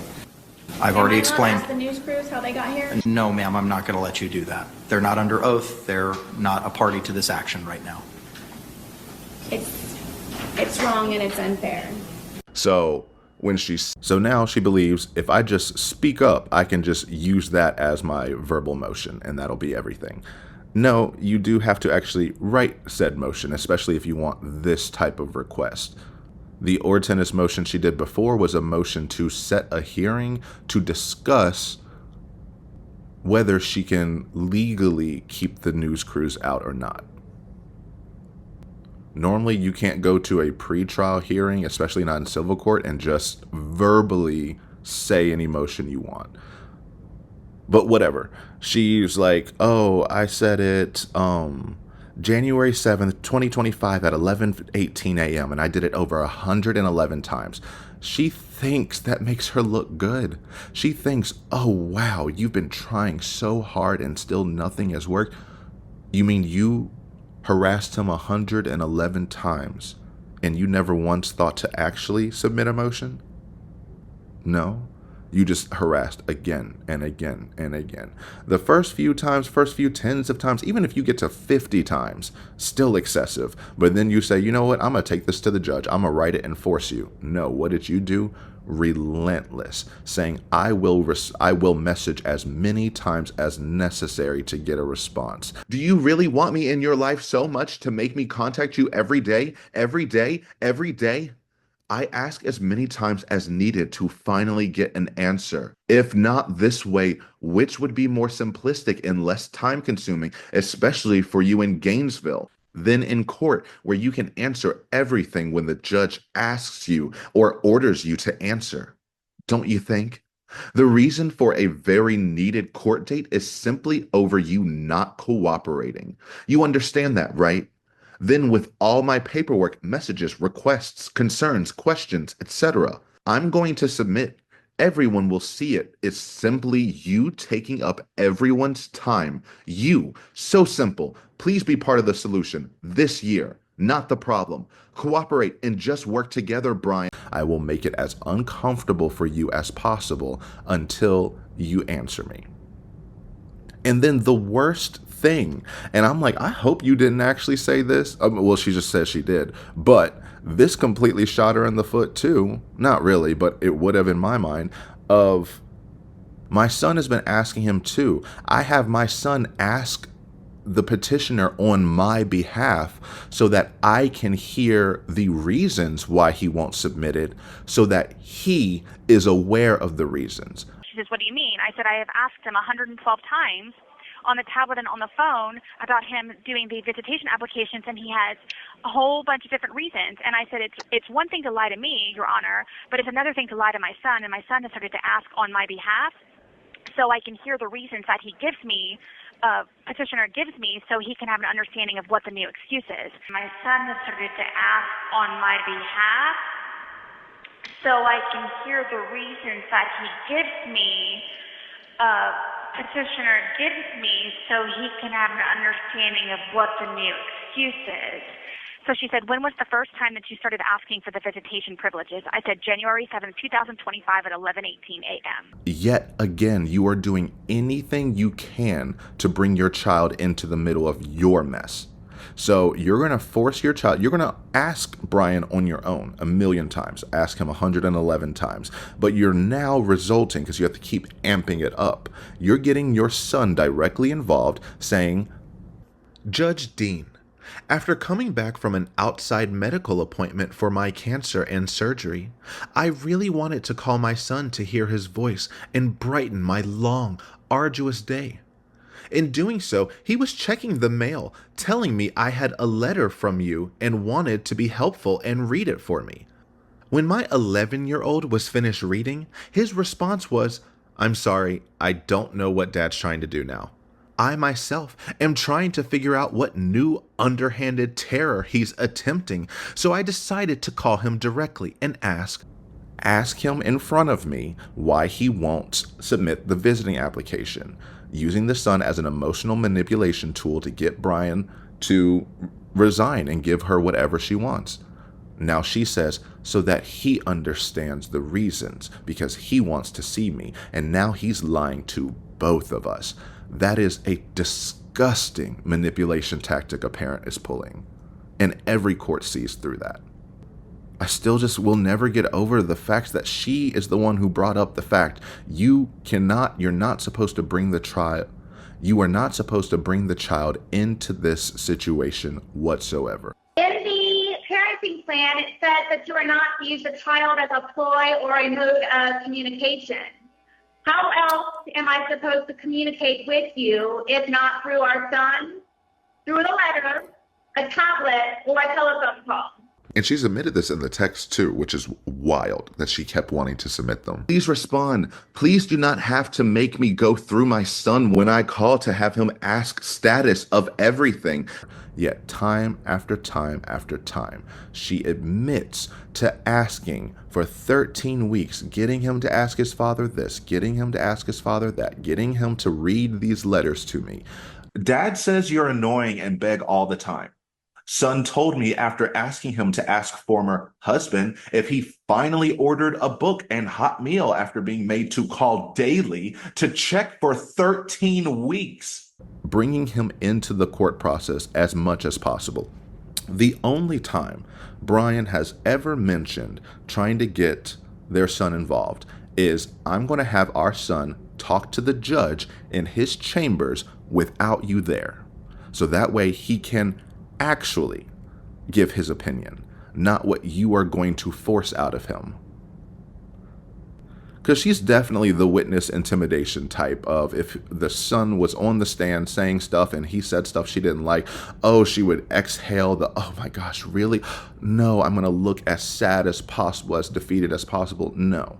That's why he needs to be alone with the judge to say whatever he wants. So her response is, well, how are you going to manipulate him against me? And she flipped out at that. The idea that he could speak to someone without anyone present is her worst nightmare. So naturally, he would be using the son, manipulating him against her. How is he manipulating against her? Because she is actively manipulating against him. She is actively trying to manipulate him. Oof, but whatever. She's so proud of it. I did it at 11:18 a.m. 111 times. Can you believe that? No, we can't believe that. I can't believe you would harass the father of your child that many times while you're in prison and he's trying to raise your son. So, you know what he did? He told Martell he put Brian under oath and then made Martell do a deposition of him in regards to questions regarding the visitation. Brian kept saying, and he started laughing. And I'm sure the judge was like, what is he laughing about? That's him lying? And that's Wait. Say that again. Say that one more time. I didn't understand that. So the judge put Brian under oath and forced Martell to do a deposition of Brian in regards to the visitation process. So Brian couldn't answer because he knew he was under oath and I was going to interject. But he kept saying, and then he started laughing. And so I know for a fact that when he laughs and when he stutters like that, it's because he's effing lying out of his rear end. So you know what? The judge said, okay, I'm going to go ahead and grant the verbal motion, and you have 2 weeks to submit the visitation applications. So because Martell had already been sanctioned, mind you, took it upon himself to kiss the judge's ass and said, you know what? You have 1 minute remaining. He said, go ahead and send them to me, and I will go ahead and forward them to the proper email address that you need to in order for these to begin processing. So the judge was like, this meeting is adjourned. So that was my last thing that I got done was my visitation applications from Brian through his stupid attorney. She did the whole parenting plan because He's a liar, yes. Look, don't let it hang up on us.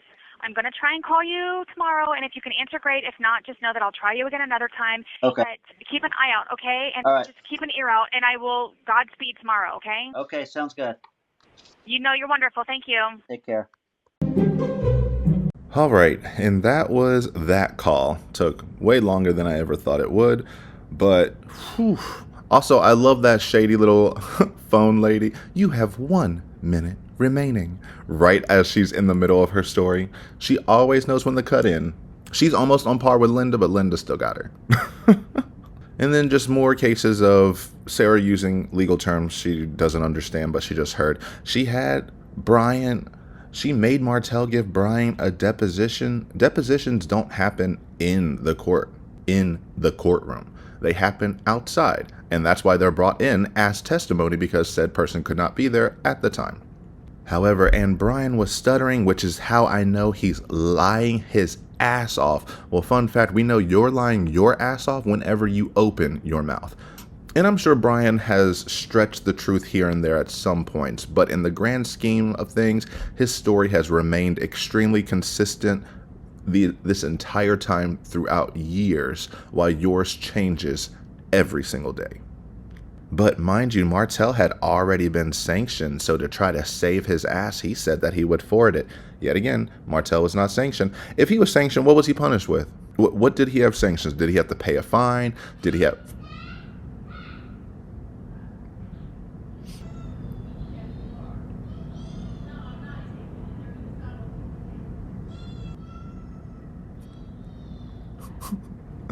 The little girl down the hallway wants answers.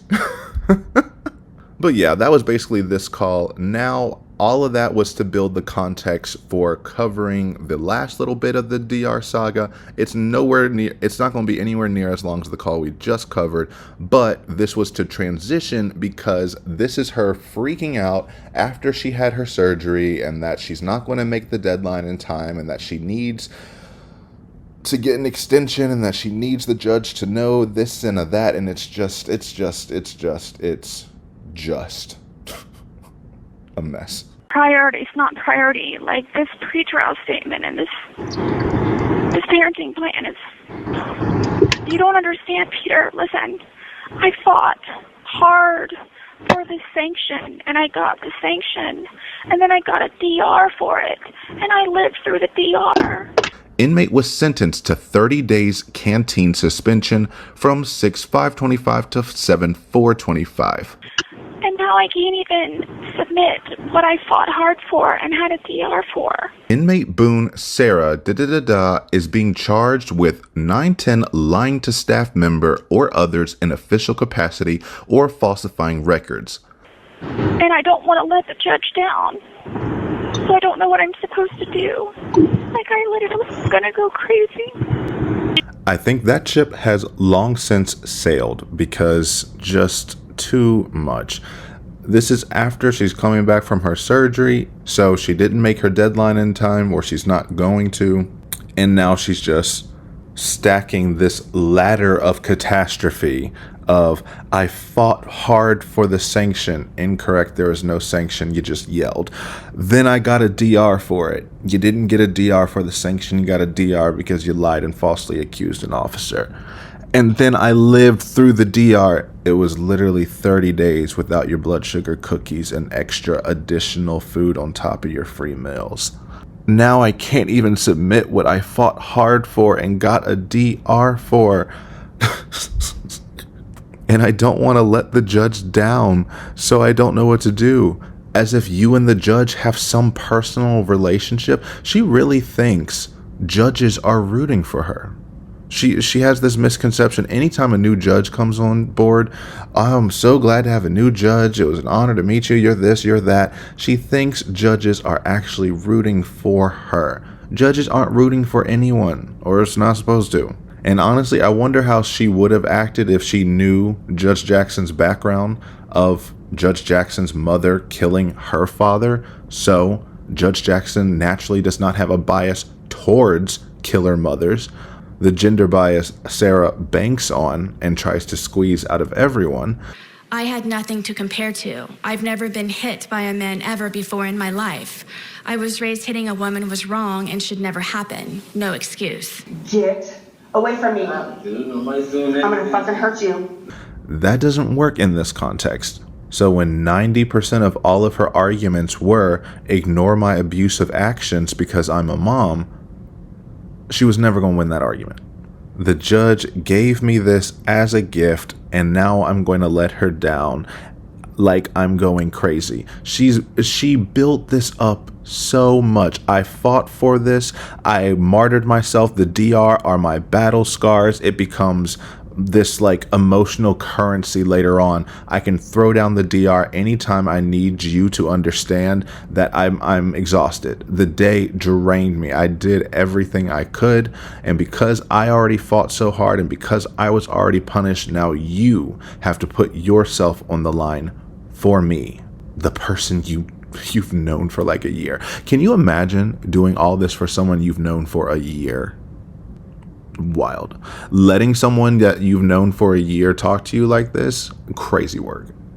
Did you send an email to ISIS? Because I was hoping that you would send an email to ISIS first and then have to write a motion after she responded to you, because I'm not trying to make a global announcement about my surgery. Global announcement about my surgery. Global announcement about my surgery. That I don't want them to think that I've just been sitting here sleeping all day and not wanting to do this. I want you to please let her know that I fought for this. Lying to staff member or others in official capacity or falsifying records. And I'm trying to do it, but I had no idea that this was going to happen. I think that's the next step. I think I'll send an email to Miss ISIS and I'll ask. Explain to them I don't want to make a global announcement. You need to explain to them about this, that I'm trying to close the courtroom.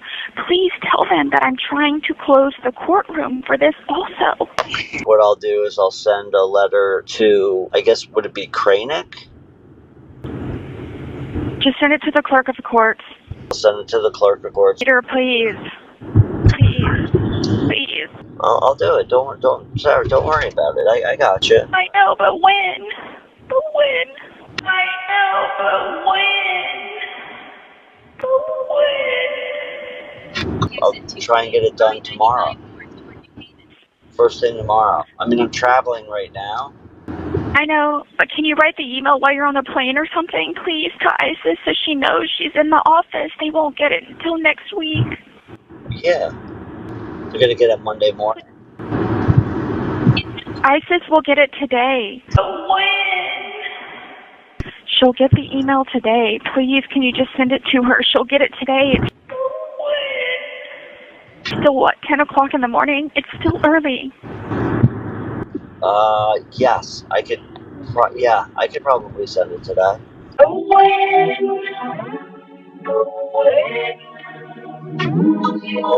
Okay, this is getting absurd.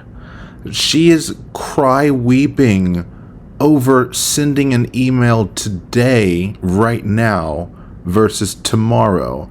And it's a Friday versus a month. Girl over here crying because she wants an email sent on Friday that no one's going to read. And they won't get it until next week. She's in my office. They won't get it till next week. What do you think's going to happen? Did you actually think they're going to read the email and respond to you in the day? In her mind, she thinks that Miss Isis, who is the lady on the screen next to Judge Jackson, I imagine. I don't know if I don't have confirmation about that, but we'll just say that's her for this instance. She believes Miss Isis will get this email and then sprint to Judge Jackson's chambers, barrel through the doors and say, oh my gosh, you have to hear this. We just got the email to end all emails from Sarah Catherine Boone Paulsen. Eating my peach. And you'll never believe what happened. What? She had surgery. She really thinks that they're sitting there. She said, I don't want them to think I'm just sitting around sleeping all day and not working on this.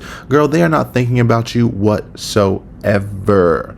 People have lives and jobs. I know you're the center of your own universe. You are barely in the orbit of other people when they are doing their jobs. This is like such a nothing thing. She had a surgery. Cool. You can get a medical extension. This is not something foreign to the legal system.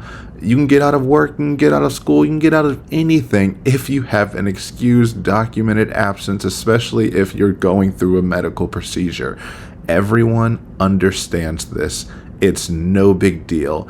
It should be as simple as, I just got back from my surgery and my deadline's around the corner. Do you think we should email them to see if we can get an extension, to see if that's okay? Either way, they just need to know so that they understand what I'm dealing with. But no, we're here, and her mental sanity is teetering on the balance of sending this email. The email that is supposed to change the game. This email is supposed to do more legally than like 7 motions combined. So I want you to tell her. She hasn't actually mentioned what she wants him to say, like initially, what the root of it is. But within it, you're supposed to say that she's not sitting around. You're supposed to explain that she fought for this. You're supposed to explain that she doesn't want to make a global announcement about her surgery. You're supposed to explain that she's also trying to close the courtroom, because why not? Throw that in there too. And then New York, this was so weak. The way he gave in so quickly. I'm traveling, so I could be able to send it sometime, I guess. Well, can you send it while you're on the plane? Are you kidding me? She has no, that's crazy. Over something that's so inconsequential, someone's telling you they're traveling, and you said, okay, great. How can you make this about me, though? And he said, absolutely. I will dedicate all my time to you. And this is what happens when you enable this type of behavior. Why would she ever change? I know, but when? But when? That is going to haunt my nightmares. Cause what?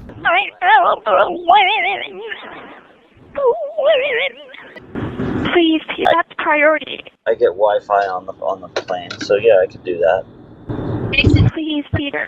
Okay. Just please give me some peace of mind. Just send the email letting them all know that I'm trying my best. I'm trying to be transparent.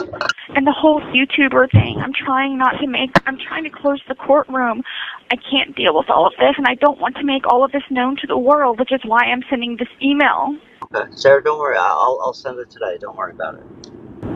Please. Yep, I'll do it. Please. I'm crumbling, Peter. You are. Peter, I'm crumbling. I know you are. It breaks my heart. So listen, you gotta like kind of toughen up a bit around those people. It's not these people. It's me trying to succeed in this family law case that I just got an effing DR for. Lying to staff member or others in official capacity or falsifying records. And lived through it. Inmate was sentenced to 30 days canteen suspension. And now I can't do what she gave me as a gift to do 30 days. And then I had surgery. And then on top of everything else. You don't understand, Peter. You don't understand what I fought for. You don't understand how I handled the conversation on the phone and the pretrial conference. You don't understand. And then I got a DR for it. Lying to staff member or others in official capacity. Well, tell me, how did you handle it on the phone? Like, what happened? How I represented myself in my pretrial conference. How I was able to get the sanction against them. How I kept myself afloat. Okay, I'm so over this at this point. How many times is she going to bring up, you have no idea how much I fought while I was on the phone. You have no idea. You would have thought I was a beast, how I handled myself. You have no idea what I went through. And you have to understand that you weren't there when I was on that call. You act like you were facing a firing squad. Electric chair. Oh, shit. God damn it. It was just a check-in. It was not even that deep of a hearing. But that one hearing has now become this Olympic-sized event where she fought for herself, she won, she got her battle scars, and it's just she's crumbling, just every time. And he's said this so many times. Well, tell me what happened, and she just won't do it. She refuses. It's this nebulous, I fought so hard, but also I didn't really know what I was doing, and I was just trying to defend myself, and also I was this crusader who Brian and Mr. Martell were just shook. They didn't expect me to go balls to the wall like that. Just this DR has become the ultimate pivot point. That hearing, that conversation, all of it. Whenever she gets overwhelmed, she's just going to bring it up to say, on top of everything, this is what happened. So you see, when I fight too hard, I just get burned again. I'm fighting so hard. That's why I need someone else to fight for me. No. If you're going to bring it up this many times, at least come with a story to tell. I need to be transparent, and I need for her to know all of my circumstances. Please. Yeah, no, I will. Please. Yeah, I mean, listen, I'm going to send this to Miss Isis 100%. I'll do that today. If I get a chance, I'm going to send to the clerk of courts. I'll do the same thing. And we'll have to go from there, right? Please just send it to Isis first and see what she says, and then I'll do everything else that I can. I have no access to my tablet. I don't know what I'm supposed to do, but if you could just please send an email like you've never sent an email before about this, please. Okay. To Isis. Yep, and please just tell them that I am extremely stressed out and I'm trying to do everything that I possibly can. I just returned on Wednesday evening, and I'm already trying to get whatever it is I can done. No USB, no nothing. No tablet, no pen and paper, nothing. Yeah. And I'm in incredible pain. Like, it's just crazy. Like, what's the pain? Is it like your stomach? Like, what's going on? Yes, it's in my back. It's just, I feel it's so immense that I feel like I'm going to vomit. Like, and then I'm just supposed to walk around and hold my guts in and just keep smiling. And it's very difficult. And they won't give me my medication. So just... Do you mind if I put that in the email too? Whatever you need to do, but send it. Oh, do not put that in the motion. Only send that, please, to Isis, to send to the judge. Tell her it's direct communication because I don't want to make this announcement online to global YouTubers. And please do not forget that I'm trying to get the courtroom closed. Please don't forget that, which is why you're sending this email. Okay. I don't care right now. I don't care. I just want this email to get out, please. Okay. I'll start working on it right now, and then by the time I get in the air, the draft will be done, and as soon as I get internet access, I'll send it, okay? Please, Peter. Like, you don't understand how much I love you for this, and I have nobody else to go to. So I'm sorry for all of this pressure and just always needing something and always just not having something good to say. So I'm sorry. No, you're not, because you keep doing it. If you were sorry at any point, you would not do this over everything. Absolutely everything is a catastrophe. Everything is a crisis. Everything is the worst thing that has ever happened to another human being. And he just enables it the whole time. Yep, I'm just going to give it all my time. This is like the weakest I've seen him. I'm like, there's no reason for you to give into it. At most, you should say, I'll get to it when I get to the hotel tonight. I can't do it while I'm traveling all day. I don't know how this is going to work. But now you've made all these promises to her, and she's going to make you check your email 17 times tonight, even though everyone has gone home, gone to sleep. But no, you told her you'd get it out, and she's going to be like, well, of course, obviously she would have responded within the few hours, because this is happening at around 10 and he's got a flight. Who knows when he's going to get into his airport, get on the plane. And courthouses at 5 p.m. they are getting out. But this please counter is taking me out because it's grating against my spirit. How many times does he have to say yes for you to understand? You just keep saying, please, please, please. I get it. She's emotionally regulating right now. This isn't going to make sense. She knows this is nonsensical. She just doesn't care. She's going to use him how she needs to use him, regardless of the distress this could transfer onto him. Luckily, he seems just fine and is taking it all in, so she's letting it all out. In this conversation, there is no amount of times he could say yes that she's going to hear a yes, unless you pull up your computer right this second and she can hear you physically typing on the computer. You're not doing it. Thus, now you become responsible for her mental sanity. Please give me some peace of mind. I'm crumbling. I don't know what I'm going to do. Like, I'm going to go crazy. And who and what is the only thing that can save me? You, New York. You writing this email is the only thing that can save me right now. Morphs even more. I need you to let them know about my circumstances. Please send the email to ISIS. She has to repeat that because within the span of 30 seconds, you already forgot who you're sending this to.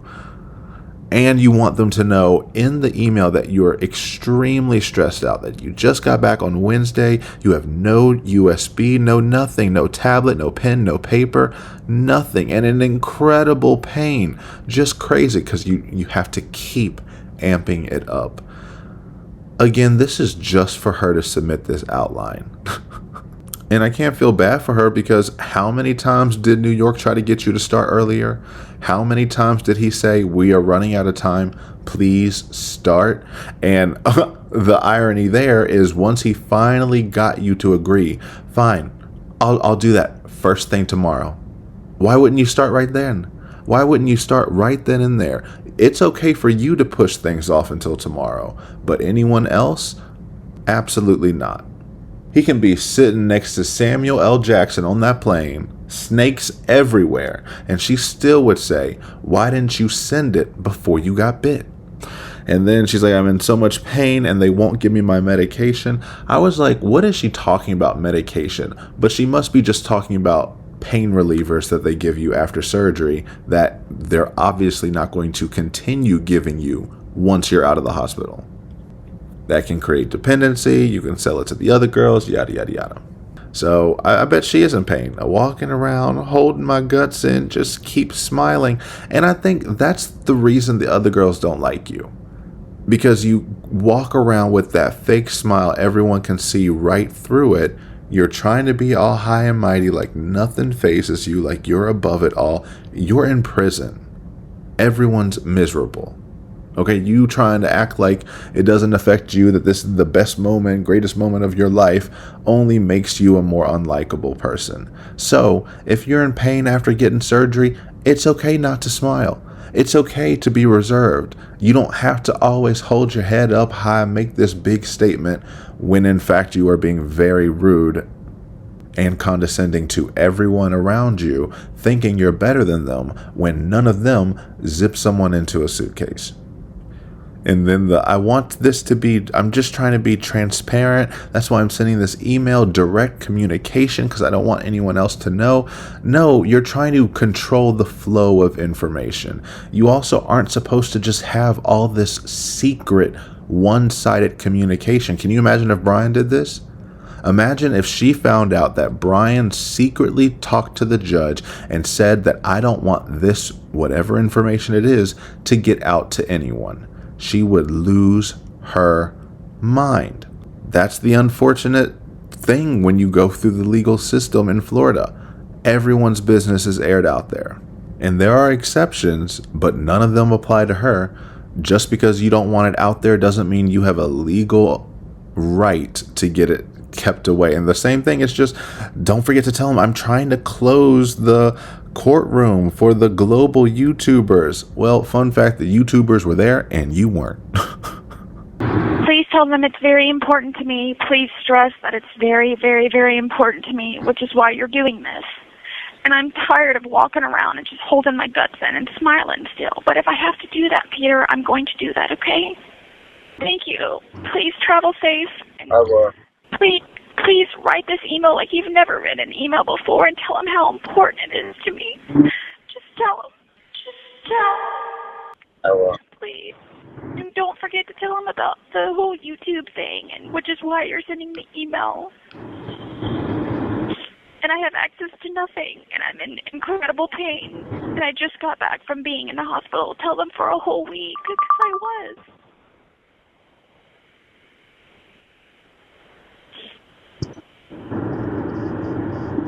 Okay?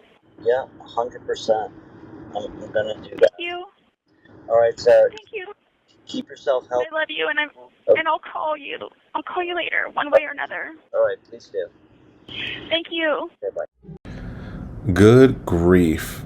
34 pleases just to send an email that he agreed to send after the first one. Prison definitely has taken its toll on her, but also no, because she just had the same kind of rationale and reasoning and behaviors when she was on the outside too. Just doesn't make any sense. I don't know how many times someone can go through situations like this with this type of mentality and aggressiveness and have it not work out for you, yet you still leave thinking, I should just double down and do even more. Please, please, please tell them this, tell them that. I'm in incredible pain. You know, you'll never be able to express how much pain you're in, as though that's supposed to mean anything about anything. You should embrace the pain and feel glad that you're feeling it, because it means you're alive and you're not dead. So, but just tell them. Just tell them. Tell them how important it is to me. Just tell them. Okay, he told him. Then what? Now, I would pay to read that response of the email. ISIS responds back, okay, thank you. That would probably send Sarah into orbit. But yeah, that last part was just this whole thing repeating again and again. And I was going to end it right there, but I kind of want to tie this in a bow before we skedaddle. But before that, because I always forget to do this in the middle of the video, hey, take this time to like the video. Go ahead, give it a subscribe. The worst thing that can happen is that you unsubscribe. Plus, I want to hit 20K before the end of the year, so let's get there.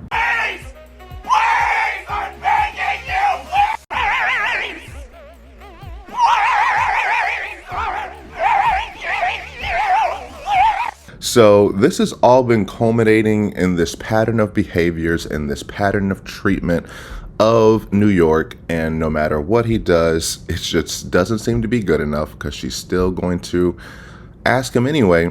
And we've played little clips from the whole mouth video call, and I'm not going to play the whole thing, but just a truncated version of this is what happens when you enable those behaviors this many times.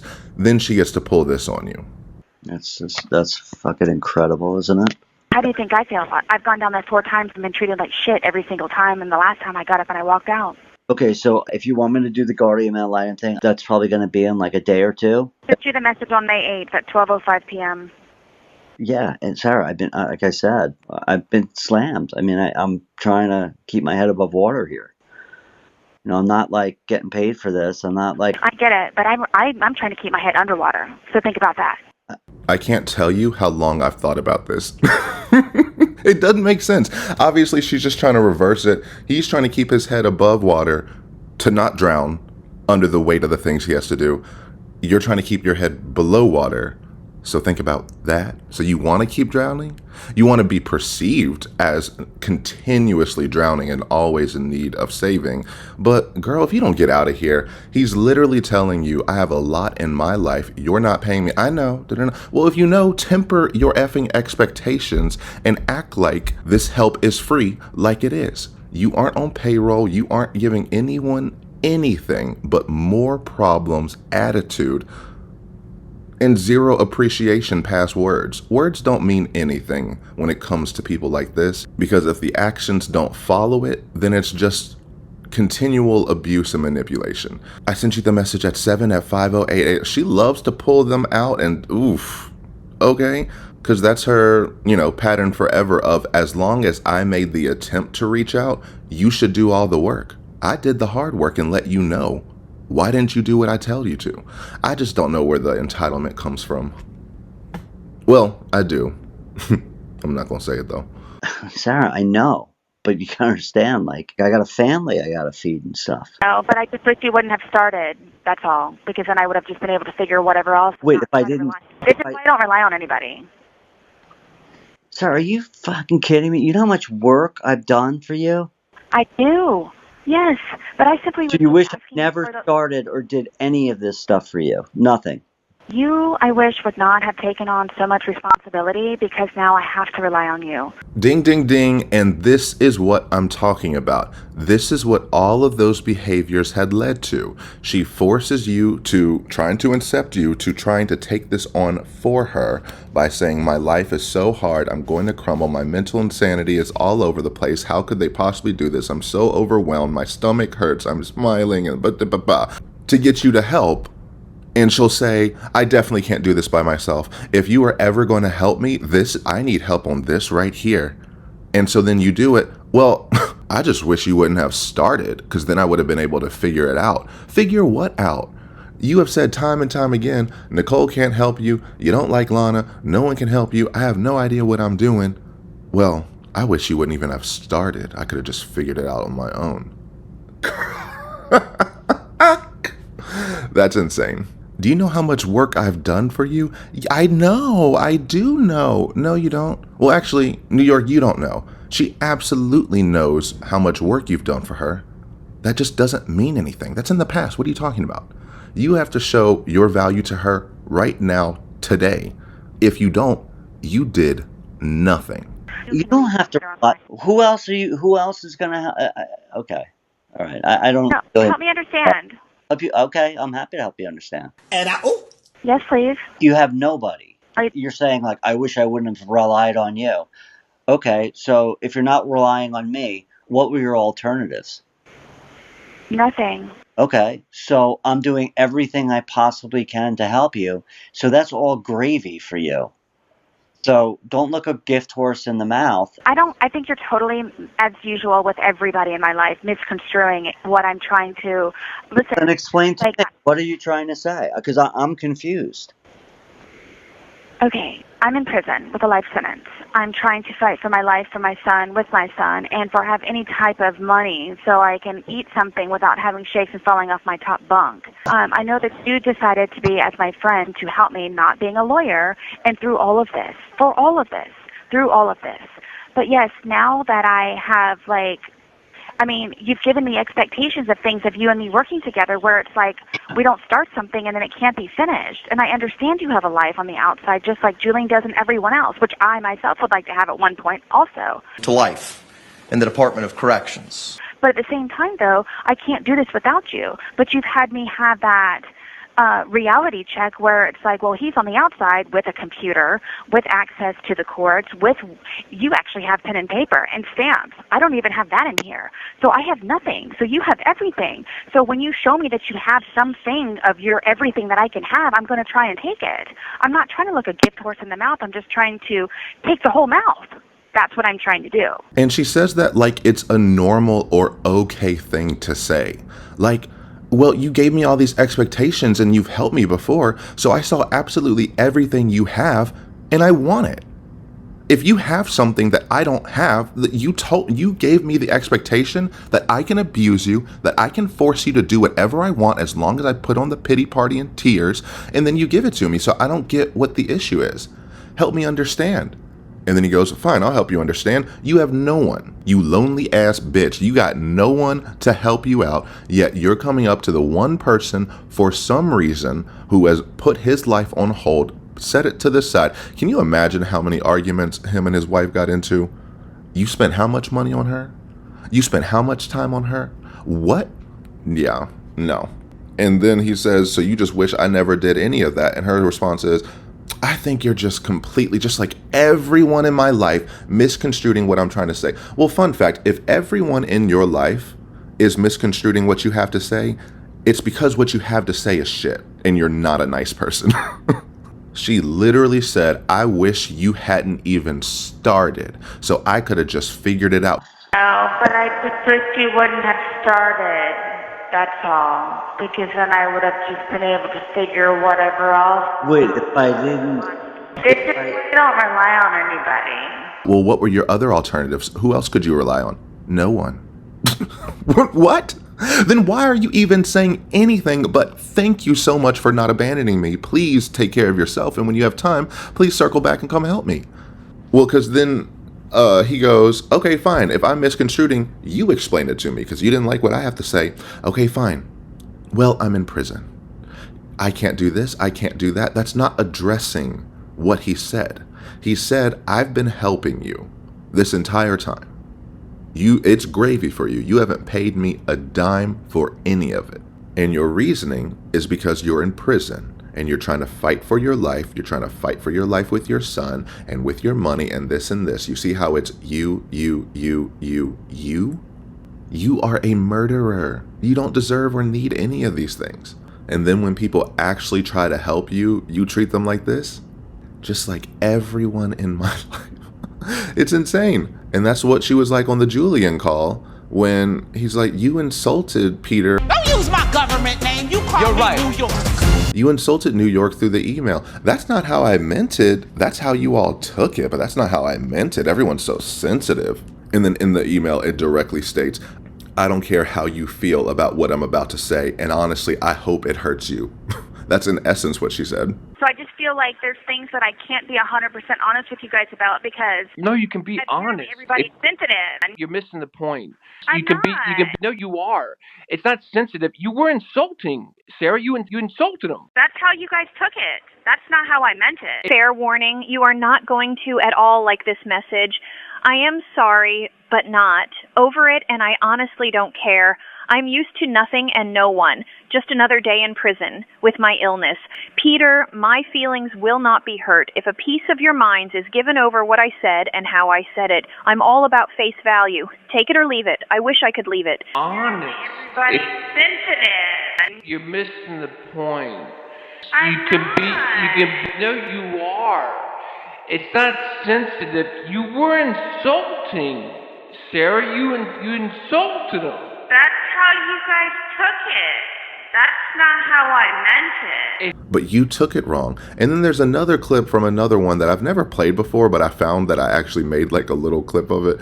So I'm just going to insert it here. And it's when she basically calls him a disappointment and says, well, it's kind of adjacent to this call of he sets a boundary of, hi, sorry, I have my own life and people who depend on me. I can't do this in the timeline you would prefer.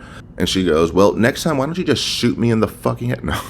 And she goes down the rabbit hole of everyone in my life always hurts me and I have nothing going on in my life and no one ever helps me. I'm not used to it. I have so many disappointments and I just don't want you to be one of those disappointments. And he's like, I'm going to be a disappointment now? because I can't get this done for you? As I've explained to you in my life, I've been disappointed in so many ways where I just don't know what to expect, and the shoe always falls. The other shoe always falls.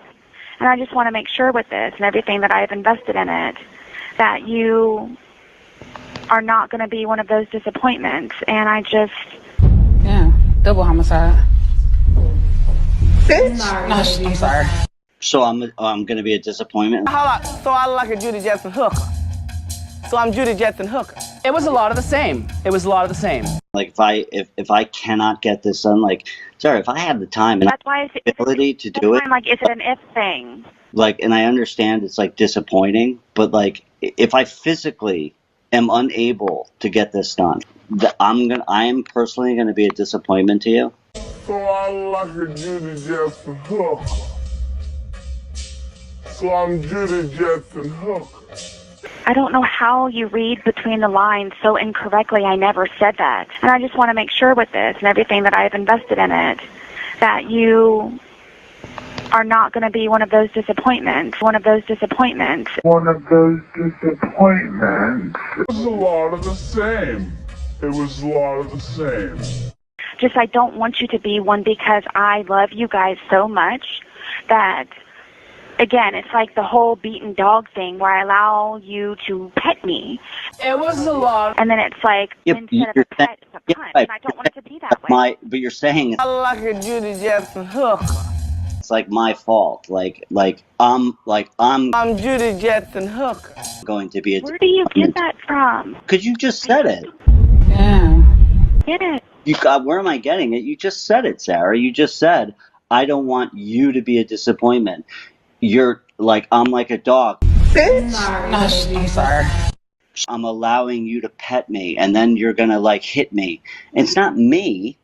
It's the life circumstances that I'm in, and I'm, like I said, I'm going to do I don't think you're okay, man. Like, I don't know what I did. You could tell her 10,000 times what she did. She's still not going to agree with it. You can show her a video she took on her phone of committing a murder. She's still going to say, I don't know what I did wrong. Why am I in prison? Whew. So if you give me that opportunity, and, you know, I'm just not trying to settle for nothing. Grateful for you. I don't know how any other way that I can take it or say thank you other than thank you. I was very, very clear with you from the beginning of this month. And I said, listen, I'm going to help you as much as I can. And frankly, I have completely burned myself because I've spent so much time trying to do stuff. Okay.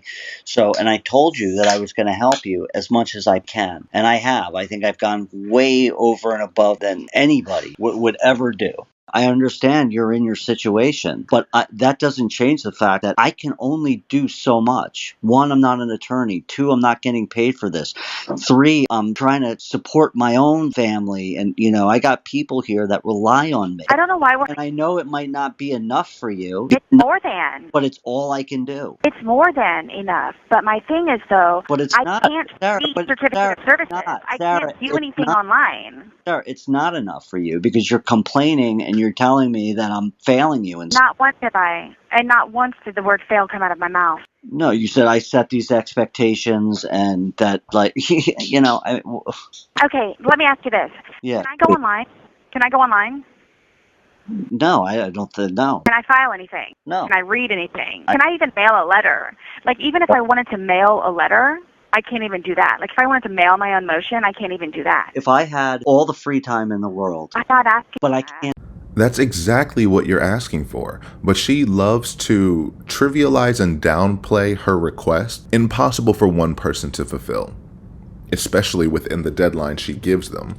Like stuff we looked at in the past with the Easter present, you can't take 5 minutes to do this, when she wanted to send her sentencing statement or whatever, one of these statements, page after page after page. And she's like, well, I thought you can get a page, take a few minutes and put it in there, take a few minutes, put it in there.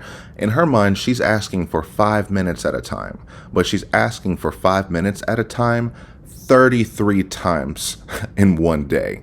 I still can't believe that pretrial memorandum was 33 pages of hot garbage. I'm not asking for all the hours you have in the day. I'm just asking for 6. You can't give me a fourth of your day? I don't know how this all got twisted around. It got twisted around when you heard the word no and refused to accept it. She has never respected anyone's boundaries. Consent doesn't matter to her whatsoever. She's going to ask for what she's going to ask for. She's going to demand for it. And if you don't do it, you're abusing her. And she has no idea why. Why on earth would you do this to her after everything she's done for you? And so it's the same cyclical argument of no matter what someone tries to tell you about the things they're going through in their life, no matter the circumstances they have and why they have this. Well, let me ask you this. Can I get on the computer? Can I print anything? Can I do this? Honestly, let's also zoom out. None of that would matter, right? She says she doesn't have resources. We've seen what she does with resources. She doesn't use them. She doesn't read the copies she begs for. She doesn't use the computer that she begs for. I still will never get over the fact that her first meeting with Billy Lane, and it was like a 2-hour meeting or something, and they only went over one exhibit. Because that's how she divides time. She decided to focus all of her stuff on one thing, and then at the end of the meeting, she said, we didn't get through anything. I need way more time. She does this nonstop. You prioritize what you want to prioritize. Everyone else's schedule be damned, and then you still expect more. And good job on New York for not letting it go of what I'm doing is not enough for you. It's more than enough. It's more than enough. No, it's not. You're telling me right now this is not enough. I can't dedicate all my time in the day. Well, I'm not asking for that. Yeah, you're not literally asking for it. This is another tactic I can't stand, and I know people in my life personally who pull this. I call it the word perfect defense, where if you call something out, they'll say, if I did not say that exact word, then you're wrong. I didn't say any of it then. But then the funny thing about that is whenever I flip it on them, they can't respond. I'll ask, okay, fine, then what did you say? I heard you said X. You said you never said that. What did you say then? And then they'll be like, well, I don't remember exactly, but I never said that. Okay, so now you're allowed to have selective memory over what you said, but my memory is set in stone. And if I use one word you didn't use, that invalidates the entire argument. It's such a lazy tactic. It's one thing if you can back it up. No, I didn't say that. What I said was this, and I meant this by that. But it's no, I never asked her for help. Remember, she volunteered. No, I never said that. I never called you a disappointment. Why are you saying that? Why are you misconstruing this? I never at once said the word failure. Yeah, you said every other word imaginable. You said disappointment. You said that you ask for nothing. You rely on no one. No one ever helps you. Poor me, poor me, poor me. And she gets in this type of argument with everyone in her life. And sometimes, you have arguments with friends and people who it feels gross in the moment, and then they kind of calm down and be like, okay, yes, I was speaking out of emotions. And then, you get a little more balanced, whatever. She never does that. She never budges her position, changes her position. She's always in the right. Everyone is always in the wrong. No one listens. No one understands what she's saying when they regurgitate exactly what she says. And then her response is, well, I meant this. Cool, you didn't say that. You said he's a piece of shit who can't get anything done. I don't know how this all turned around. Like, it's crazy over, I just don't understand how it turned into this. I can tell you how. Because you're and I've not even complained once. Sorry for the immediate instant stop. What? I've not even complained once? What? No. I don't even know what to say here. How many times can I call her a liar to her face? Oh my gosh, I've not even complained once. We have never heard you not complain. Even when you are happy with something, you say, thank you for doing this. Now we have to do that because this isn't working. All you do is complain. You say he didn't email people quick enough. He doesn't mail this to the right direction. It's not formatted the right way. You actually wanted to add a different section. You wish Nicole just disappeared. You complain about absolutely everything, and you said that with a straight face. Oh my gosh. No, I'm not. Okay. You're frustrated because you can't get stuff done. And you don't have enough resources out there. And the one resource that's doing anything for you, you're saying it's not enough. And I can understand. I never said that. I understand that you're frustrated. But I'm telling you. You don't know why we're having this conversation. I don't understand why you feel the way that you're feeling over all of this. I've never said anything derogatory or anything about you not doing enough for me. I just don't understand. I was repeating to you the instructions that you gave to me over effing Easter present. and then this is where we are.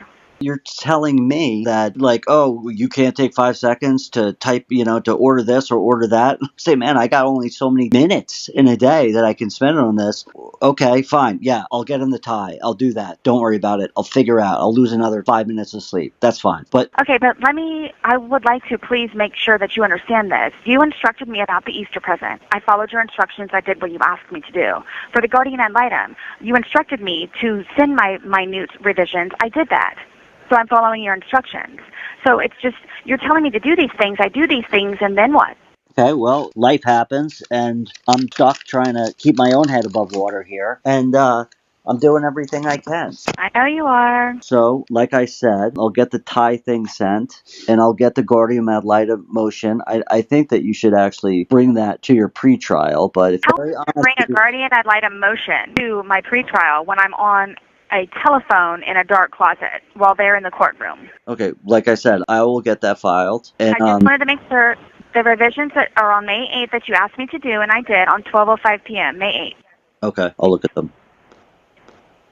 What are the other big ticket things that we have? And then I'll just tell you, like, what I can do, what I can't do. But, I mean, at the end of the day, Sarah, like, you got 15 days. The most important thing that you can be focused on is coming up with the parental plan and what you would agree to as terms of a settlement. Because you do not want to go to court. Which was the best advice she still didn't listen to. You do not want to go to court. I'm never going to surrender. I'm going to fight tooth and nail. I'm going to take this all the way to the end. Exactly what she did in her criminal trial, exactly why she got a life sentence, exactly why she ended up getting only $3,900. Because she can't listen to anyone but herself.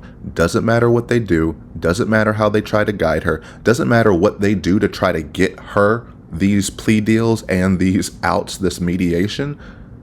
Doesn't matter. She's still going to spit on it, do it the way she wants to do it, and then say no one helped her and everyone's not listening and just being so mean. I have no idea why you're feeling this way. I never said anything about the help that you're giving not being enough. It's just the help you're giving isn't enough. I'm following your instructions. This is what I'm talking about, how she intentionally phrases things so that it becomes your idea. So she can hound you. I have to replace this revisions. I have to do this. Nicole ruined that. I don't know what to do. My cancer won't give me commissary. I'm just lost and at my wit's end. And so he'll be like, okay, fine, cool. I have a lot of things to do. How about, by Friday you give me your revisions and I'll see if I can help you out. Friday comes. I sent you at 12:05 p.m. I sent you the revisions. I did what you told me to do. And now what? Okay, but I would like to please make sure that you understand this. You instructed me about the Easter present. I followed your instructions. I did what you asked me to do. For the guardian ad litem, you instructed me to send my minute revisions. I did that. So I'm following your instructions. So it's just, you're telling me to do these things, I do these things, and then what? You give me these instructions and I do them. Instructions that she required to happen. Even though he gave you instructions, he was responding to your original question. Similar to how she'll say, okay, well, if you're busy right now, can I call tomorrow? Can we call tomorrow at this time? And then she'll call the next day and say, well, you told me to call you today at this time. Never admitting that it wasn't a choice to begin with. Helping her is never a choice. And then bringing up her good old, you have to understand, and you have to understand this, and you have to understand that. What we say understand means agree. And you have to agree with me because of this. And if you're not agreeing with me, it's because you're not listening. So you have to understand. And you have to understand also in this, it asks for my exhibits. I mean, I know how to put it in the form. That's the easiest of everything. It's just, you have to understand too, like, this is me telling you. This is me. Sarah, I think we just got to start, I've attempted to do that 5 times. I've tried to start doing it, but you have to understand, I have nothing here. It's more of a headache than the pen and paper. I'd rather mop someone's floor or make their bed. So you have to understand, I have attempted to do so with this pretrial memorandum numerous times, but then I hit roadblocks because I have no other resources. Are you able to overnight it like you did my other 2? Yes. God bless you, because that gives us more time. You understand that, right? Yes. Okay, but I would like to please make sure that you understand this. You instructed me about the Easter present. I followed your instructions. I did what you asked me to do. You have to understand, Sarah, everyone has understood the exact kind of person you are from the very beginning. And it gets to a point where I can't feel but so much sympathy for New York, because it's like you allowed this grown-ass woman to talk to you like this, and you just did what she wanted anyway. Why on earth would her behavior ever change? She doesn't act this way with Julian because Julian doesn't take that mess. And that's why she doesn't like working with Julian as much, because she can't push him over. With people like this, you must set firm, immutable boundaries.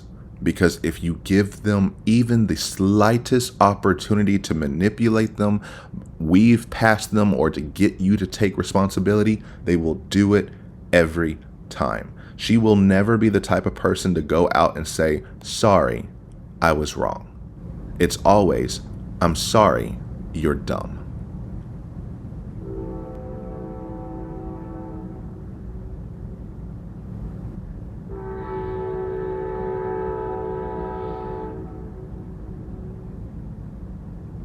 You know what, Linda? You are absolutely right. We've gone in circles so many times, and I think I'm done with this woman. But with all of that, that is what I have for the DR Saga whole mess thing. I know this was just a hodgepodge of calls kind of stitched together to kind of show this, just because it was interwoven in between all these other calls, and it's just this big jumbled mess, something she can never let go, so it just keeps coming back again and again and again. But now we see this whole DR thing was absolutely nothing. She lied up to everyone. She did this to herself, as with everything else, and made it everyone else's problem, which is pretty much the thesis statement of Sarah Catherine Boone Paulsen. And then there's this little thing that she posted. I'm not going to go through it because it's literally a page, but literally she sent a motion into Judge Jackson saying, hi, I'm still pending your response. You haven't responded to me in 30 days, so I'm submitting this telling you, respond. If I was Judge Jackson, I'd have you wait even longer. But before this video gets any longer, I think this is where I'm going to wrap it up. So, if you enjoyed this video, remember to like, comment, subscribe, dislike if you're feeling it. Until next time.